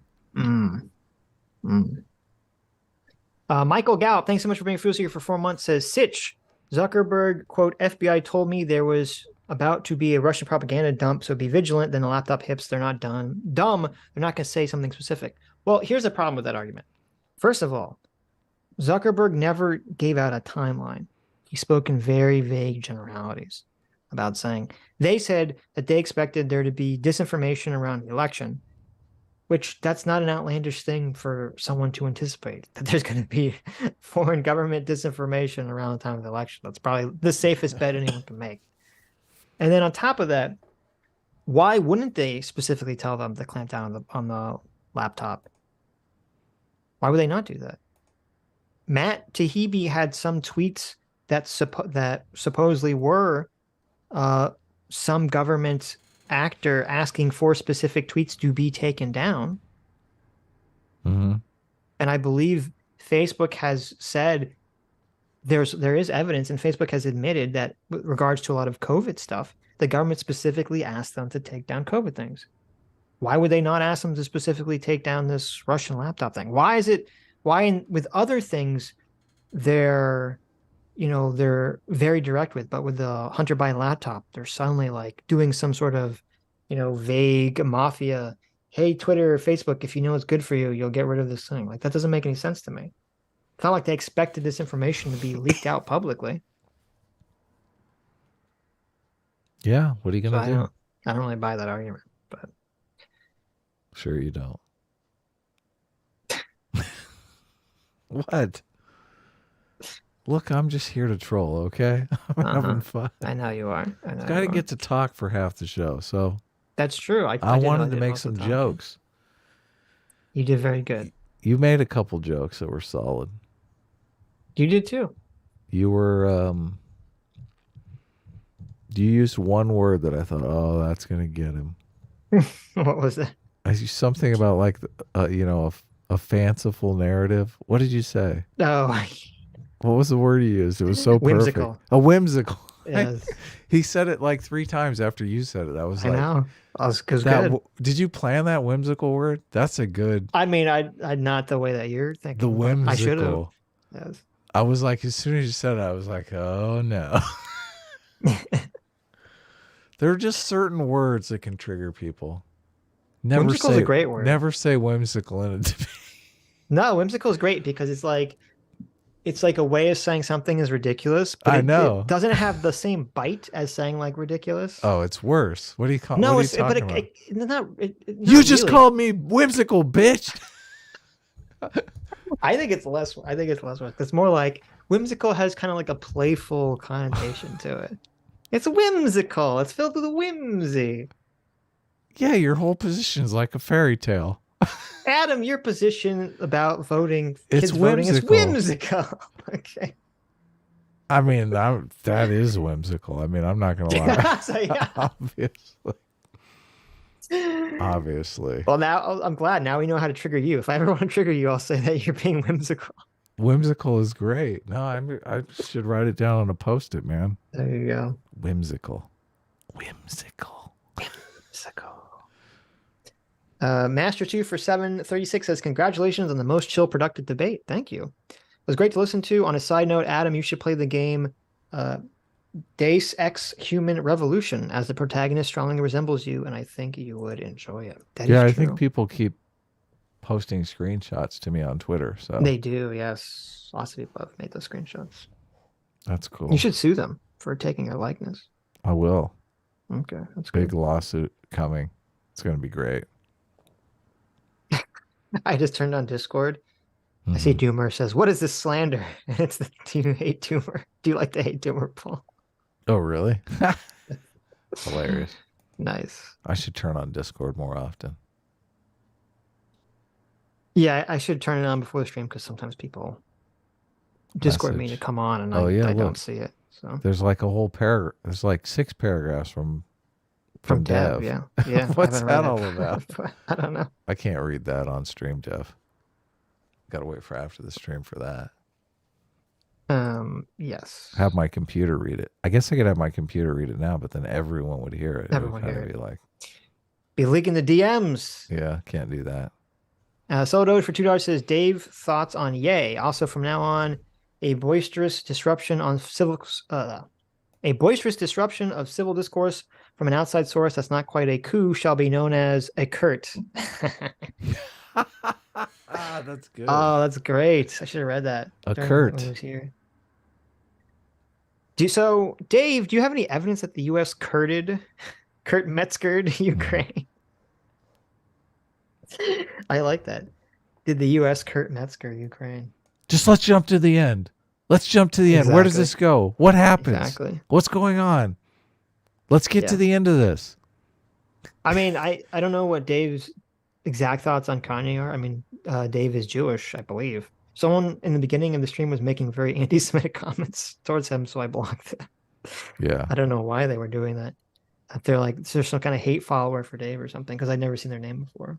But I'm assuming he's in favor of Kanye being, free speech, being able to say what he wants to say, but not in favor, obviously, of supporting Hitler or anything crazy like that. So there you go. Yeah, of course. That would be bad. Yeah. Dr. Diller for $2 says, it feels weird not to cover a Vosh video in so long. Go back to the old content well sometimes. There you go. For Odd Langs. What? Odd. What is this word, Dr. Diller? Odd Langson? Oh, some song. I don't know what this means. But yeah, there was some. Wasn't there some Vosh video that we were interested in covering recently? I don't recall. Wait a minute. I saved it. It's on my I have a list on my other YouTube account that's like of all the it's like 100 videos of like potential things to watch. Oh, really? There was some. Wow. It's a lot of videos. Well, because I never get rid of the videos. We've never covered it, so there was some video that Is it in a playlist? It's in a playlist, yeah. Should make that public and I could just watch all of it. It's private. But I should make it unlisted and then send it to you. Where was it? Right now, it's not the guy complaining about rags. Patrick explains Batman. There's like 1 million second thought videos. Every day that guy comes up with like a crazier video. Yeah, second thought is batshit crazy. There's Vosh tearing into this incredibly strange turf comic. What was it? I don't see it on my list. He had some media take that was like crazy recently. I'm gonna have to go back and look. I don't remember what it was. His conversation about complaining about shoe was pretty lame. It wasn't really that interesting. But about how other people give shoe so much crap for the Balenciaga tweet that she did, Yeah. which was preposterous that they're Who giving else? credit. Who else gave her a hard time about that? Xander and the Surfs Yeah. and a bunch of bread tubers. Is On Liberty by John Stuart Mill, published in 1859, is a book directly arguing against cancel culture. It argues the importance of free speech and other fundamental principles. It's not perfect, but well worth the read. Cool. On Liberty by John Stuart Mill. You should check it out, Adam. I think didn't Jonathan Haidt make a comic book version of On Liberty? I feel like he did. I don't know. It sounds like something he'd do. Someone pointed out something really weird to me today. It was Christian Baller. Mm-hmm. Jonathan Haidt follows the Twitter squirrel. No way. You're kidding me. Apparently. That's crazy. No, I don't know if it's like a see what this crazy person points out follow or what. That's got to be it. I mean, because a bunch of people do follow the Twitter squirrel, even if they hate her guts. I wonder if the Twitter squirrel has clipped Jonathan Haidt. It wouldn't surprise me. I wouldn't surprise me, actually. Yeah, you're right. That's actually a good point. I didn't think about that. Probably. I see that you're off in Legoland. Yeah, what's up, man? Look. What if I did a face reveal and it was just that? People would be really mad. That'd be great. People would be very upset. I'm very tempted to do that just to annoy everyone.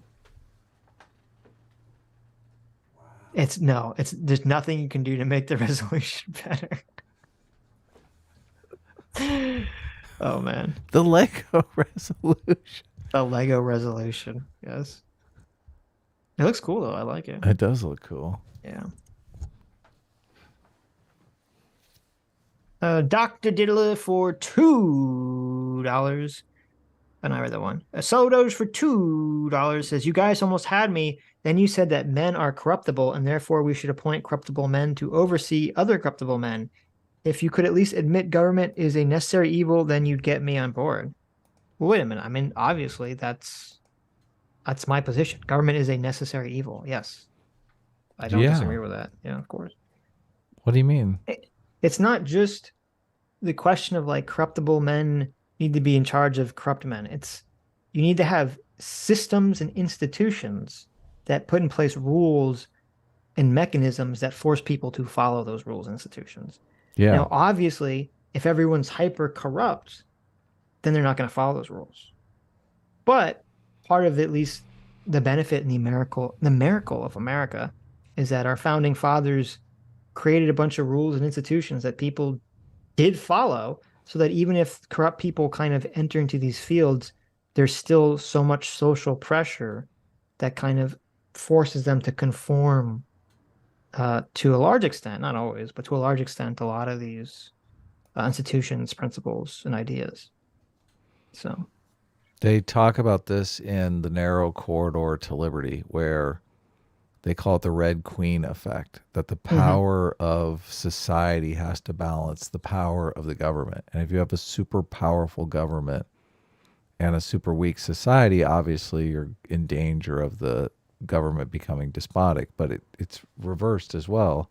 If you have a super powerful society and a super weak government, obviously society is going to dominate the government, and you might as well not even have a government. So you got to get this situation where the two are kind of equally matched and gain power slowly over time. And that's how you balance it out. Yeah. Well, I mean, look at like term limits for presidency is one of the best anti-corruption measures we have. Yeah, it didn't come into play until we had a president that was going to be president for life. Yeah. But even then, before him, no one was president more than twice, because it was a cultural idea of you should only be president twice. And then once that cultural idea was violated, then they actually had to implement it strictly into the law. Yeah. So They changed the law after January 6th because they're like, hey, we don't need anyone thinking that the vice president can just pick the president after the yeah, election. Okay. right. Maybe we should shore up the legislation there to make it a little Exactly. clearer. Right. Yeah. Right. Yeah. All of most legislation is after the fact. It's to fix some problem that was not perceived. Of course. Yeah. Right. Soldier from $2 says, I'm annoyed that Dave tried to end on the whole America's the greatest killer thing. I know I sent Adam that video on how Russia is naming their operations as meat grinders. They're a far cry from the U.S. military operations. Yeah, I didn't want to fight back on that because he was literally leaving and it was his closing statement. But I do, when he said that, my thought was, if we had more time, I was going to say, oh, you think that America has killed more people than Russia? Like, I mean, we went over how Russia during the Afghan war literally reduced the population by 10%, which is fucking astronomical. Like I don't like in Vietnam, which was by the way a civil war, unlike Ukraine and Afghanistan. In Vietnam, the civil war, so both sides ended up with a 3.5% reduction in the population of Vietnam, which is still astronomical.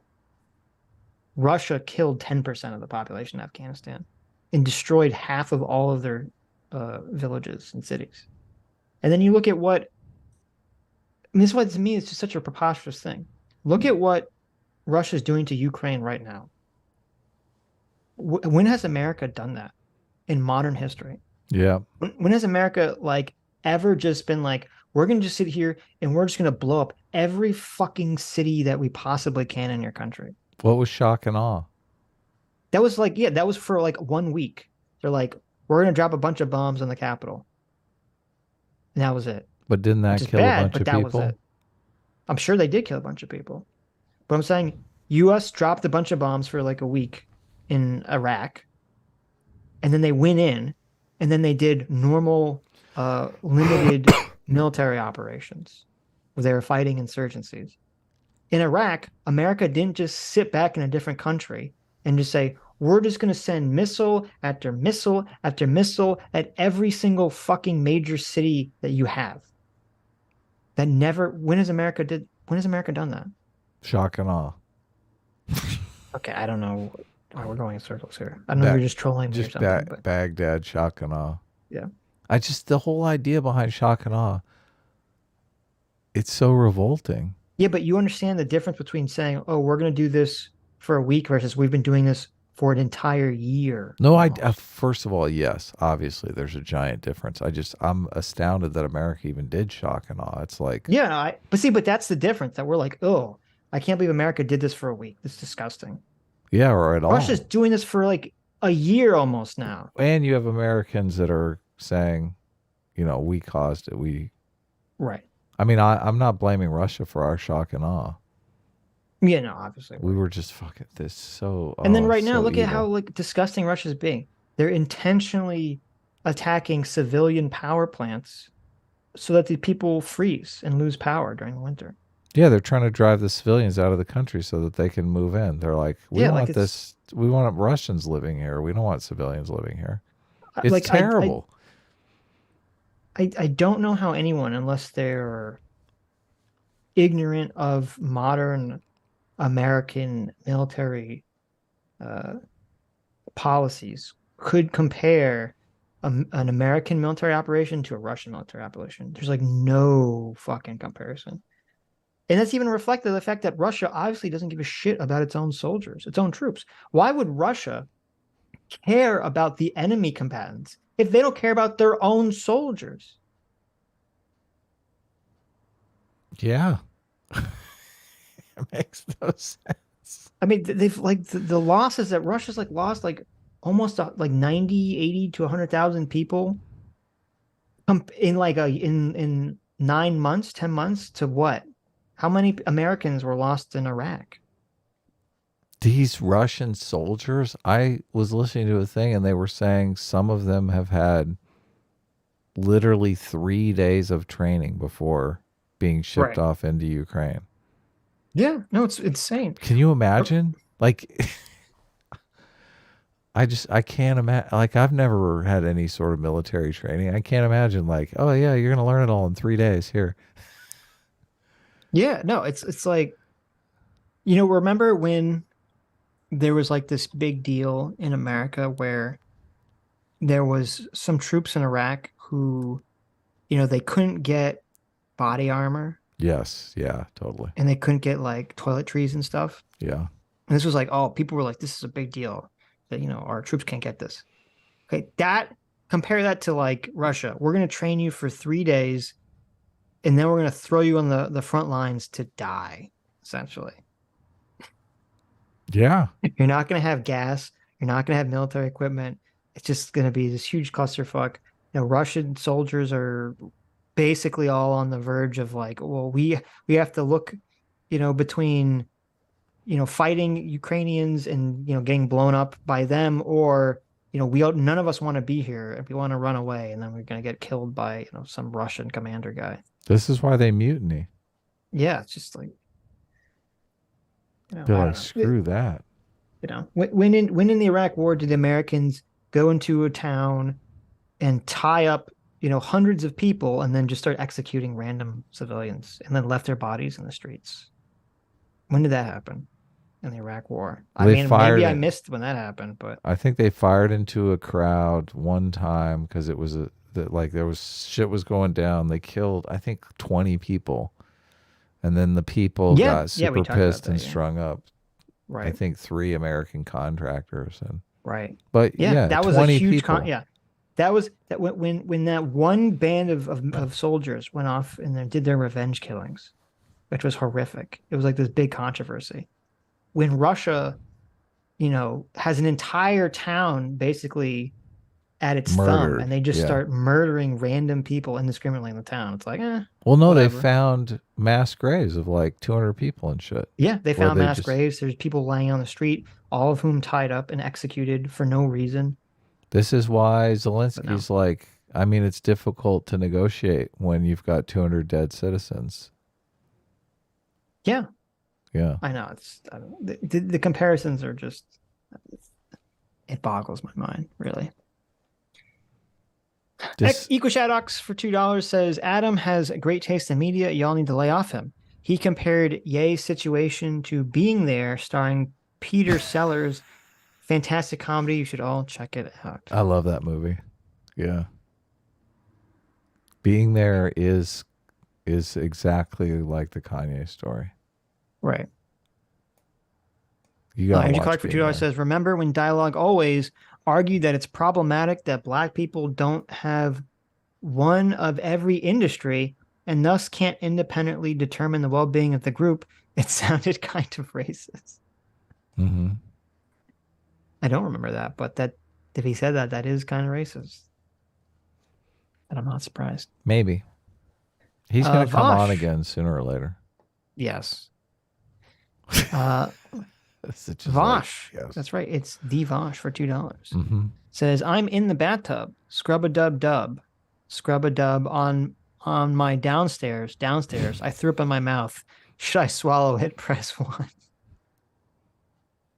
Yeah. I mean, yeah, sure. Go swallow it. I'm on board. Yeah, there you go. There's your one, Bosch. Swallow it up. The Big A for $2 says, I found the wrong Ben. Count yourself fortunate that you evaded me this long, fool. Well, there you go. The true conspiracy. The deep gay. He's been looking for not gay Ben. The deep gay has been looking for a not gay Ben, and they got a different Ben, so you've escaped for another day, not gay Ben. Don't be mean to Ben. I'm not. He's escaped. For now. Well, we got a cold front blowing in now. Oh my goodness. It's getting cold here in Southern California. Still like 80 degrees where I live, but whatever. Oh, really? It's snowing here in my room, so. Yeah, exactly. Oh, really? Do you have some snow? Oh, yeah, look at that. It looks more like you're just really dandruffy. You should have me. Oh, here's this better. You should have me on. Look, there's some flakes. There There's you some go. real flakes for you. Look how dandruff the atom is. It's just everywhere. I mean, this kind of feels more like fleas. Yeah, it does. It does. Yeah. Because I That's mean, I don't know. Listen, I don't have a lot of experience when it snows, but I don't know if snowflakes like go up Mhm. in nature normally. They just like float up in all directions. I This thought is they like usually float downward. this is But, the winter wonderland. yes. Soldos for 2 hours says, last thing before I retire for the night, if you want to break from the sludge of the MCU, I highly recommend Devotion. It's a harrowing tale of one of the first African-American pilots in the Air Force and his story in the Korean War. Oh, cool. Wow, that does sound interesting. Check it out. My grandfather was in the Korean War. And he Mhm. never liked to ever talk about it. Really? He was a doctor. He was like in a MASH unit. So I assume he saw all sorts of really fucking terrible things. My grandfather was in the Korean War too. So yeah. Because I assume he's got to do all sorts of operations on like, wounded people and stuff. Wow. Mean. Stug for $5 says, a short, interesting read is The Daughter of Time. It's basically a short novel about fake news, or as they call it in the book, Tony Pandy. Mm-hmm. The Daughter of Time. Okay, we'll check it out. Andrew Clark for $2 says, Dialogue always said it on an Adam Thursday stream. Oh, well, that's why I don't remember it. There you go. I mean, you came in on one of those streams. I remember because I made did. like, I think an Adam stream made like $1,000. I was like, wow, this is great. Oh, I see. When I show up, the money rolls in. Is that what you're saying? I think it was more Dialogue always was just saying super incendiary stuff, and people were That's like, probably it. ah, That's ah. probably it. Yes. Yeah. Well, anyway. Oh wow! Look at this. Anyway, thank you all for coming. Thank you all for your incredibly generous donations. Thank you, Dave, for coming on. I'm glad that we had like a completely chill, reasonable conversation, even though we disagree with each other. It didn't become some insane incendiary shouting match. And I really appreciate that. That's great. And that he didn't cuck out like Jimmy Where the Door did. Oh, man. So I really appreciate that, Dave. Oh man, you're just making it impossible for me here. Why are you doing that? I'm so glad that you had the balls, the cojones, to come and talk to us, unlike that wussy, that pussy bitch Jimmy Where's the Door, who ran away like a mewling, cowardly kitten. You can't drown me out, Adam.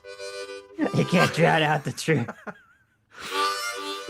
Anyway, and thank you all for watching. You who made it to the end of the stream, I know it's going to be a short one, but Tuesday will probably be a long one because we're going to watch that bunk debate. So see you all on Tuesday, and hope you have a fantastic rest of the Sunday night and fantastic Monday. Wait a minute. Before we end, should we see if there's someone streaming that we should send this to? I don't. Oh, think well, we can't send it yeah, to, we can't right? mix it up. It's gonna. I set it to go to Dev if Dev is streaming, but I don't Dev think is streaming. Is he really? He's streaming something stupid, but he's about to get a bunch All of right, people. you guys are all going to Dev then. Have fun. See you all on Tuesday. Bye bye. Wait a minute. No, we'll do the Pokemon on Tuesday, CT. We don't do the Pokemon on Sunday. So see you later. Bye bye. Bye. All right.